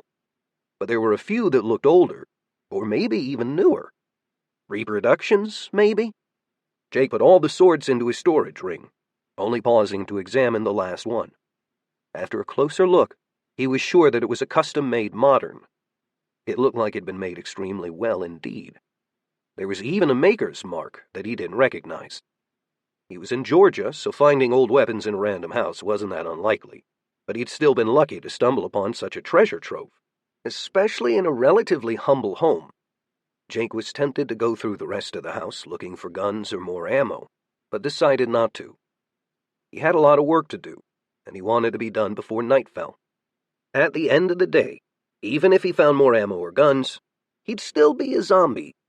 That fact needed to change, or he wasn't likely to survive much longer, much less be of any help to his family. Jake turned and solemnly saluted the chair behind the room's desk. He didn't know whether the man who'd used this office was still living or dead, but Jake would be eternally grateful for his new weapons either way. If he ever met this man, he'd return everything and pay what he could. For now, the least he could do was keep the corpse in the home from being desecrated any further. He held the salute, and the moment felt long and heavy. Jake was determined to show what respect he could, and refused to feel silly about it. After saluting, he also bowed for good measure. Then he left the house, ready to start building his trap. Chapter 14. Jake had planned to kill the mindless zombie in the house right away, but decided to be a little more cautious once he was out in the living room again. With a pistol in hand, he remembered how noisy the shot would be. He moved around the house, closing all the doors and windows, before approaching the feeding monster and putting a bullet through the back of its skull. Unfortunately, no core manifested. Damn it! Cores were what he really needed now. As long as he was stuck as a zombie, he wouldn't really be able to use his swords, couldn't escape dangerous situations, and would basically stay a sitting duck. The more time passed, the more the survivors would get their shit together and start exterminating zombies. Running out of bullets wouldn't be a concern for most of America for a while, especially after people started manifesting supernatural powers. A family that had a beast transformer wouldn't have a problem getting food with or without firearms. Someone with that power could literally just run game down. His gunshot had rattled the windows. He knew it was only a matter of time before the noise attracted enough zombies to be a problem, but that was actually part of the plan now. It just meant his job would be easier as soon as he got everything else that he would need. Jake explored the house further and got lucky again. He needed to make a lot of noise soon. His plan had originally been to bang some pots together, but in one closet of the house he found a real old-school, honest-to-God, boombox. The kind that ran on big D-cell batteries. This one had some juice, and the cassette tape inside was Backstreet Boys' The Hits, Chapter 1. He decided to roll with it. Zombies were already beginning to mill around outside the house, so Jake would have to be fast to take advantage of this. After putting the boombox in his storage ring, along with some more handy items he'd found in the house, he moved outside. He began emptying gas cans from his storage ring, soaking the yard with gasoline, paying special attention to the areas near the fence. A few zombies wandered around outside, searching for the source of the noise he'd just made with his newly acquired revolver. Luckily, none came close enough to feel his soul. Once soaking the yard was done to his satisfaction, he examined his handiwork. He was ready, or at least as ready as he would ever be. If there were humans around, it would complicate things. The fact that there only seemed to be monsters present was lucky. This really was kind of an ideal sort of place to try a plan this crazy. Jake opened the gate to the front of the yard, and at the back. He didn't normally breathe, but took a deep breath for dramatic effect before moving to the street. It only took a few seconds to rewind the tape all the way. Then he lifted the boombox to his shoulder, turned it on, and started playing I Want It That Way.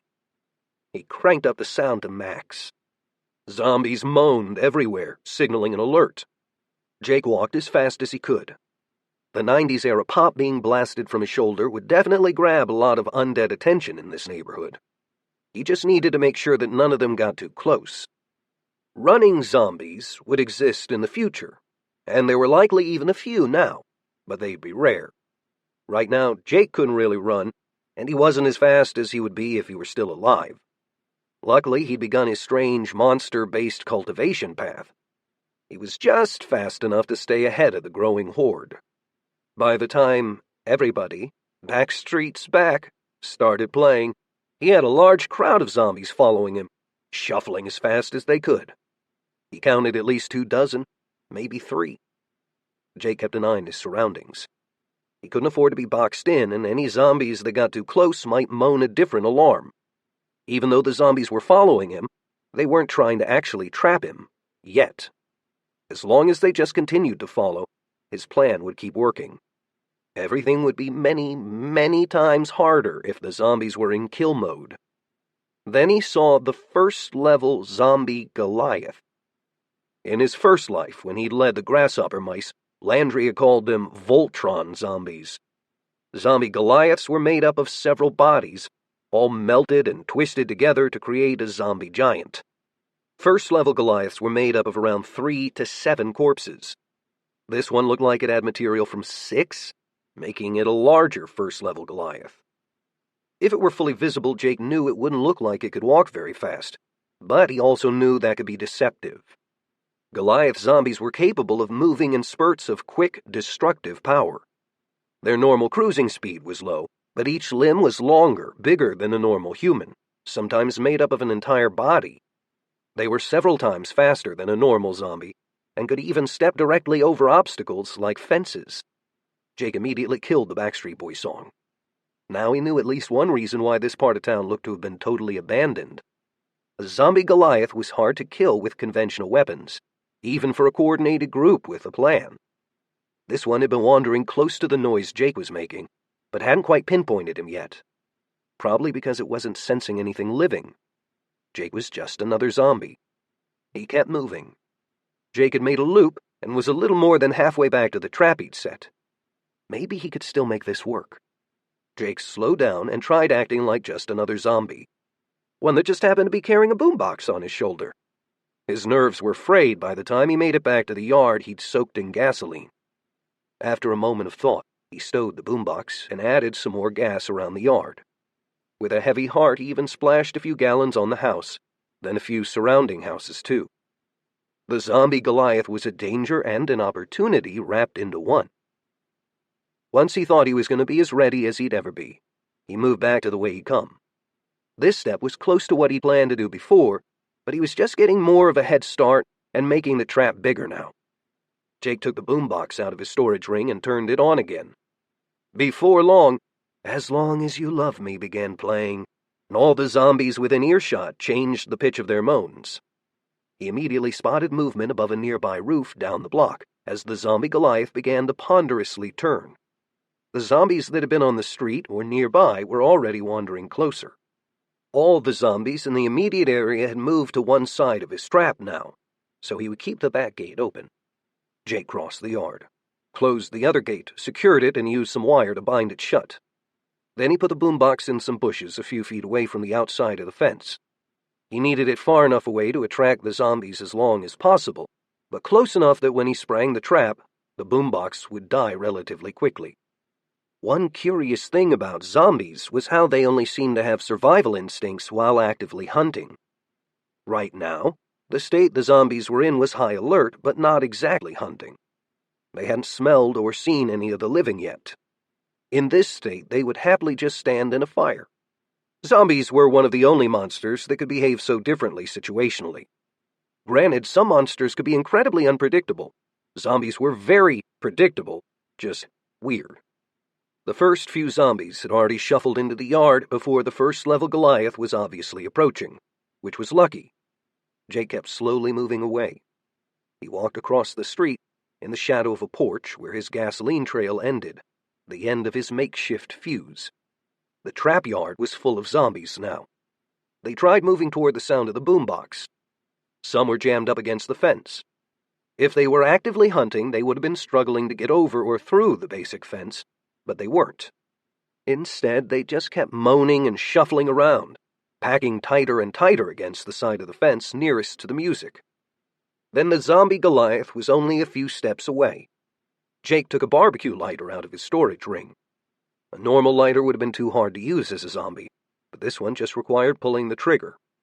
Jake waited until right before the massive zombie was actually about to enter the yard before bending down to light the gasoline trail. A line of fire sped across the street to the trap location, but Jake didn't wait around to watch. This was going to be a big fire, and he had enough experience with big fires in his former life to know what to expect. A large enough fire had enough heat to fry you, even if you were far away.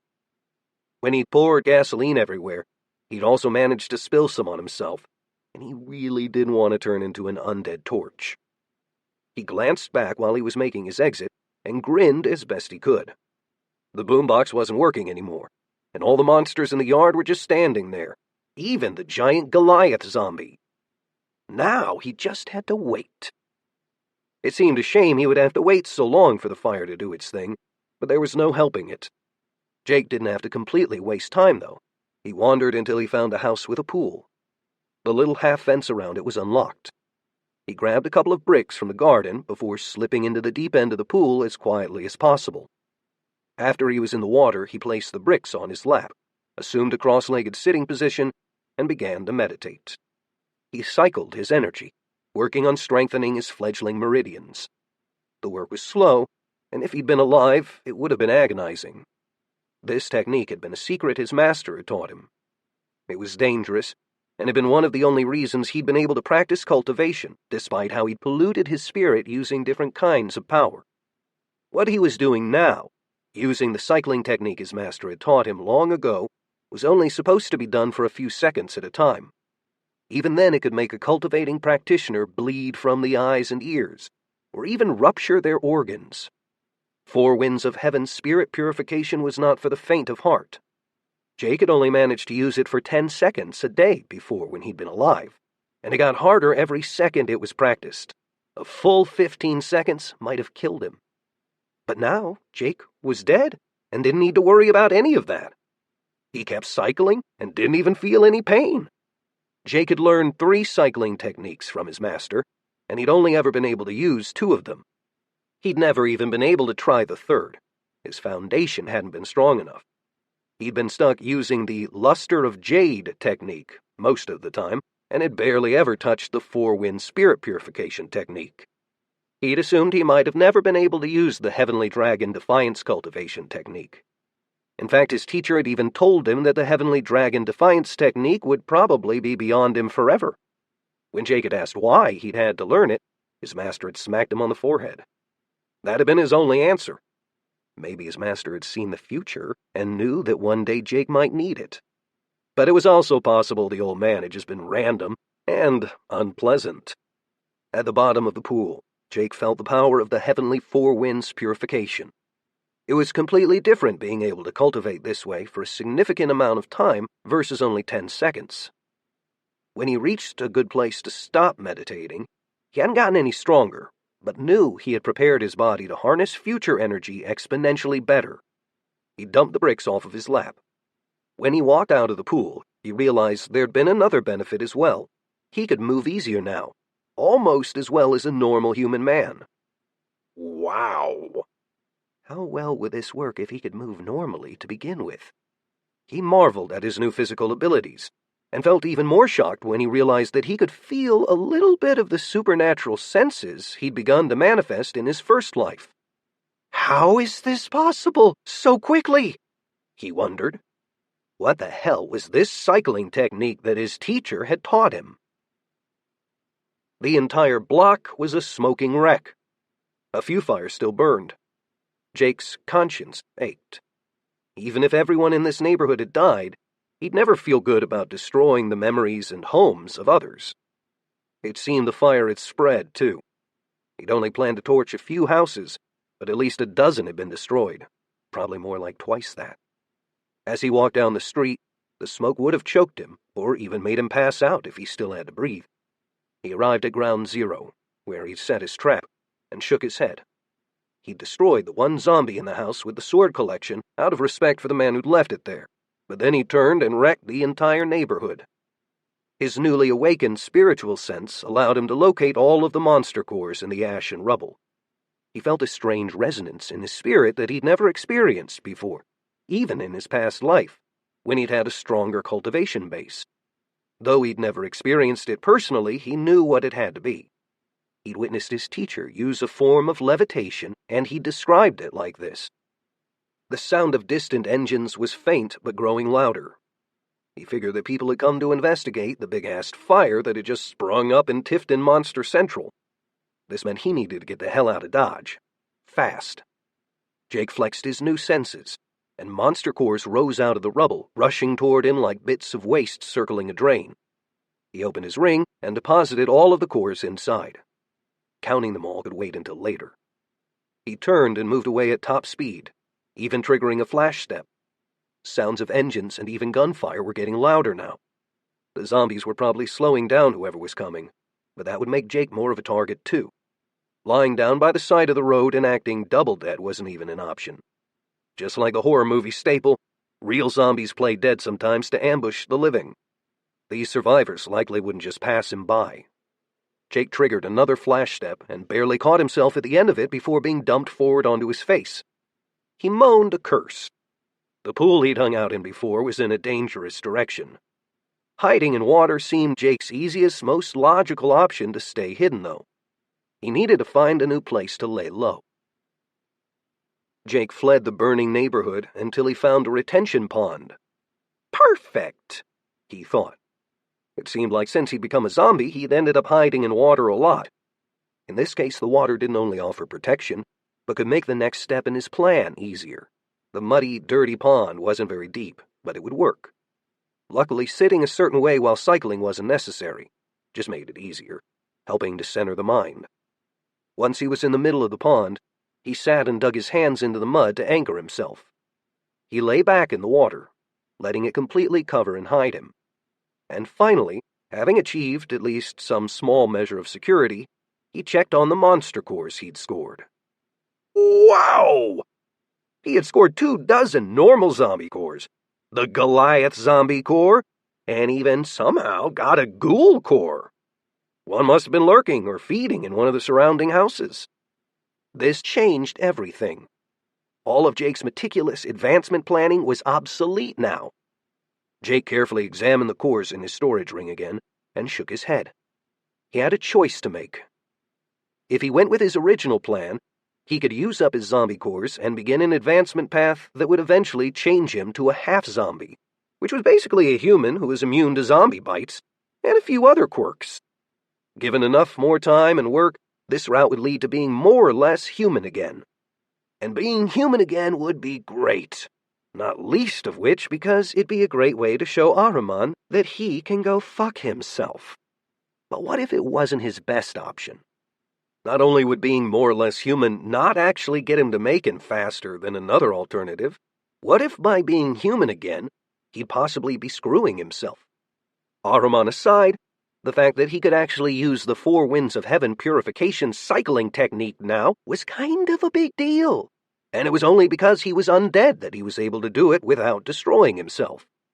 After another quick look at the info in his head, he learned a few things. There was not really any data on exactly what would happen if he were to evolve with his current mix of cores. There was data for evolutions using ghoul cores, but not a Goliath zombie core, at least not directly from a basic level zombie. He wished he had more time to make a decision, but he was running out of time to save his family. After giving the matter a little more thought and making an educated guess about where a new evolution path might lead, he mentally shrugged and made a decision. All but one of his zombie cores were going to be used to drive himself deeper and forward. But he was saving one zombie core, one ghoul core, and the Goliath core to use all at once for his first evolution, going higher. Jake took one of the zombie cores out of his storage ring, popped it into his mouth, and got to work. Chapter 15. Jake wasn't sure how long he took to process all of his monster cores. He built his meridians, cycling his energy, built the puddle of energy in his dantian into a pool, and then, finally, pushed for evolution. The entire process felt like an extremely long, vivid dream. Jake's mind split during the process, and part of his consciousness watched as the information the Morrigan had gifted him actually changed. For this reason, he knew exactly what he was evolving into. Because of his old master in cultivation, Jake understood how at higher levels of orthodox cultivation, the body, and in some cases the mind or spirit, would reject impurities. But in Jake's case, he actually felt his body suck up various elements and impurities from the mud puddle he was lying in. Motor oil mingled with his flesh.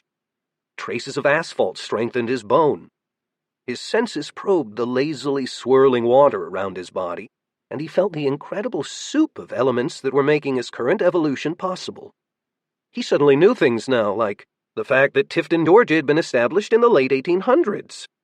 The puddle he was lying in hadn't existed in its current form for very long compared to the entire history of the city, but it'd been there a while.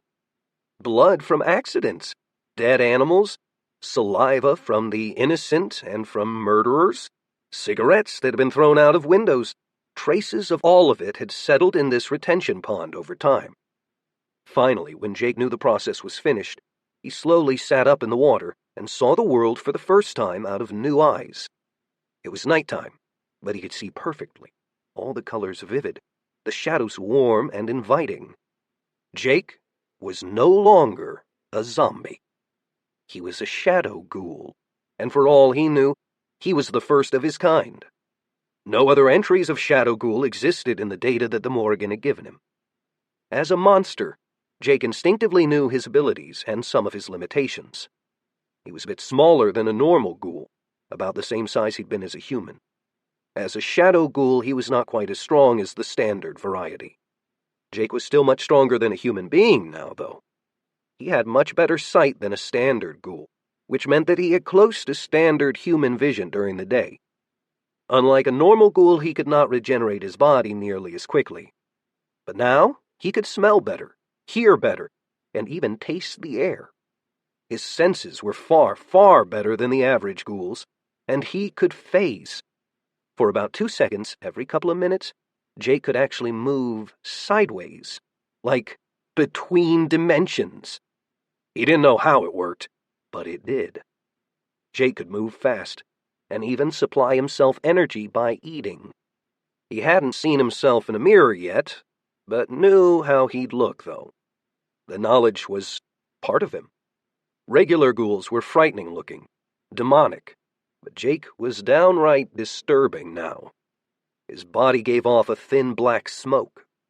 Curling horns grew from his head, sweeping backward like a parody of slick-back hair. His teeth and claws were silver. Blue eyes glowed in deep-set sockets. His claws were going to be a problem. They were probably great for ripping and tearing, but not so good for opening a doorknob or holding a pistol. He scanned the area and didn't see anyone around. No monsters, either, other than a couple of zombies in the distance. They ignored him, just like when he'd been a zombie himself. Jake left the retention pond, his wet clothing weeping filthy water once he was up on the bank. He moved experimentally and mentally shook his head. His body wasn't packed with massive solid muscles like a normal ghoul, but he still had a lot of power. Air whistled around his claws as he took practice swings. He walked forward, moving with pantherin grace. A flash step later and he was right behind one of the nearby zombies. He dropped forward onto one bent knee, his arm flashing in a crane's wing strike that he'd practiced thousands of times in his first life, but this time with claws. The zombie's head flew off before it even registered Jake's presence. Jake smiled. He could only imagine what he looked like. If his old team had seen what he looked like now, Landry might have pissed himself. He held up one hand, experimentally wiggling his claws. They truly were excellent weapons, but he was right that they'd get in the way later on. Maybe he could do something about it, though. Jake took off at an easy run, moving faster than a normal human could sprint. He didn't feel tired. The only way he could tell that he was exerting himself was a sudden need to actually breathe, and a feeling like he was losing energy. If he kept up this sort of pace, he would eventually need to eat.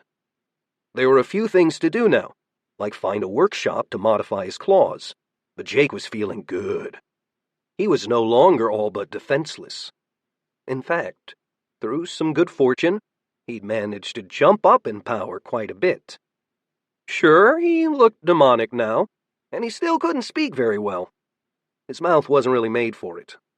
But he was now individually more powerful than he ever had been in his past life. And it felt great not to be a zombie anymore. He wasn't exactly sure where he'd fit power level-wise, at least as he understood them from his previous life. He'd been a copper-level body refinement cultivator before he died. Maybe. Something strange had happened in the demon world he'd been trapped in, now that he thought about it. Maybe he'd actually reached a reforged body, but so strangely he hadn't noticed. Normally, in orthodox cultivation, an immortal would progress through Tao Expert, which was basically just forming a dantian and creating strong meridians, then starting the long journey of body refinement. 10 stages of copper, silver, and gold body refinement were the steps necessary before reaching a reforged body. After that, an immortal practitioner would begin working on their foundation pillars, crystallizing the chi si in their dantian. From Silver 1 level of the body refinement stage, to a full reforged body was around adventure rank 7 to rank 10, as best as Jake figured. This was also around the power level of a C-rank monster. Jake was definitely a C-rank monster now. There was no doubt. He felt like he was probably somewhere in the mid-silver of the body refinement stage. Maybe he wasn't stronger than he'd been in his first life. The time he'd survived in Ahriman's hellworld was kind of a blur. This new form of cultivation was strange, but he wasn't complaining. He'd jumped ahead, making incredible gains in power, but he had a feeling that an explosive advancement like this wouldn't happen again. He wiggled his claws in appreciation. Maybe if he'd had this body in his first life, all his friends wouldn't have died. After a firm shake of his head, Jake dismissed that thought. What-ifs and might-have-beens could lead to madness, or worse, weakness. At the end of the day, strength was not the only thing that mattered in this world, but it was definitely one of the top 3. Jake headed north in general for a while, and went out of his way to avoid any groups of people or signs of violence, or any fires he saw. Being able to smell people on the wind now was a bit strange, but helped with stealth, and stealth would keep his undead ass alive. He might be stronger, but he looked like a monster in the middle of the apocalypse. There was no way he could expect a group of survivors not to try destroying him on sight. And Jake really didn't want to kill any innocent people. Not if he could help it. The rate he could move now was far faster than a human could manage, short of having a car or a motorcycle. He'd left the city behind some time ago. His travel had been slowed since he was avoiding major roads. Luckily, all the roaming monsters continued to ignore him. Jake found the type of workshop he'd been searching for after traveling for a couple of hours. The shop was an outbuilding a stone's throw from a new construction house on a rural lot. Jake had noticed the house and the outbuilding while ghosting through the woods. The house was a modular construction place, tastefully done with the first hints of landscaping around the perimeter. Whoever had lived at this place, or might still be hunkering down, had definitely loved the place. Jake spotted a zombie wandering through the woods a couple 100 yards away, but didn't see any other monsters. He crept up and peeked into the window. His breathing was heavy but under control. Ghouls were still undead, so normally he wouldn't have to breathe. He wasn't really alive, so he wasn't sure why he had to breathe if he exerted himself. It was just the reality of his new existence. Through the glass, the inside of the shop was dark, but it wasn't a problem for his enhanced vision. He slowly smiled as he finally found some of what he was looking for. During his run from Tifton, he'd scoped out a few other places, but they hadn't had exactly what he'd needed. At least he hadn't thought so. He hadn't been able to ransack random locations. He was in a hurry. He still didn't know how long he'd been lying in the puddle back in Tifton while he changed. His goal was still to make it to Macon in time to save his family, and he planned to haul ass northwards until he found out how much time he actually had left. The possibility he might already be too late was not productive to think about. Jake had made peace with his previous decisions. There was no way he could have made it to Macon in time while he'd still been a zombie, but there'd definitely been a price to pay. All he could do now was hope and keep moving. He was going to explore this workshop first, though. With a quick slash of his claws and a supernatural application of force, Jake was through the door and into the workshop. He hadn't checked the house for people and didn't have any desire to. He might have to choose between an innocent person's life or his own at some point in the future, but he wanted to avoid it now. If anyone came out of the house, he'd hear it. In the shop, he grabbed what he'd been looking for, heavy-duty bolt cutters. When he'd first begun looking into shops, he considered using a hacksaw. He had talked himself out of it. Using a hacksaw in his claws would be allowed, might not work, and might end up hurting himself. The bolt cutters were easy, especially since Jake was so strong now. It only took a few minutes to cut off most of his claws. They were tough, like iron, but Jake managed. When he was done, he was only left with a claw on both pinky fingers. As a human or a zombie, the fingers had been extremely weak. But as a ghoul, he had a lot of strength in just that one finger. Relatively. He could also lock his fingers while using his claws as weapons. As an experiment, Jake drew one of his swords from his storage ring. With only one claw left, he was able to handle the weapon without a problem. He even took a couple experimental swings before moving smoothly through a few forms. It was a pity that he looked like a nightmare now, but at least he could move like greased lightning. That thought reminded him that he hadn't actually seen himself yet. He just knew what he should look like based on the info in his head. Jake went outside, found a relatively clean window on the side of the shop where the moon was shining, and took a look at himself in the reflection. He hissed. "Damn! Yeah, I definitely can't see people like this," he thought. It was lucky he didn't have to actually try talking to his family to save them. Jake went back into the shop to throw some things into his storage ring that might come in handy later. That done, he left and began running northward again. Staying off any roads was still best for his continued survival, but he figured it would still be easy to find his way to Macon. Maybe I'm already too late, he thought, but angrily shook his head. Thoughts like that weren't helpful at all. The entire situation was frustrating, though. As a cultivator and immortal practitioner, he should be able to keep track of time perfectly, regardless of his mental state. Evolving had messed something up.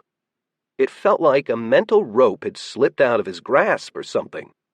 He was confident that once he got a handle on the day and time again, he could recalibrate himself. But for now, he could only judge the passage of time from the moment he'd woken up again. "Damn," he tried to say. The word came out as a growl. Jake's mood got worse an hour later when the sun began to rise. He wanted to keep moving, but he wouldn't be able to save his family if someone shot him in the head. Sure, he was tough now. He might even be able to generate some sort of monster shield, but he didn't know how yet, and shouldn't take chances. He very briefly thought about finding another car to steal, but decided against it. In some ways, that might make him even more vulnerable. With a frustrated heart, Jake crawled into a culvert to wait for nightfall, and to think. Chapter 16. Jake tried to look at the bright side while hiding in a big culvert under a road, waiting for night to fall. The first positive thing was that he could get to Macon a few hours after the sun went down, most likely. A second was that now he finally had some time to look at the Dark Wanderer's Trinity skill scroll in his storage ring. Lastly, since he was a more powerful monster, he was confident that he would be able to cultivate using the Four Winds of Heaven Spirit purification technique. Of course, there were a few problems to think about before looking at the skill scroll. The first was how he was able to still cultivate to begin with. He'd only realized within the last hour that what he'd been doing shouldn't have worked, at least not well. Cycling energy was still a form of cultivation, after all, just a really inefficient one. The practitioner drew natural energy into their body and purified it or transformed it while building their own meridians, body, or energy conduits. At least that was the theory and how it normally worked. Even though the Winds of Heaven purification was primarily designed to improve his body with the energy he already had, the process should still be absorbing bits of ambient energy. And all of that should have been impossible for Jake now. As a monster, he could likely only truly cultivate in a hellish world like he'd survived in before he died. He couldn't sense any usable energy outside his body now, nothing like when he'd been alive. The only theory he had was that his body actually retained energy in unused form. Maybe it leaked out when he used monster cores. That felt like it might be right. It also stood to reason that as he improved his ability to absorb energy from monster cores, it would improve the efficiency as well, not produce waste. But then how could he practice Four Winds of Heaven purification? Another theory was that he actually produced his own energy now. There was some evidence of this in how monsters could drop cores. It still didn't feel right, however. The answer might actually be solved by his other problem. He'd used a lot of energy traveling so far already. High-level cultivators didn't need food. At least this was something he understood to be true. But Jake was still only in the equivalent of the body refinement phase. He needed to eat. The hunger wasn't coming from his stomach, though, or at least not only his stomach. He also had a feeling that depending on what he ate, he might be able to acquire spiritual energy in addition to mundane. There was no way to test his theories now, but he planned to eat something once night fell. Then he'd know for sure. Jake began cycling, practicing the Four Winds Heaven Purification technique. It wasn't difficult to do at all anymore. What used to be so agonizing he could only tolerate a few seconds was almost like absently humming now. While actively cycling, Jake removed the Dark Wanderer's Trinity scroll from his ring and studied it. His new eyes didn't have a problem seeing it in the dark, but his night vision wasn't necessary. The writing glowed with spiritual essence. Weird, he thought. The writing wasn't in English, but he had no problem reading it.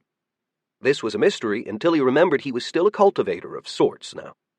Anyone who had stepped into the realm of cultivation would probably be able to read this scroll. There were 3 techniques explained in the scroll, with 3 levels of mastery. The first was the demonic contradiction wave. Jake was surprised that he could understand the concept behind the technique so easily.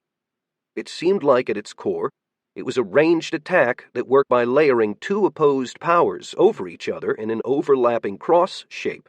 So when it struck a target, the 2 energies would crash into each other, creating a violent reaction. For an orthodox cultivator, this technique might be difficult, but for Jake, it would be easy. Not only did he understand the finer points of how to create an attack like this, his own energy was basically poison, at least relative to the Earth's natural energy. Jake couldn't cultivate natural energy anymore, but he knew it was there around him, and it wouldn't be too hard to isolate and use some of it.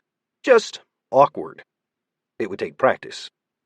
Jake experimentally tried forging some of the natural energy around him, and grimaced. It felt like trying to eat with a mouth numbed at the dentist, or trying to do detailed work with a hand that had fallen asleep. Practice could wait. He didn't want to blow himself up while stuffed into a little corrugated steel pipe, so Jake looked at the next skill on the scroll. Mercurial Lunar Tau Polishing. He thought. This one took longer to figure out, and the strange name didn't really offer much of a clue. Jake actually settled down to meditate more deeply, even closing his eyes, while he thought about what he'd seen from the scroll. He'd never learned from a scroll before. Luckily, during one of his old master's many rants about how backwards and weak the Earth was, he'd mentioned the lack of any technique scrolls. That rant had gone on so long, the old man had actually even explained how to use them. With the clarity of hindsight, Jake was very grateful he'd paid attention to his old teacher, even during the rants, up to and including insulting Jake's entire world. Enlightenment came when Jake remembered his time in the Hell Dimension and how he'd used demonic energy, keeping himself alive with it. He hadn't been an ideal conduit of that type of energy, and it had taken a lot of patience, practice, and desperation to process it, to keep it from escaping. Jake opened his eyes and slowly nodded. The mercurial lunar tau polishing was a way to bring something out of any object, the essence. In fact, maybe it would even work on himself if he deepened his understanding of the technique. Maybe he could test this technique in his little hidey hole. He drew a butter knife from his ring storage and concentrated, focusing his energies in a way that the scroll had taught him. When the knife began to glow a pale blue, Jake knew he'd succeeded. Now the butter knife was much, much stronger than it had been before. Jake had focused on the concept of durability, brought it to the forefront, and given it more power. The technique hadn't drained him much, but he'd also intentionally put minimal power into it. Interesting. There were several applications of tau polishing that he could think of off the top of his head, but he would definitely need to practice it later. The last technique on the skill scroll was incredibly complex. Jake studied it, trying to make heads or tails of it. He was able to figure out the name, 9 points celestial destruction path, but not much else. Strangely, he was able to actually memorize the entire thing, but if he thought about it much, all the information scattered in his mind. Jake idly tapped one of his claws on the metal of his pipe shelter and thought about the problem. He went over the entire scroll again, memorizing it, burning it into his mind the way his master had described, and blinked as it began to glow. Then it burned with green fire. It didn't produce any heat, as the eldritch flames ate the entire thing until the last of the ashes fell to the bottom of the culvert. A single-use scroll? Jake shook his head. Not for the first time, he was reminded that while he'd studied cultivation in his past life, he'd never actually been a real cultivator. If he'd come from a world where there were massive cultivation sects and ancient martial academies, maybe what had just happened would not have surprised him. Luckily, the entire scroll was definitely implanted in his memory now, basically a part of him. Jake cycled his chi and mulled over the portions of the scroll frozen in his mind until he got a new idea. Maybe he could view the last part through what he'd been able to understand of the first and second techniques. This gave him his answer. I need to be stronger, and I need to master at least the first 2 stages of the first 2 techniques first. It was like a revelation, and rang completely true through Jake's meridians. What a mysterious scroll. Even if he hadn't received the scroll the way he had, Jake would have figured out that it was special. At least he believed so. It would take a long time to understand the 9-point celestial destruction path, but at least he knew it was possible now. Jake didn't really need to sleep as a ghoul, at least not the same way as he had as a human, although he was able to go dormant after a fashion. Being dormant felt a lot like meditation, and Jake spent his time pondering the demonic contradiction wave. Before twilight came, he'd actually achieved a number of insights, like imagining different energies that he could wrap up in chi before projecting outwards like an attack. The entire time he was in the culvert, he kept a small part of his awareness monitoring the outside world. Over the course of the day, a few vehicles had rumbled by, and he'd heard violence somewhere. Before night fell, there hadn't been any noise at all, though. Good, Jake thought. He roused himself from his trance-like state and smiled. Back when he'd been an adventurer, it'd been second nature to torch the inside of any culverts or small tunnels his team had come across. He was glad that people were still in the process of adapting to the new post-Purple Rain world. The instructions he put on the internet had included tips on checking hiding places for monsters, though. He wouldn't be safe in culverts forever. When Jake left the safety of his little hidey hole, he felt great. The sensation of being reborn returned, and he marveled at his new body. When he'd transformed, the way impurities and toxins had built him up made him stronger. He'd never heard of anything like it before. Jake ducked into the trees as a military-looking procession of jeeps passed by on the nearby road and watched them go with glowing blue eyes. He frowned, thinking about what a liability it was that his eyes were so visible, and just like that, the faint blue light in front of his face winked out. Well, that's convenient, he thought. Then Jake turned toward Macon, loping at an easy pace, darting in and out of trees. At one point, he verified that he was still going the right direction using signs, and felt a strange feeling when he realized that he actually recognized the road now. He could find his way around now from memory. Finally! Night had truly fallen, and Jake felt much more comfortable, like an instinct. He wanted to run directly to Megan, but he hadn't forgotten that he needed to find some food. After only traveling for about another 20 minutes, his supernaturally excellent hearing picked up screaming in the distance. He grinned sardonically. If someone was looking for violence, they would need to search far after Purple Rain. The new world could be a really shitty place. Jake turned off the highway he'd been following, moving directly through the trees toward the sounds of distress. He wasn't sure what he'd find, but for the first time since he'd come back to the past, he truly felt ready for anything. The commotion was at a nearby house, a 2-story with a metal roof. A paved road meandered through the trees, but the house's driveway was red, sandy Georgia dirt. Jake immediately noticed a number of vehicles in the front yard. He heard another scream. A ghoul ran around a corner, and another charged out of the forest. Gunshots sounded from the other side of the house before a man appeared in the 2nd-story window to take aim at a ghoul that Jake could see. The man took another shot before throwing a torch out the window. That was when Jake remembered that it wasn't normal to see better at night than he used to in the daytime. A number of impromptu torches looked like they had been thrown around the surrounding yard. As a ghoul ran through a little puddle of light, one of the defenders in the house launched a magical fireball that caught the creature in the back.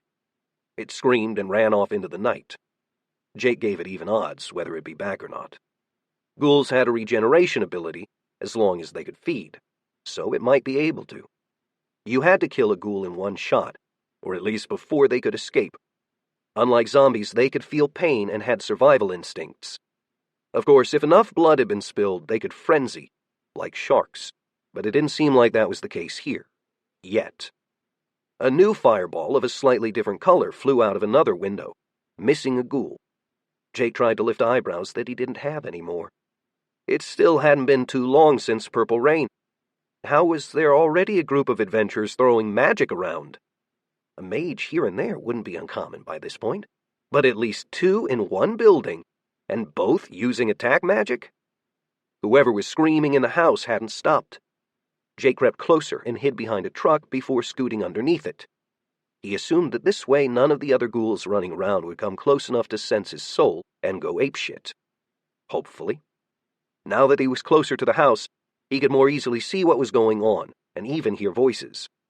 Jake focused his hearing, which was easy to do using his natural abilities. Circulating his chi and delivering energy to his eardrums made his hearing even more acute. Now he could hear voices from the inside of the house as if he were standing right next to them. "Shut that bitch up," snarled a voice. "I can't hear these fucking things over her wailing." "You gagged the other one, why don't you gag her?" asked a second voice. "You know why," said a third voice with a dark chuckle. "Paul fucked it up and the bitch died. Now he's afraid of killing this one too.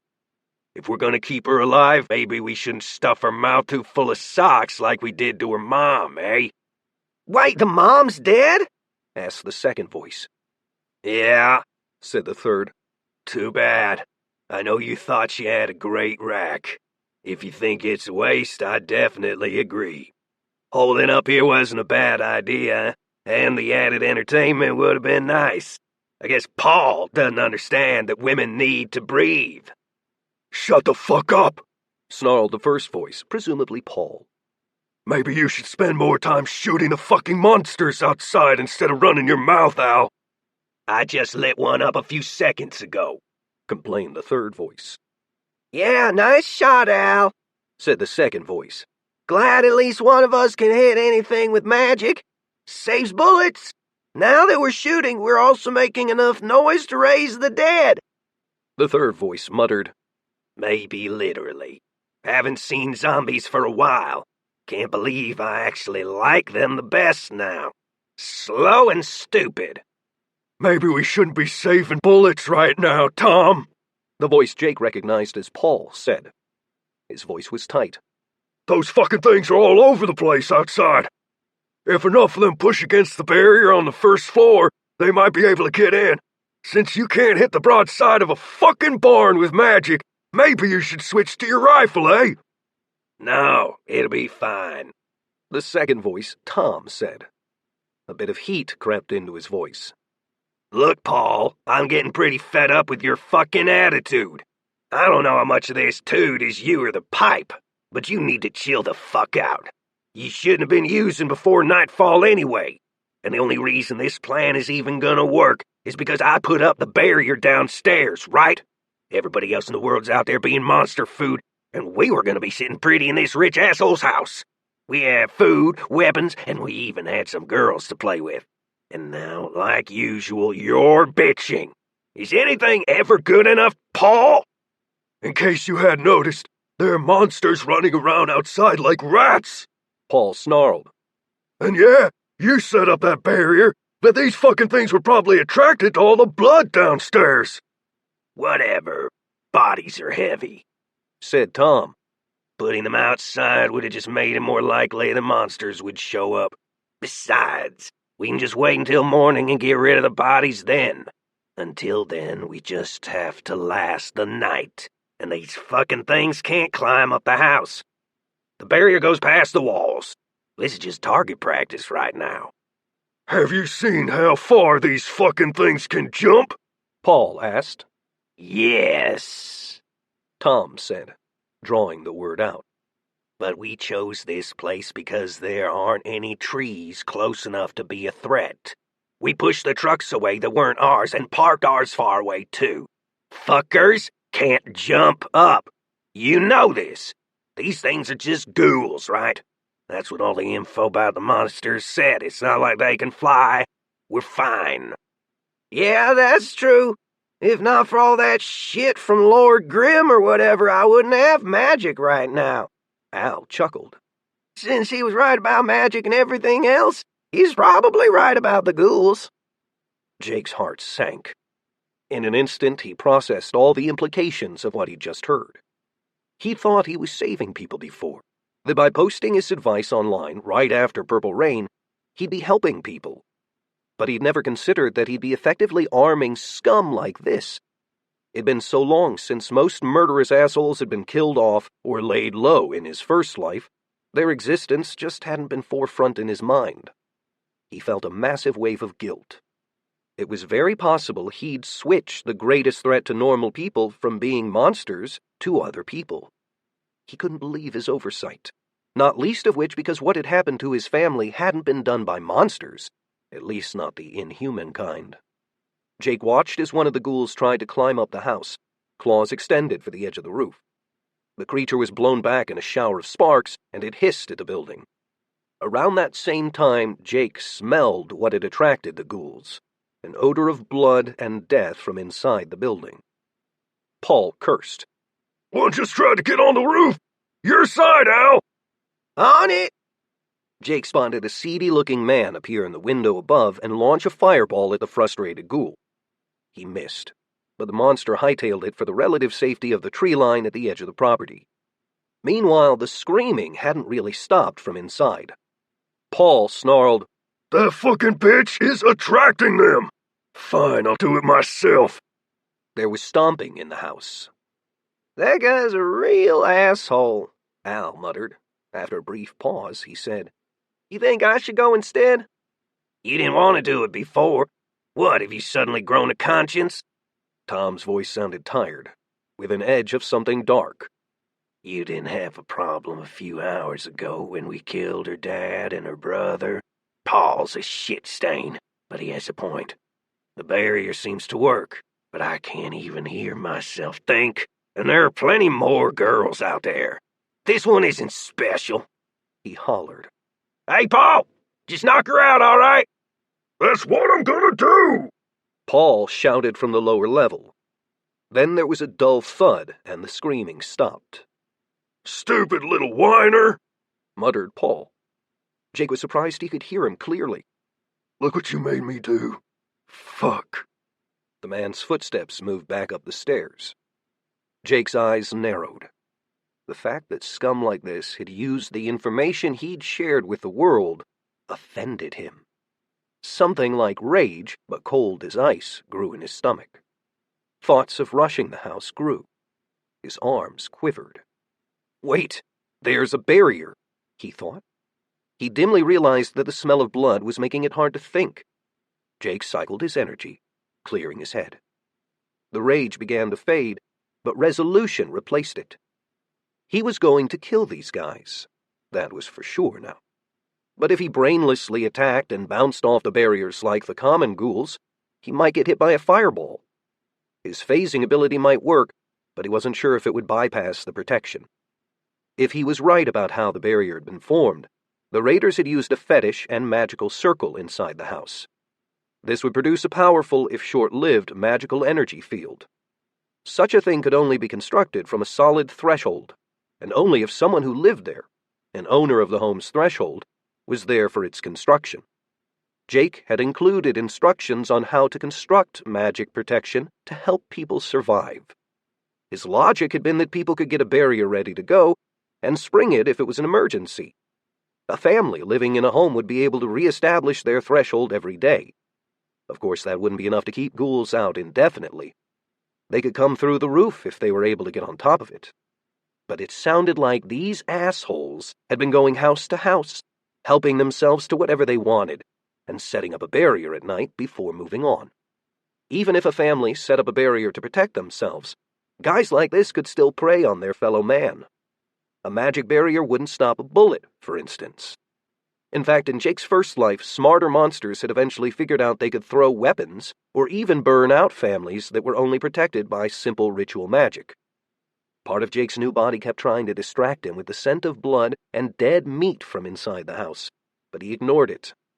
Instead, he crept around the outside of the building, examining his target from several angles. He snuck toward one of the other vehicles in the driveway and caught sight of a common ghoul crouched down behind a wheel, peeking out from behind the truck to watch the house. Jake took out a saber from his ring storage. His lips didn't really work right for it, but he scrunched up his face and thought. Although a fine sword, his weapon was an antique. It was still in good shape.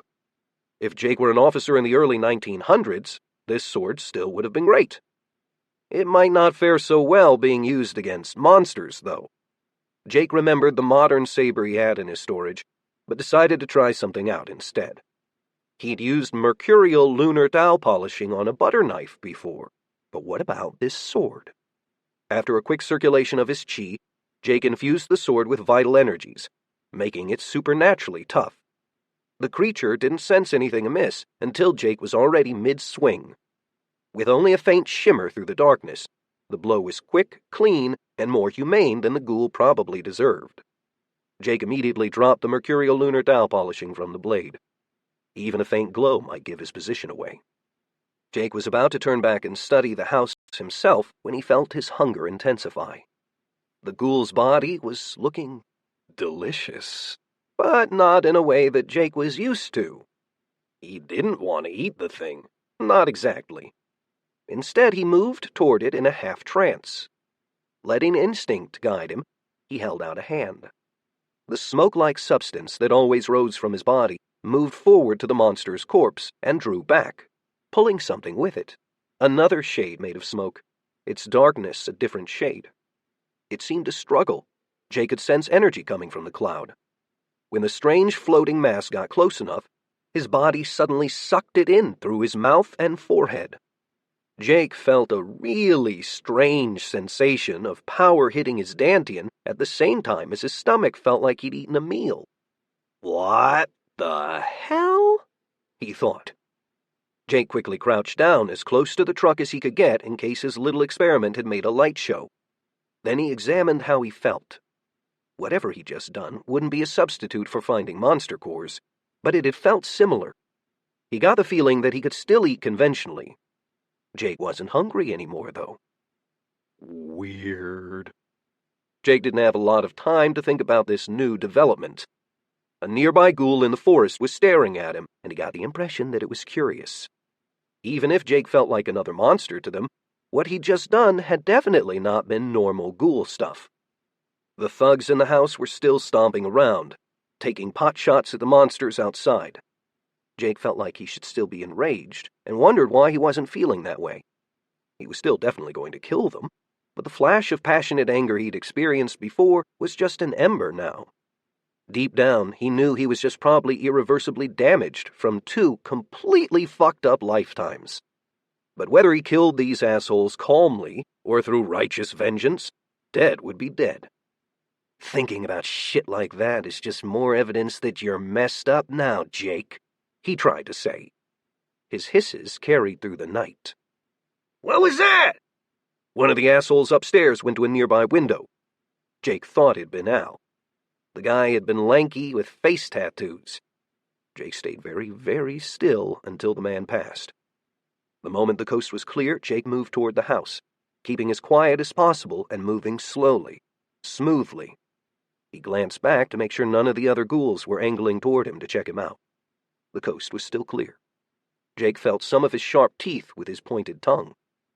Maybe he wouldn't have to get too close to the house to test his power. The barrier itself was made of magic and was designed to stop monsters, but would also stop most weaker magical attacks. Attacks with enough juice might get through. Barriers could differ, though.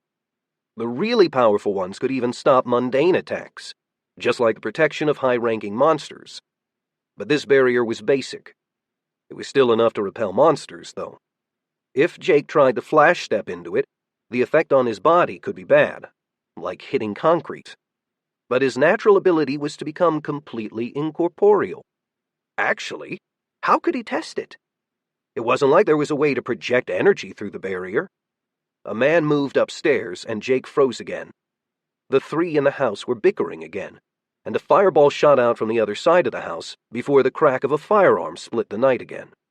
There was a whoop after that as a monster fell, head pulped. Another torch flew down from the 2nd floor.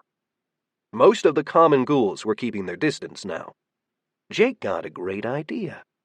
He crept as close to the barrier as he could and held out a hand, waiting for the shadowy substance that flowed from his body to move forward. If he was right, the shadow effect over his body wasn't physical at all. He was about to find out. He grinned without humor as he saw the smoke from his arm move all the way to the wall, completely unimpeded. Jake had his answer. And just like that, he triggered his phase ability. This wasn't the first time he tried using his power. He'd tested it out a few times since he'd become a shadow ghoul. When the entire world changed to black and white, he wasn't surprised. Jake simply walked a few steps forward until he was inside the house. When the ability wore off, he was past the barrier and inside the invaded home. The first thing Jake did was creep forward silently to check the bottom floor. When he'd become a ghoul, his growth had split his shoes open, and his new clawed feet made it much easier to be stealthy. 2 bodies in the middle of the family room floor made Jake shake his head. This family had never had a chance. The father had been covering his son with his body. They'd both been wearing sweats, comfortable clothes. Evidence of another fetish on the floor was evidence that they'd had their own barrier in place, or had it ready. They might have even let the raiders into their home, trying to help their fellow man. Some of the first flash of rage Jake had felt before began to return. Monster or not, he was still human inside. The fact that he was upset again actually gave him some solace. Only a single candle on the first floor provided any light, but Jake didn't need it. He could just follow his nose. If he hadn't just fed, or somehow satisfied himself with the ghoul he'd killed outside, he wasn't sure he would have been able to resist at least a little nibble on these bodies. They smelled delicious. If he had to explain it, it was like smelling a delicious 4-course meal, or a bag full of fast food when he'd been human, but 5 times stronger. Jake found the doomed family's mother in a bathroom. He turned away. The daughter must be the person who'd been screaming before. Jake found her in a pantry. The crowbar that had been used to silence her was on the floor outside the door. It had split the girl's head open. She was still alive, barely, but not for much longer. The girl made tiny, pitiful noises on the floor, and Jake hoped she was completely unconscious. There was no hope for her. He knelt down next to her and sighed.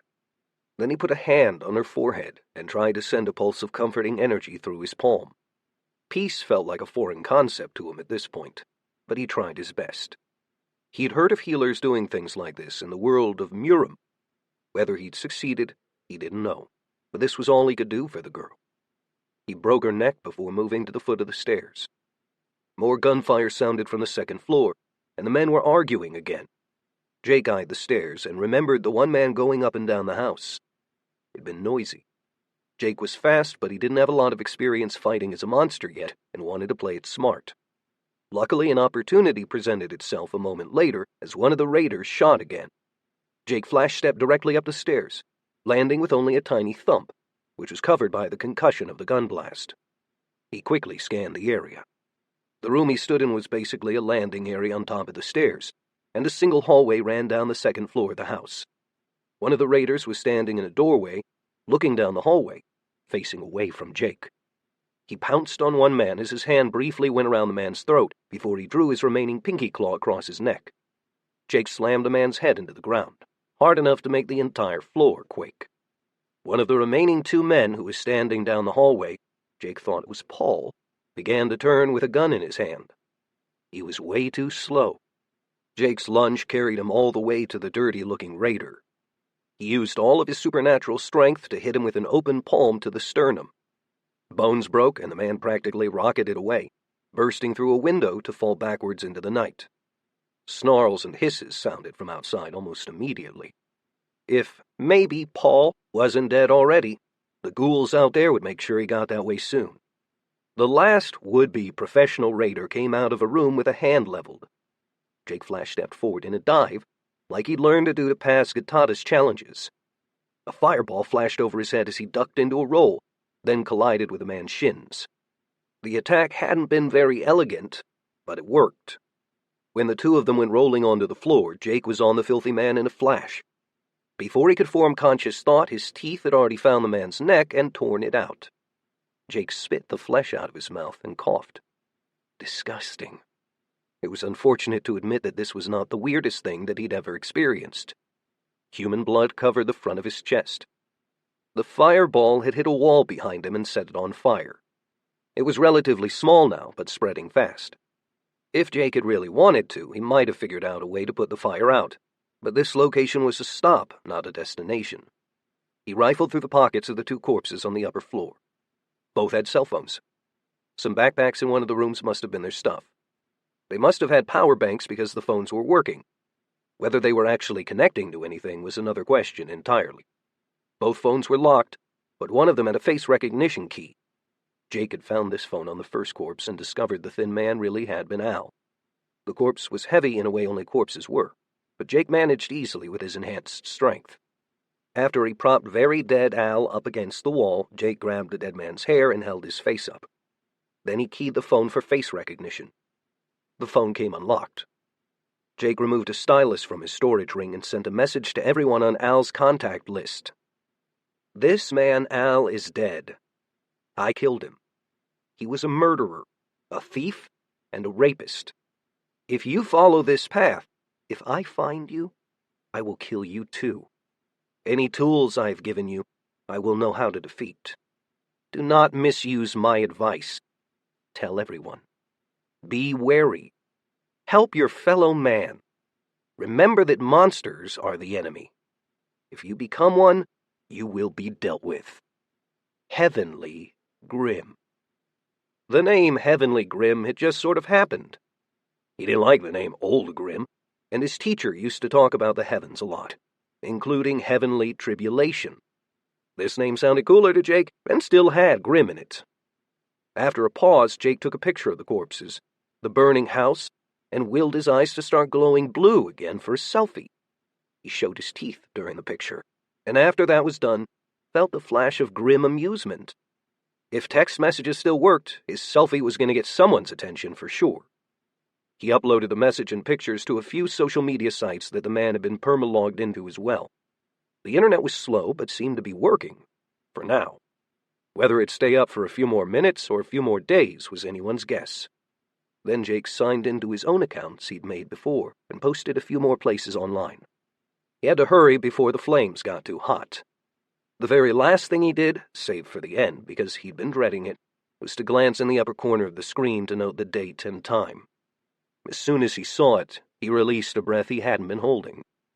In his first life, his family would not be murdered for 2 more days. Then again, raider asshole humans had taken a long time to figure out magic before. Jake stared at the burning wall as he thought.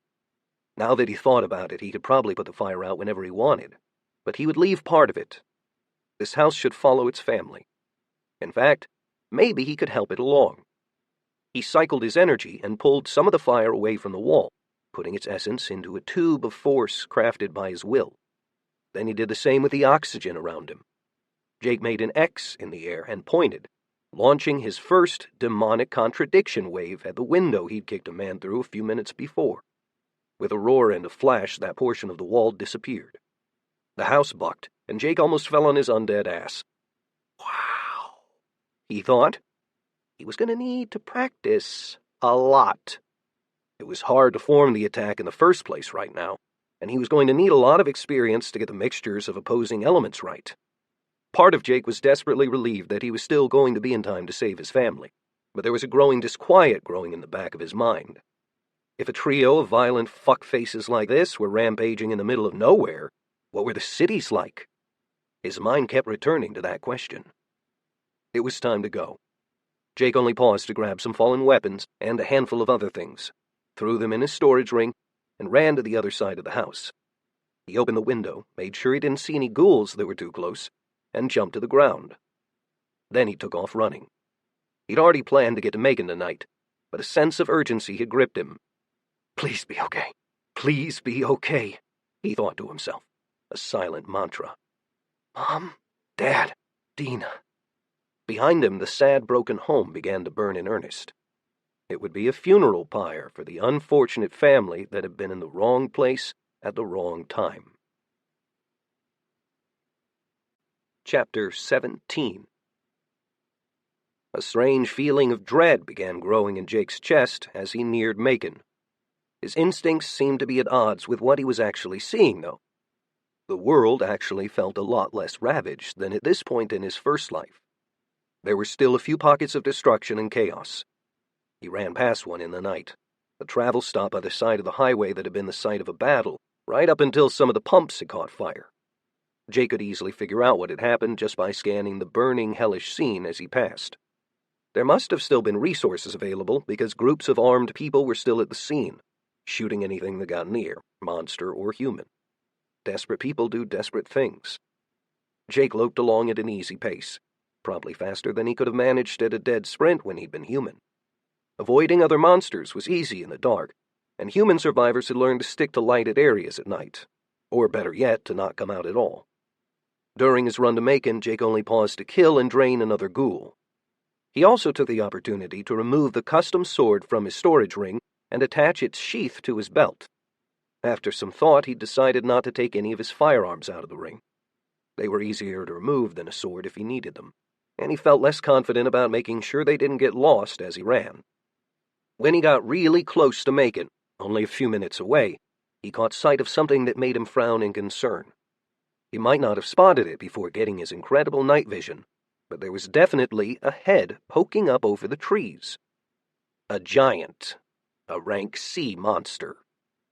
Class C monsters were extremely dangerous and generally too much to handle even for a large group of normal people armed with conventional weapons. Giants hadn't shown up for at least a month after Purple Rain in his first life. Things were definitely different this time around. Jake filed it away to think about later. He was almost to the outskirts of Macon. Light in the distance made him slow down again. What the hell? He thought. Jake had been running near the highway. He ducked into the trees before moving forward any further. Jake crouched down, keeping himself unnaturally still, and watched a procession of vehicles drive down the road ahead at about 30 miles per hour. The group of 4 trucks actually included 2 military vehicles, and there were a couple men in the back of a pickup. One of the men raised a hand, and a globe of light hovered into the sky about 30 feet above him, lighting up the surroundings. A mage, Jake thought. He suddenly realized what he'd been missing while busy thinking about giants and violence. All the vehicles had been cleared off the highway in this area. This sort of cleanup was definitely not supposed to happen in most places for a long time after Purple Rain. The procession of vehicles vanished up the highway, moving away from Jake, taking I-75 northwest. If Jake wasn't wrong, he'd just witnessed a patrol, a night patrol. The disquiet he'd felt earlier came back, but he didn't understand why. If the survivors were patrolling, keeping the city safe, that would be a good thing. More organized survivors and fewer monsters meant there'd be less senseless death. With a mental shrug, Jake waited until all the lights were gone before running toward I-475, heading northeast. He had a decent amount of distance left to go, but he knew how he could cut through the trees past Highway 80 toward his parents' house. Once he got there, he wasn't exactly sure what he was going to do, but he'd cross that bridge when he came to it. Right now, he needed, to know that his family was safe. Jake crouched down behind the house across the street and watched his family's home, looking for the slightest flicker of motion or light. Nothing. He wasn't sure how long he'd been watching, but he should have seen something by now. Even at night, the apocalypse didn't lend to peaceful neighborhoods. Or maybe his family was just laying low. Not knowing was maddening, but he couldn't just walk up to the door and knock.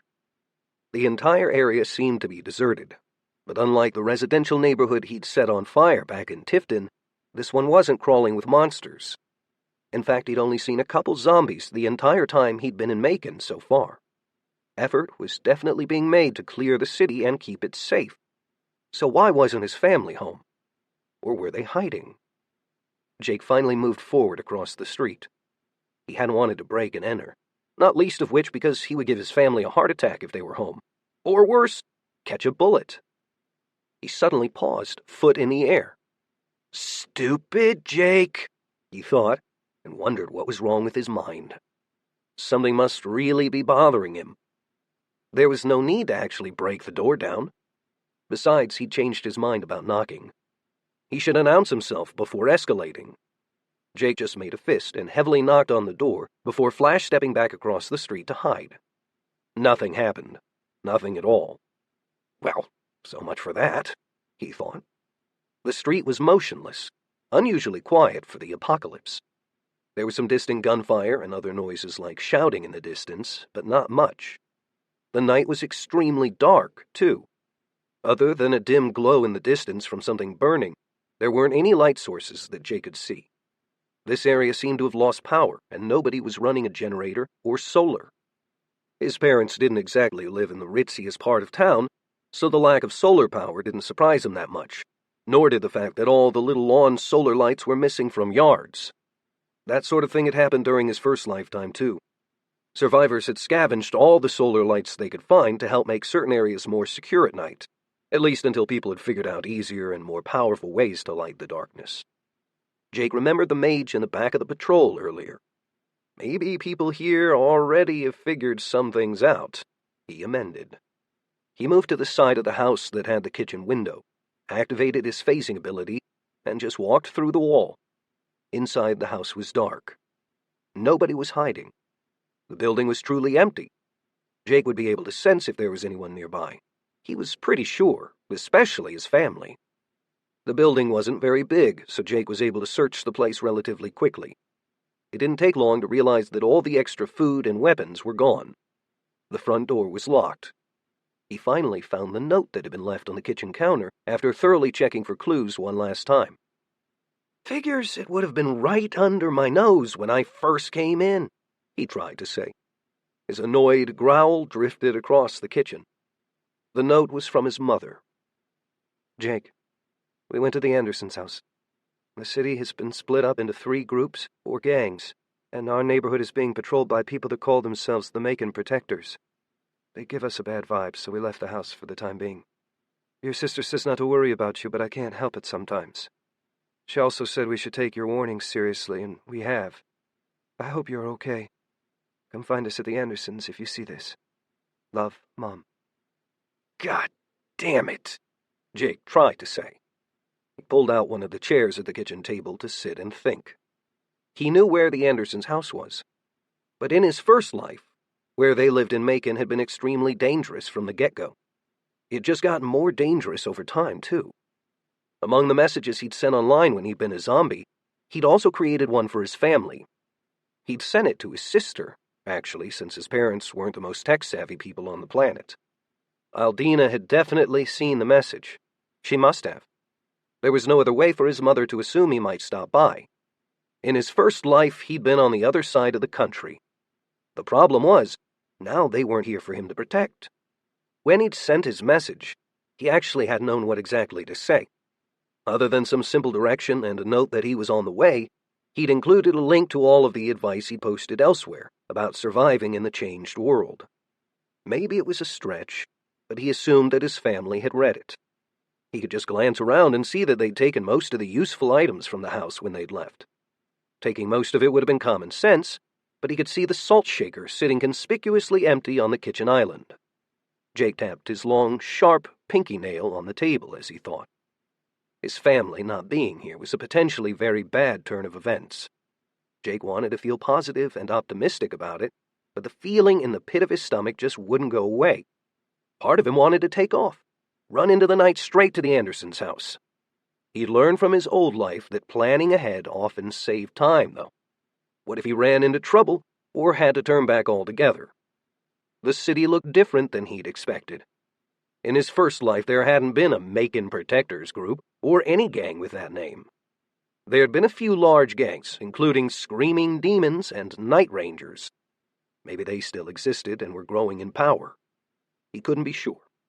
The present and the future had changed. As he thought about it, he had to admit that he might be part of the reason. Now he would need to stop assuming he knew how things worked or where the danger was anymore. He wasn't arrogant enough to think that his warning he'd given right after Purple Rain had changed the U.S., much less the entire world, but it might have started something, created a snowball effect. The results he'd been seeing were undeniable. It seemed like people in a lot of places had banded together, figured out how to survive, and even had discovered magic or their gifted powers a lot faster than in Jake's first life. But an unintended result seemed to be that more powerful monsters were beginning to appear a lot earlier than last time. This turn of events would have confused Jake before he'd met the Morrigan. Now he knew there was an aspect of show, or maybe a game, to the destruction of the world. The Earth had been sacrificed as part of an ongoing proxy war of the gods. Jake began to feel something new, a burning frustration, bordering on hate. He calmed himself and checked the house before leaving. There wasn't much of value that he bothered to store in his ring, but he did put a few personal effects away, just in case. Jake left the house with a heavy, foreboding heart. The sounds of distant gunshots and other violence in the night made Jake pick up the pace. None of the noise seemed to be centralized in any one direction. That was somewhat expected. In his first life, the night was a dangerous time, and people struggled for their lives, at least for a year after Purple Rain. He had to be careful, but now that he had his new form, he could slink through the darkness faster than a human could jog. A hellish red glow hung above the central part of the city, near the hotels. Something big was on fire. Jake was actually heading the opposite direction. Unlike his family, the Andersons lived in a wealthier part of town. Lionel Anderson was a retired doctor, and his wife Eileen was a nurse. The two of them had been married for over 30 years, had even worked together sometimes, and were still in love. Jake's parents and the Andersons knew each other from church and had been friends for a long time. The Andersons had died in Jake's past life about a week after his parents had, nearest he could discover. Jake moved stealthily toward Lake Tobasovki, heading northwest. He dipped south first to travel through the woods. It felt calming to be back in a familiar area. During his teen years, he'd ranged a bit, so he knew the general lay of the land. Moving through the forest now helped him avoid detection and minimize any trouble he might encounter. He didn't want to have any unnecessary fights, especially against people. The handful of monsters he saw through the trees were sparse. This lack of monsters confirmed his belief that the gangs, and whoever else had been pitching in around the area, had thinned them out. The first time he came across any people was on a back road. He quickly ducked into some bushes and watched with narrowed eyes as a truck with a few ragged-looking men passed by. A few things about the scene seemed suspicious. People traveling at night through a forest, something about the group itself, and Jake caught a whiff of blood coming from the bed of the truck. This group was obviously different from the one he'd seen patrolling the highway earlier. People didn't go out at night to the woods to hunt monsters. That would be insane. No, skulking around in the dark was the sort of thing people only did if they were desperate, evil, the area was free of monsters, or some combination of the three. And the blood Jake had smelled and the look of the group had triggered Jake's instincts. These were bad men. It seemed that even in an area like Macon, that was safer than other cities, had people up to no good. Jake thought back to the home invaders he killed just a few hours ago. The dread in his gut spiked. He reminded himself that this timeline was different. Anything at all could happen. His ability to predict events had pretty much vanished, though. Jake made a note of the suspicious truck, where it was going, and ran. He made great time the rest of the way through the wood. At one point he thought he might have seen another big monster, like the giant he'd spotted earlier, but couldn't make it out clearly and didn't hang around to make sure. There wasn't time to waste, especially not gawking at other monsters in the dark. When he popped out of the forest, he found himself in a familiar place, right at the dam, where the lake fed the creek for drainage. The night was still clear and bright, at least to Jake's eyes. He was having a tough time figuring out how it looked to regular people. Judging by the tiny sliver of moon, there probably wouldn't be the greatest visibility for regular humans. Jake began running east, heading up around the lake. There were little sources of light everywhere, a few battery-powered flashlights, but mostly torches and little bonfires. This area definitely looked better than it had around this time in his first life. Many of the houses still had boarded-up windows, though. Nobody other than the patrol trucks were outside, at least not that he could see. The people in the patrol trucks must have been maintaining some of the fires, too. Something was strange. Maybe the lake itself was still a danger in this timeline, but the patrols had it under control. Beyond the threat of the lake, something else was bothering him that he couldn't quite pinpoint.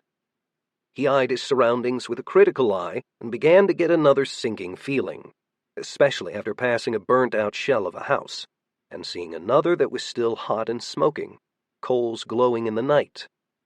What the hell? He thought.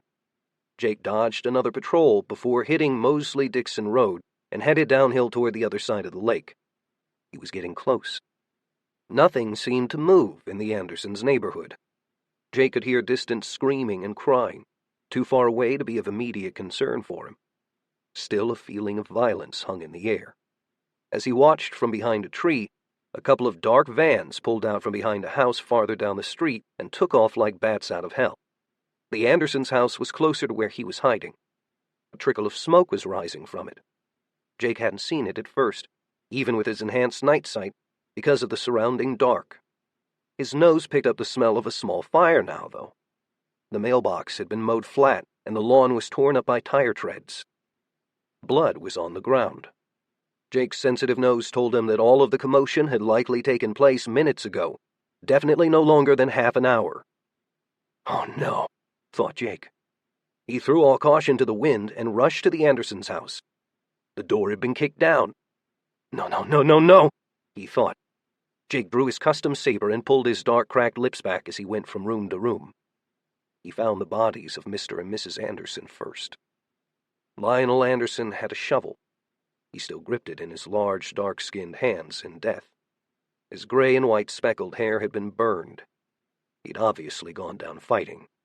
His wife was definitely dead as well. Her complexion, usually glowing like warm chocolate, had grown pallid in death. Lisa Anderson had no weapons in her hands, but the air smelled like cordite, like they'd been shooting. There were bullet casings on the floor. Jake remembered that she'd known how to shoot and had kept a .380 pistol in the house. Both of them looked like they'd been killed with something sharp. Their bodies had been cut to ribbons.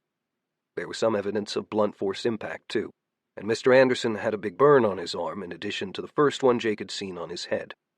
One wall of the room was charred, but nothing had caught on fire long-term. The Andersons had been some of the kindest, most honest people Jake had ever met. They would have never hurt anyone. In fact, skilled doctors would eventually be hard to find, worth their weight in gold. The world was definitely a dimmer place without the Andersons. Jake dreaded what more he'd find, but he had to know. His father's body was in the family room. Jake fell to his knees. There were more bullet casings on the floor. His father had fallen out of his wheelchair when he died. Horror began to rise. Horror and guilt. Jake stomped it out. He'd already seen the bodies of his family and friends once before. Seeing them again was both easier and harder. The fact that he wasn't human anymore might have actually been helping. Instead of breaking down or choking up, it felt like ice had begun flowing through his veins. Leonard Mazzariello had a number of wounds. At least one had been caused by magic. If not for the grievous wounds on his body, he might have looked like he was sleeping. His facial expression was peaceful, somewhat at odds with the difficulty he'd been having with depression over the last year. Bent frames on the floor were all that remained of his glasses. Jake got up slowly. I was too late, he thought. He'd somehow arrived days before when his parents had died in his first life. This was not how it was supposed to be. He found his mother's body in front of the hallway leading to the bedrooms. She'd been stabbed in the back, or maybe shot. Her graying hair had been tied back in a bun, and she'd been wearing sweats, what she wore around the house for comfort. Despite his muted emotions, Jake didn't want to look further. All the blood was starting to give him disturbing cravings, too. He'd rather kill himself than desecrate the bodies of his family or friends. The new sense of disgust he felt for himself actually helped keep him thinking. At the end of the hall, the carpet was thick with blood. It was so thick in some places, it squished like jello. Jake's inhuman senses could immediately tell the blood was the freshest in the house. Maybe he could catch the fuckers that did this. He steeled himself and entered the room. A bolt of ice almost took his head off. Jake sprang to the side and held his sword up in a guard position just in time to catch a glimpse of another ice spike heading for his face. He flash-stepped a short distance to the other side of the room. Only a second had passed, but he'd finally been able to figure out what was going on. His sister was sitting on the floor. Most of her body was behind the heavy door of a safe that had been opened. She had one side of her face exposed, resting her head on the door. A pistol and a few empty magazines lay on the floor beside her. She might have run out of ammo, but she wasn't defenseless. Her hand was raised and magic gathered at her fingertips. Jake's nose told him she was injured, but he didn't know how bad yet. Aldina! Aldina, stop! Too late, Jake remembered what he was. That he wasn't human anymore, as the words left his mouth in a garble of hisses and growls. He'd probably just made things worse. But instead of screaming or attacking anymore, Aldina spit a glob of crimson phlegm and croaked something that might have been a laugh. One eye opened a bit more fully, and she managed, "Jake, that you?" Her voice was pained, strained, but still carried the spirit that had gotten her through law school on an academic scholarship. Jake mutely nodded, blinked, and looked down at himself. Yep, still a monster, he thought. Are you wondering how I knew? Aldina slouched behind her makeshift cover and crawled painfully to one side. And I'm assuming they're really all gone now, huh? Aldina was putting on a strong front, but she had to be in agony. It was a miracle she could even talk. Jake nodded. He tried to keep a poker face. Shock rattled his heart as he saw the full extent of his sister's injuries. It looked like she'd been cut, burned, and shot. Her breathing was pained, and she was visibly exhausted. At this point, Jake was too devastated by everything else to even do more than distantly note his sister had been using magic. Actually, the fact that his sister seemed to be channeling magic was likely why she was still conscious. That mystery was solved. She should probably actually already be dead. He doubted that all of his friends in high school who'd had a crush on his sister would even recognize her now. Of course, any time one of them had mentioned his hot sister, or even worse, tried to bring up anything about her body, it'd been gross. Aldina's dark hair was matted and congealed in clumps. Her comfortable clothes had been ripped and torn. It looked like one of her arms was broken, too. There was a cut bisecting her full lips that thankfully wasn't bleeding like some of her other wounds. Jake slowly lowered himself into a sitting position across the room from Aldina and leaned against the wall. He suddenly felt so very tired. Everything he'd been through over the last few days flashed through his mind. His sister slowly said, Wow, you are one demonic-looking fucker now, Jakey Poo. Even while knowing it's you, I kinda want to scream. Can you make your eyes glow blue whenever you want? I saw your little video a few hours ago. Internet went down for good not long after that. It's weird you're a monster, but it's also weird that the world is hell and I'm dying and you're supposed to be on the other side of the country right now, so fuck it. She wheezed a laugh. My little brother, The Heavenly Grim. hell of a thing. Jake made a serious effort to speak out loud. He had to concentrate to get the sounds right. It still took about 4 times too long and sounded like a lion clearing its throat. He managed, Heaven Grim, old Grim, me. How? How do I know you're the Grim? My fanged brother? Jake nodded. Aldina said, You sent a link to those posts you made about the purple rain. Didn't need to be a rocket scientist to figure out who Jake M was. Then there was all the other stuff you did. Stories came out about the mysterious, helpful monster in Florida or Georgia. You weren't supposed to be on this side of the country, but you sent that message to us saying you would try to get here in less than a week. It kinda made sense, since nothing makes sense anymore. Jake growled. Internet news. News has been off and on. The internet usually hasn't worked right since Purple Rain. Everything was in chaos. News stations and sites have mostly been down. Government took over for a while, but they were useless, till they also started referencing your posts. Of course, everything is down today. Probably not gonna come back. But you saved a lot of people, bro. She shook her head. I tried to tell Mom and Dad that you were a monster now, but they wouldn't believe me. Aldina wheezed a laugh that trailed off into a hiss of pain. Her face tight, she asked, They're all dead now, huh? Jake looked down and nodded. His sister sighed and uselessly tried covering one of her wounds with her hands. Mom and Dad told me to come back here. Ordered me to. They wouldn't argue with me. I was all stupid.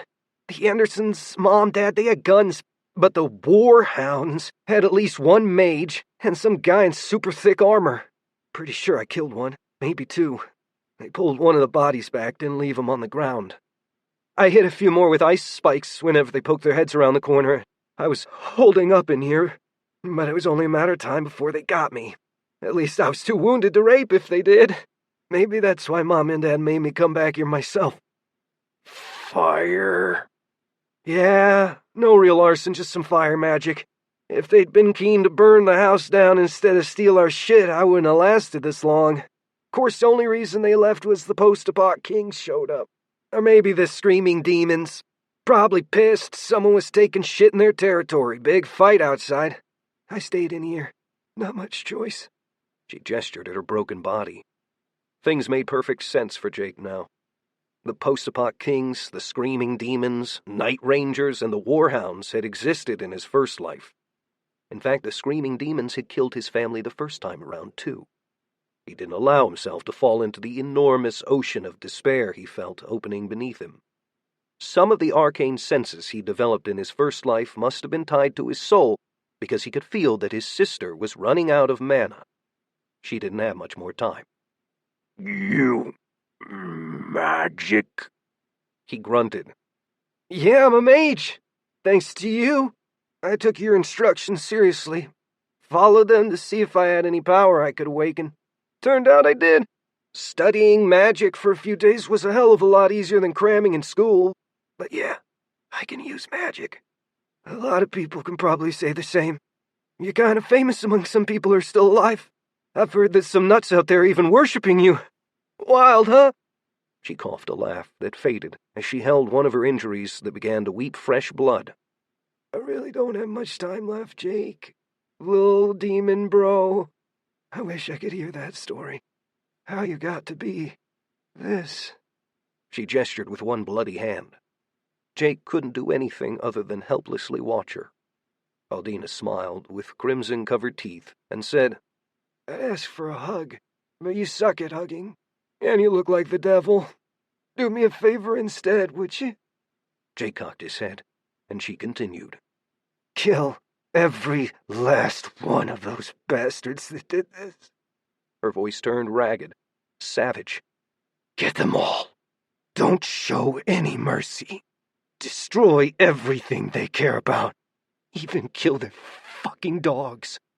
Yup, that's my sister, thought Jake. Mom and Dad, you would have been proud, Jake. They were so brave. Especially Dad. There at the end. I was only in here for like a minute by myself, probably, but... God. They shot through the walls. It's unfair. Her eyes teared up. I don't want to die, Jake. My mana's almost gone.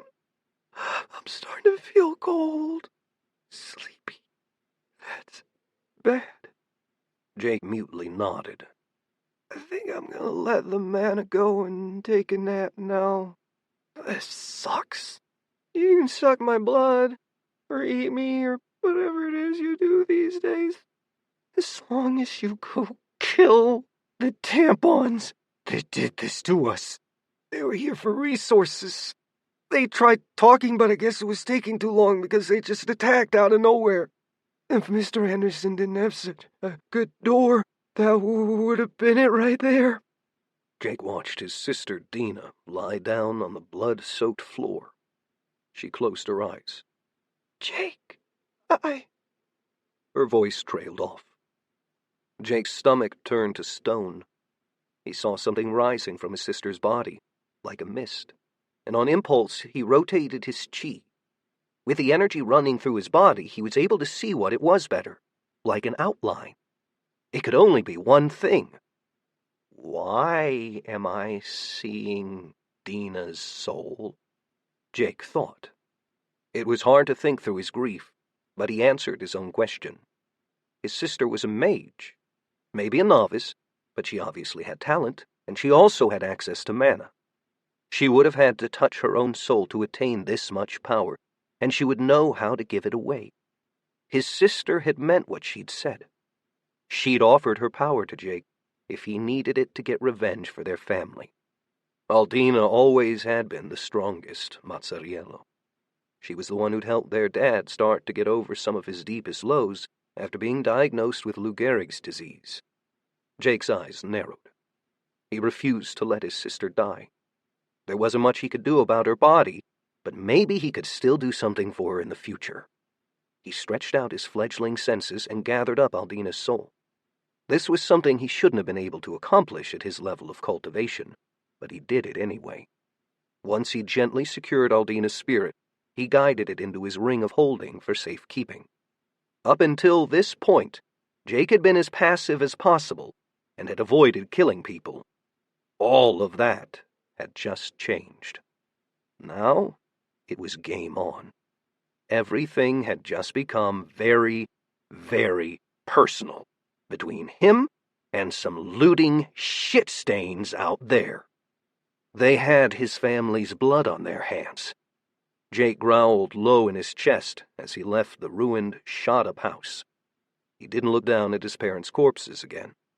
Monster or not, he couldn't keep literally staring at his failure and still keep his sanity. He was angry. Angry at everything. At Ahriman, the Purple Rain, at the Raiders. It all caught in his throat. His family had been killed over food. Again. Or maybe batteries. Murdered for fucking batteries. It was senseless. There were still plenty of unoccupied houses in Macon the aggressive salvage gangs could have raided instead. This little skirmish had likely been to piss off the gang that owned this territory, who the Andersons had likely been protected by as much as anything. Sounded like it had backfired on them after the protecting gang arrived. For all Jake knew, the two groups were still fighting it out after taking off. The vans he'd seen pull out must have either been homeowners or other looters who'd laid low and left after the coast was clear. As he disappeared into the night to track down his family's killers, Jake moaned softly, aching for his family for the second time. His eyes burned, but no moisture came out. Seemed ghouls couldn't really cry. Then his sadness began to feed his rage. Jake's heart was like ice. This wasn't going to be a fight. It was going to be a slaughter. Chapter 18. Jake had to decide who to attack first. The obvious choice was the Warhounds, the group that his sister said had actually killed his family. He didn't know for sure where they were located, but he figured that starting where their base had been in his first life was a good start, a private school to the north. The land between the Andersons' neighborhood and the private school was heavily wooded. All of the gangs and groups that had formed in the first few months after Purple Rain had valued having remote bases. After all, groups of hostile people were more dangerous than monsters, for now. More powerful monsters would eventually appear and challenge that notion. But Jake remembered the giants he'd seen on the way into Macon. Things had changed. The gangs and raiders might have already adapted.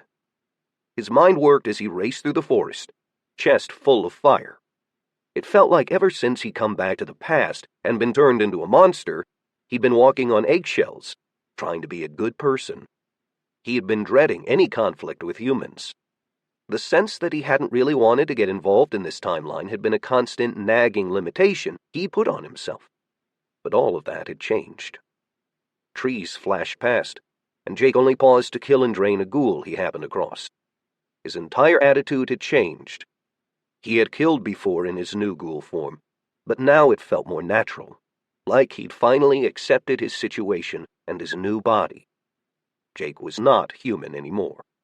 He was not a savior, but just an adventurer who'd been fucked over again and again and screwed by a vengeful god. It felt like he'd spent 2 lifetimes now watching people he cared about die right in front of him. He'd tried to play by the rules, any rules, for far too long. Now it was time to do what he wanted. And right now what Jake wanted to do was break things. From now on, if anyone took anything from him, he would destroy them. And he would get strong enough to never be pushed around again, now that he had such a clear path for rapid growth. But right now, his family's spilled blood needed an answer. Jake's pace through the forest was lightning fast. He was done caring about caution or stealth. He knew he was starting to get close to his destination when he passed a dark church. Its doors had been boarded up tight. He thought he could smell people inside. There were not zombies in the parking lot, though. Like the rest of Macon, this area was incredibly free of monsters. While he ran, he discovered a new ability almost by accident. As he cycled his cultivation base, he suddenly sensed people inside the church. The feeling was like seeing a mist where life existed, but he wasn't seeing it with his eyes. It was a very strange sensation, and Jake had a feeling it had something to do with his body's influence on his chi, or maybe vice versa. Either way, he could feel the location of all 10 or so people inside now. And now that he knew there were living mortals in the church, he approved. The people inside, banding together, were smart. They were doing exactly what he'd suggested people do in his internet posts, what already felt like months ago. Then he crossed a dark road. On the other side was an apartment complex. Much like the church, he could sense people inside some of the rooms. Some of the apartments had busted out windows or kicked in doors. A few doors had bullet holes in them. Jake got the impression that after people had begun resisting, whoever was ransacking the place had left for safer pickings. He was just going to pass the apartment complex when his supernatural senses picked up something that stopped him in his tracks. Jake was already full of anger, spoiling for revenge. So even though he was in a bit of a hurry, he decided to make a stop.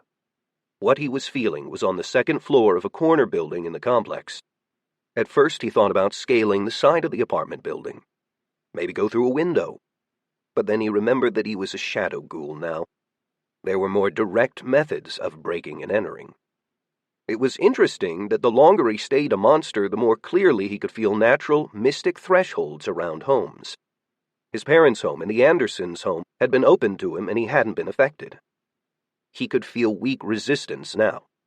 Apartments generally didn't have strong thresholds. No thresholds were proof against zombies, but they could help against other things, and even zombies could get through strong ones. Usually, the more powerful the monster, the more they were generally affected by thresholds, at least supernaturally and magically. A suppressed C-rank monster could still rip a normal person's arm off. Meanwhile, Jake was some sort of weird, cultivating hybrid. The thresholds tickled his flesh as he walked down the exterior apartment hallway, but he didn't feel like they'd offer any kind of meaningful resistance to him. None at all. Jake stood outside the door and could hear muffled screams. Maybe cries for help. He wasn't sure how he could hear it, though. His senses were keen, but what he was listening to felt more like a ripple in the ether. There was also a steady drip, drip, drip that made his hackles stand up. After Purple Rain, lots of people had died, and there had been chaos, so some survivors with latent predator tendencies had really given being a creepy psycho a go. Preying on the weak seemed to have been especially popular. But what was worse was how whispers in the dark had corrupted some, or given suggestions in dreams. This was how some of the Fisher witches that Jake had fought with the grasshopper mice had gotten started. Some of the worst, most depraved scenes that Jake had ever witnessed hadn't been from monsters, but at the hands of humans doing horrible things to each other for power. And he was pretty sure that someone on the other side of this door had joined the party early. Jake stood still for a moment longer before acting. He phased, and as the world became black and white, he walked right through the door into the apartment and situated himself behind a couch before returning to the physical world. Now that he was in the apartment, he used his senses to get a better idea of its layout. Soft, arcane muttering came from the hallway. It seemed that the chanter was facing away from the doorway. A sweet, cloying scent of blood filled Jake's head a moment later. He'd caught a whiff outside before entering, but inside the smell was stronger than he'd anticipated. At first this confused him. His senses were really very good. But then he caught sight of the caulk all around the edges of the door and the plastic covering it. There were also plastic bags taped over the vents. Soft sounds of weak crying and screaming through a gag came from deeper in the dark apartment. Jake could hear it now, but the sounds were quiet and getting fainter. Glowing angular writing and disturbing symbols covered the walls. The light they gave was new to Jake, a sullen, dangerous violet. But he'd seen similar scenes before and knew that every line had been painted in blood. Blood of the innocent. He could feel it. Something in Jake reacted to the blood, but not in the way he might have feared. Instead of hunger, his monster body was making him feel even more anger than he would have already. The reaction was curious, but Jake wasn't complaining. This was something that needed doing. It helped that his new body seemed to be on the same page. He knew exactly what was happening here, despite the fact that it shouldn't be so soon after Purple Rain. Someone was working to become a Fisher Witch. And whoever this scumbag was, they'd gotten help. All of the nearby apartments, to either side of this one, below and above, were empty of life. Jake was new to his life-sensing supernatural senses, but he could tell that much. The care to protect this place, keep it hidden, was not normal. And the existence of the innocents themselves was notable too. People working on their own could take a while to become official transformed servants of dark powers. But whoever was chanting was doing it all at once. Of course, Jake didn't entirely know all of this for sure, but he thought he was probably right. Now he had to figure out what to do next. Mages conducting rituals were helpless, but dark contractors were not. The entire point of a twisted ceremony like this was to make a connection with some ultimate evil. And once the cultist found what they were looking for, it looked back. He'd only seen the aftermath of something like this before, not the actual ceremony. That had been bad enough. If Jake was still human now, he'd likely be puking his guts out. The air was full of dark magical energy, a miasma. The sigils and esoteric formula on the wall must be containing all of the power inside the apartment, turning it into a capacitor. In fact, he realized that if he had the time and inclination, he could probably even cultivate this energy. That was not a fun thought. Jake tried to sneak a peek around the couch and grimaced.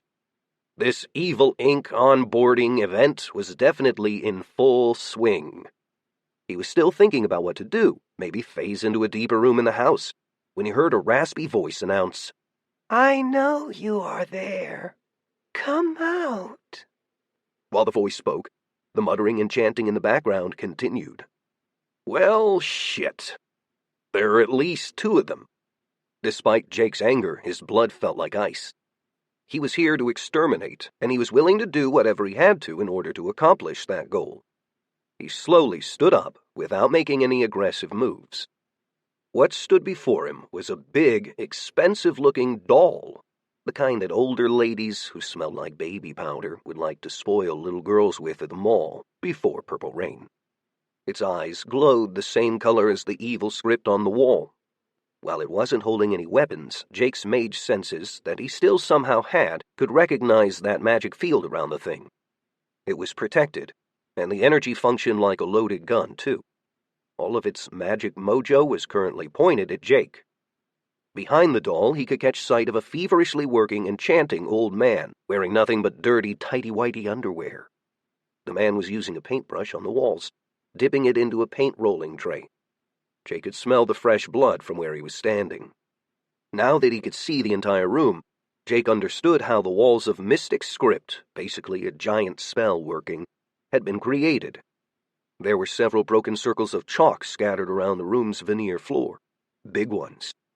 Some might have been swept up already.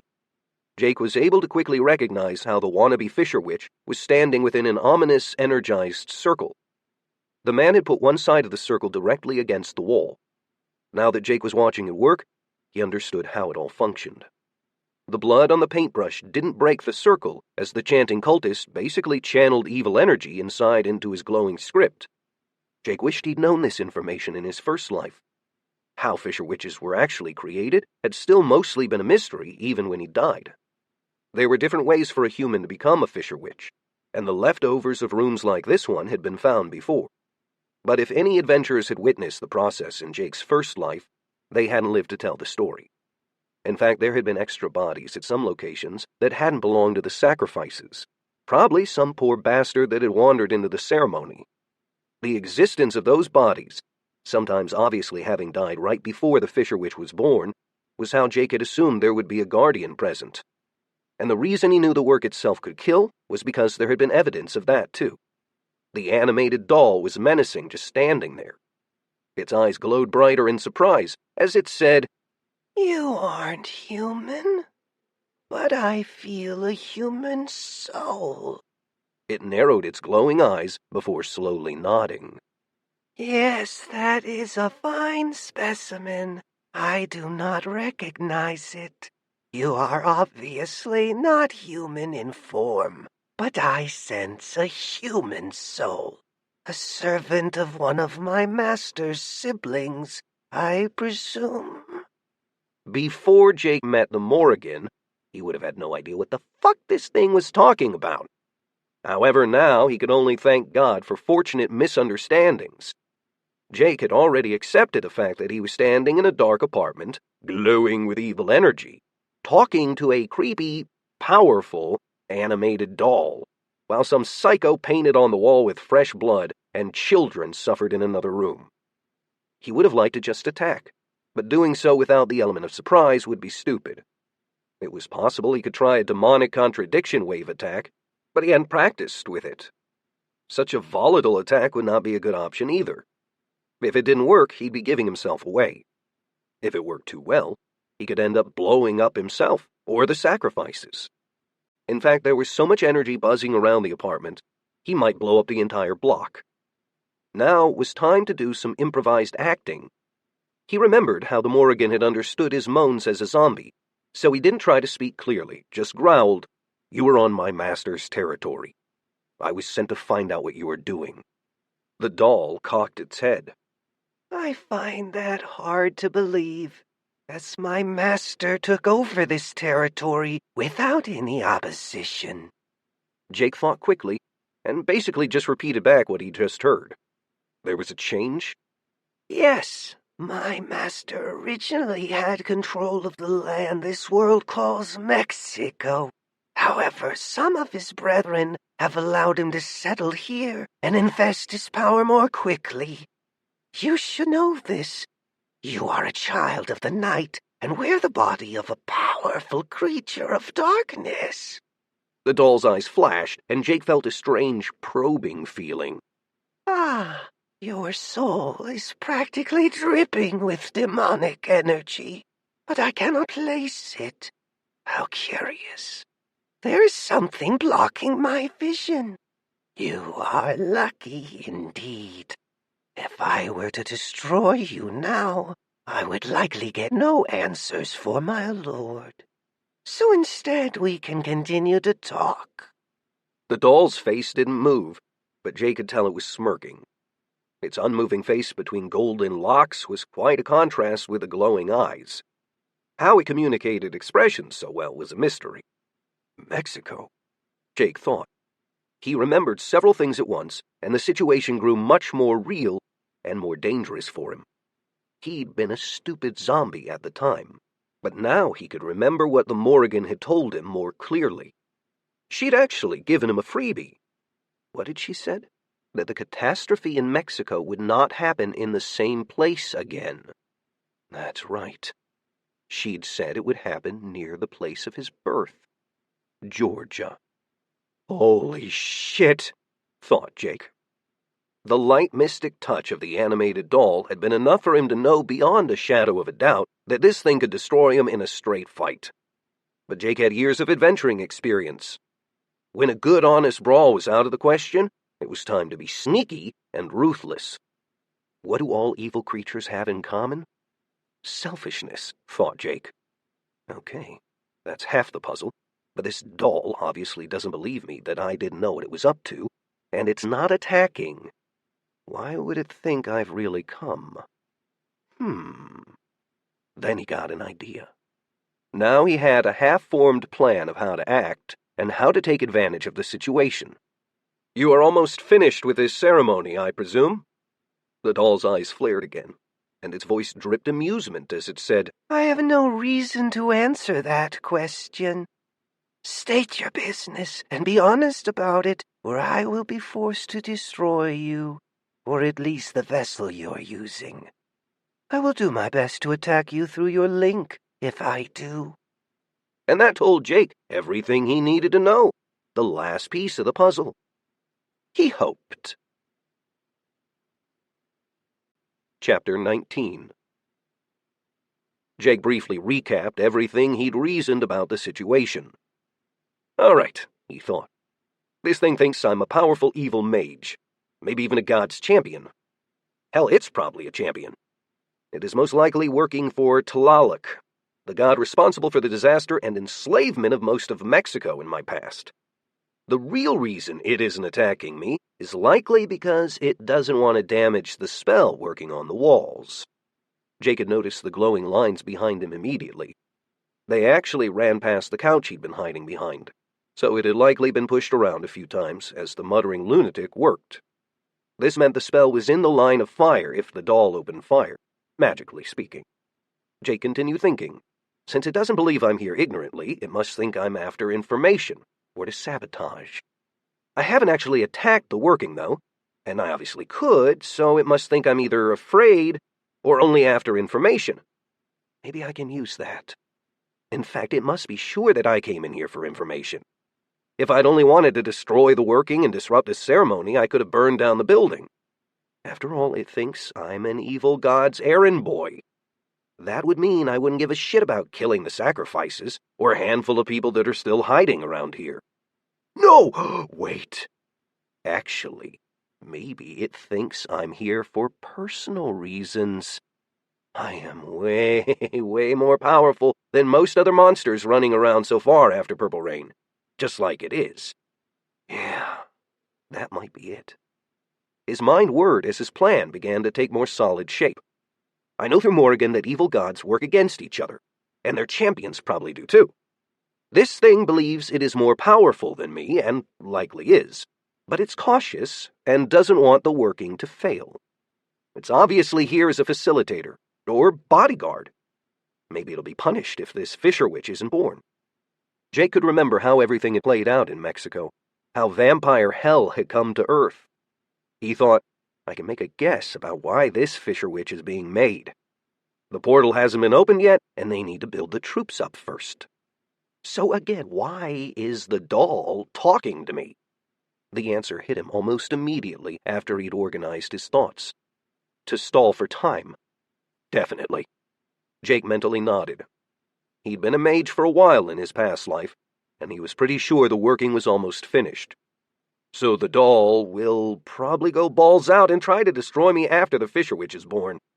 But it believes I'm here remotely, and likely not in any absolute mortal peril. That's interesting. Since I've already seen the working, now the doll's objective is probably to allow the drawing man time to finish becoming a Fisher Witch. Meanwhile, I'm just standing here talking, just like the doll is, and it must think I am aware it's stalling. All right. I know what to do. Project Sucker Punch. Now that Jake thought he had fully grasped the situation, he asked, So you will not answer any questions? Of course not. Too bad. But I had to ask, though. You know how it is. Jake shrugged, which had to look very strange for a shadow ghoul to do. He was reminded that this doll thing had no idea what kind of monster he actually was, though it couldn't. That had to be useful, too. Perhaps, said the doll. Jake noticed it hadn't placed itself between him and the muttering witch-to-be. It seemed more concerned about the spell than the caster. Jake thought he might understand why. The chanting cultist had a glowing magic circle on the floor, and Jake remembered the burned corpses of people that had been found near the birthplace of witches. He nodded, and then he committed, acting on all of his assumptions and hoping he wasn't about to be proven very, very wrong. Perhaps we can make a deal. Jake stood casually, like he negotiated with animated dolls in sacrificial apartments every day. A deal? The doll made a gesture with one cold, unliving hand. Its dress fluttered in a non-existent wind. Yes, perhaps you give me a taste of some of the innocent blood I smell. Jake flared his nostrils. It has been flavored with all of this power, too. I'm sure you know how rare such a thing is. At least to find such a thing steeped in energies other than your own. Jake silently thanked his past self for all of his magical studies. He was spouting straight bullshit right now, but it was close enough to how some secret evil magic might really work that the doll might believe that his motivation for coming, or at least for staying, had been selfish. This entire plan hinged on whether the doll really couldn't figure out which dark god it thought he was in service to, how far it was willing to go to protect the magic working, and how much longer it would be before it was complete. If Jake didn't have time, he was likely going to be fighting a brand new Fisher Witch, and whatever the hell this doll was, any second. Why would I do that? I'm very clumsy, Jake said, especially while using this creature's body. It would be a shame to accidentally have an accident and damage these walls, wouldn't it? That would be very unwise. I agree. We should avoid it at all costs, right? I'm sure if I were to get a taste of some delicious, innocent blood, it would help me keep my focus. Jake smiled, showing all of his sharp teeth. He felt fairly proud of his acting. Jake was actually basing his performance off of a necromancer he'd killed with his first adventuring team. The man had been as evil as the day was long, but he'd had a certain style. Like a Bond villain. The doll's eyes dimmed, perhaps in thought. Finally, it said, Your threats have ensured that I will do my best to burn your soul, or whatever you have in place of it, one day. But I can accommodate you now. 2 of the chattels have died, but there are 2 left. You may do what you want with one of them. I understand, Jake said. He wasn't sure how formal his agreement had been, or if it could be magically binding in any way, but he crossed his fingers behind his back, just in case. No tingles or other strange sensation touched him, so it had likely been unnecessary. Come, said the doll. It turned and walked deeper into the dark apartment. Jake followed, and noticed again how the doll didn't seem particularly worried about the chanting man, the would-be Fisher Witch. This was interesting, and confirmed some things. First, like he'd reasoned before, the doll was not worried about the man's safety. Second, it assumed Jake would understand this.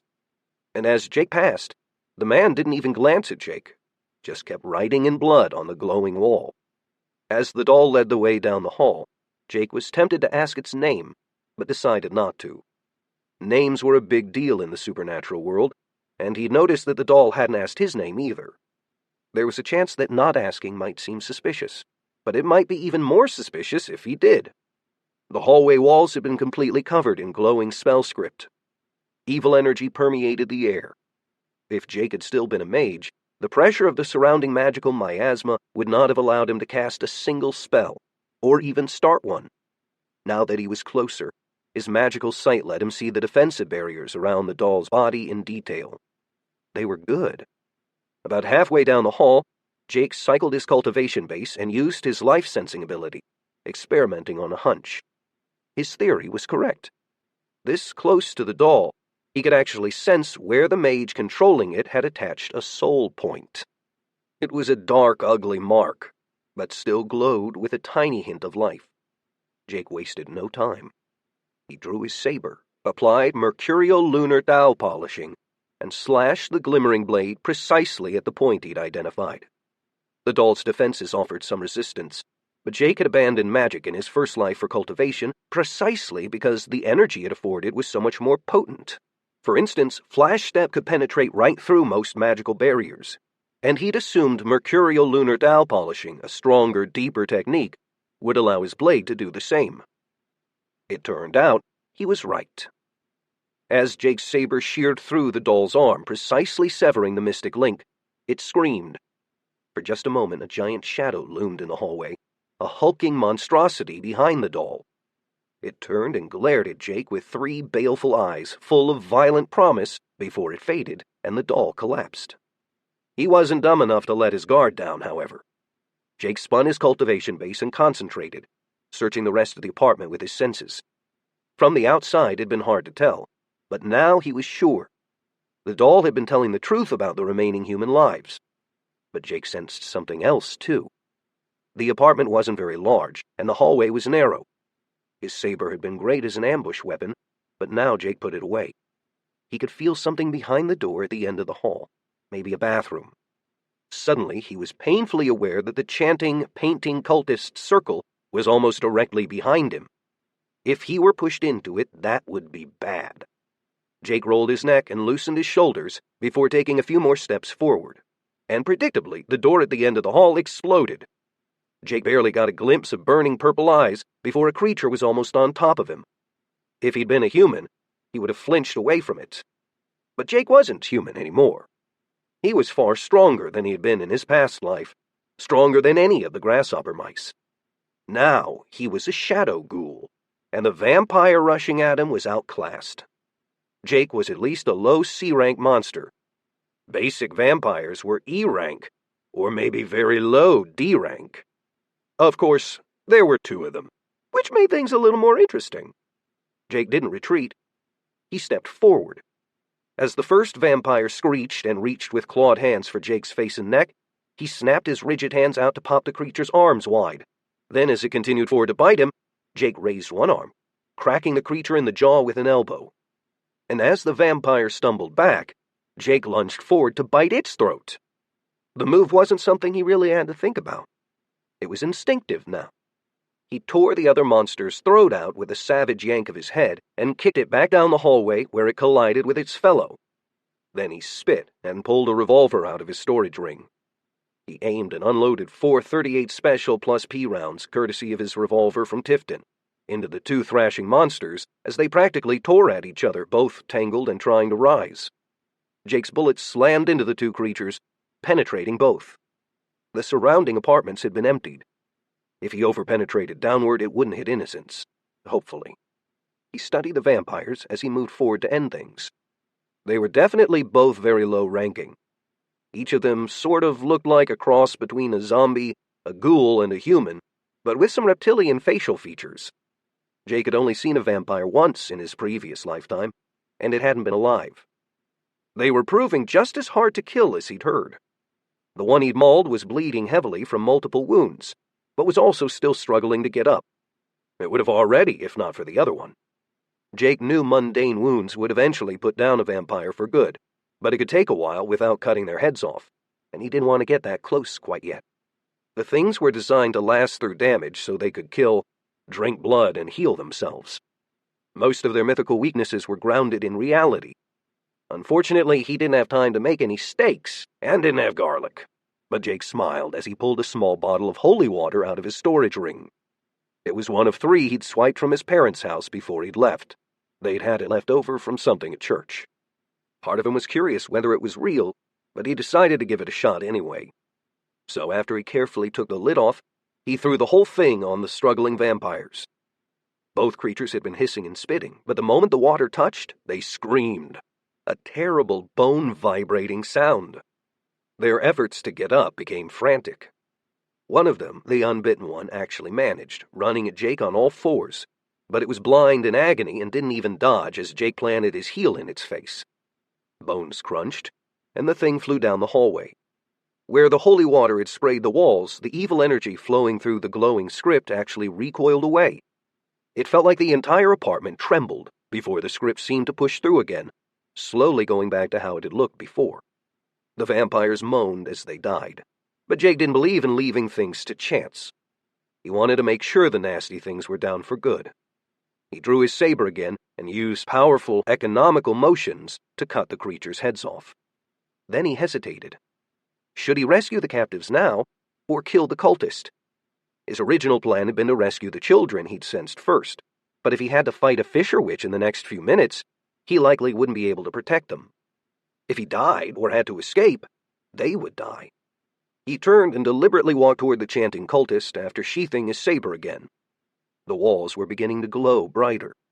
At first he thought it was his imagination, but it clearly wasn't. In fact, the bit of space that the unkempt man was painting on was the last bit of unmarked wall in this part of the apartment. Jake understood why the dull thing had been confident. If Jake attacked the walls directly, it would likely blow up the entire apartment. The cultist was well protected, at least from the perspective of cleanly killing him and depowering the room's magical working. Jake didn't dare try to break the circle directly or attack the cultist with holy water. Not after seeing what had happened when a few drops had splashed the wall. If he threw a bottle right in the heart of all this energy, it would create a more violent explosion than attacking the walls would. Jake squinted and used his mage sight. The protective circle was laced with incredibly potent energy that Jake recognized now as divine, or maybe demonic. Either way, it would be suicide for anyone to cross other than attuned creatures that resonated with a specific energy. Magic would be blocked entirely. It would also break down and destroy anything unliving and unattuned that crossed it. Trying to stab the man with a spear would result in a stump of wood. A thrown knife would burn to smoke. The doll had assumed Jake was a human mage controlling a monster. It had most likely believed that Jake's remote self would be in danger if a dark god were provoked, and the doll hadn't even considered Jake would try. But Jake grinned without humor. There was no need to break the circle. Not really. The most powerful supernatural evils were often arrogant and narrow-sighted. Jake reloaded his revolver. The man in the circle seemed to finally register Jake's presence at the last second, and his eyes widened before Jake emptied the entire cylinder. The barrier turned the bullets to slag, incinerating them, but the projectiles had been moving at around 900 feet per second. They'd also only needed to cross a few feet before reaching their target. With a scream, the man stumbled back, dropping his grisly brush. Molten lead and copper bullet jacket had painfully peppered his flesh. The attack hadn't killed him outright, but had been more than enough to get his attention and break him out of his trance. He was bleeding and burning in dozens of spots. The dirty man fell on his ass and rolled completely out of the circle. Jake was on him in a flash, grabbing a handful of matted hair and yanking the man up to full height. He could actually see the faint glow of his eyes reflected on the man's whiskered face. The cultist cried out in terror, clawing with broken fingernails and screaming gibberish. A weak hand batted at Jake's face, but he just ignored it. When the man tried to throw a powerless punch, Jake grabbed the disgusting man's arm and bit all the way through his wrist. His hand flopped uselessly, held onto the arm by a hunk of flesh. The man screamed louder. Jake could smell innocent blood on the man. He could see 2 flickering lives, still feel them deeper in the apartment. They made him furious. He would have never bitten someone's hand off in his past life, but he was beginning to accept the fact that he was a monster now. And who better to fight monsters than a monster? Chapter 20. Jake regarded the sniveling man with a sneer, but before he could so much as raise a claw, the sinister light in the apartment grew brighter. He felt something manifesting in the circle. The man gibbered and clawed at his eyes with his remaining hand, continuing to scream in a language Jake had never heard before. Jake watched the circle warily. He casually hit his captive in the head hard enough to daze him. In seconds, Jake was staring at a huge, horrifying face that filled the entire circle the cultist had just been working in.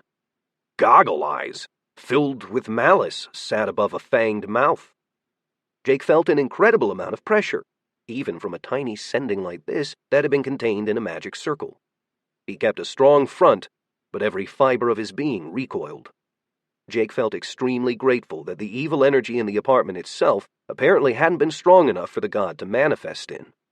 The entire room was filled with a stench of burning rubber. "Let go of my servant," the god growled. "Do as I command, and you will be rewarded. Disobey me, and I will destroy you." It stated this as a simple fact. Jake had met a god before. 2, actually. There were a few ways he could play this, and with a nasty grin in his heart, he realized exactly what he was going to do. "Why should I?" he asked, his words coming out as growls. "Do you know who I am?" The terrifying visage snarled. If Jake had had a heart, it might have burst when the god flexed his power. Despite this visage being like a tiny tip of an enormous iceberg, the power of the sending even penetrated the circle. When Jake noticed his prisoner's foot creeping toward the circle, maybe to break it, he took a step further back and brought the sniveling wretch with him. "Oh, no you don't, fuckstick," he thought. Out loud, he said, "Of course I do, Tlaloc." Jake knew all about Tlaloc. There were worse gods that had made themselves known after Purple Rain, but Tlaloc had taken over Mexico and some of Central America during Jake's first life. After the initial bloodbath, some humans had been allowed to prosper, but they'd paid for it. This was a god that demanded human sacrifice and preferred children. Jake had read reports that Tlaloc's mortal priests murdered and ate babies. Nobody had been entirely sure why so many of the god's servants and monsters had been vampires, since that bit of info hadn't been in any of the god's myths, but Jake understood now. This was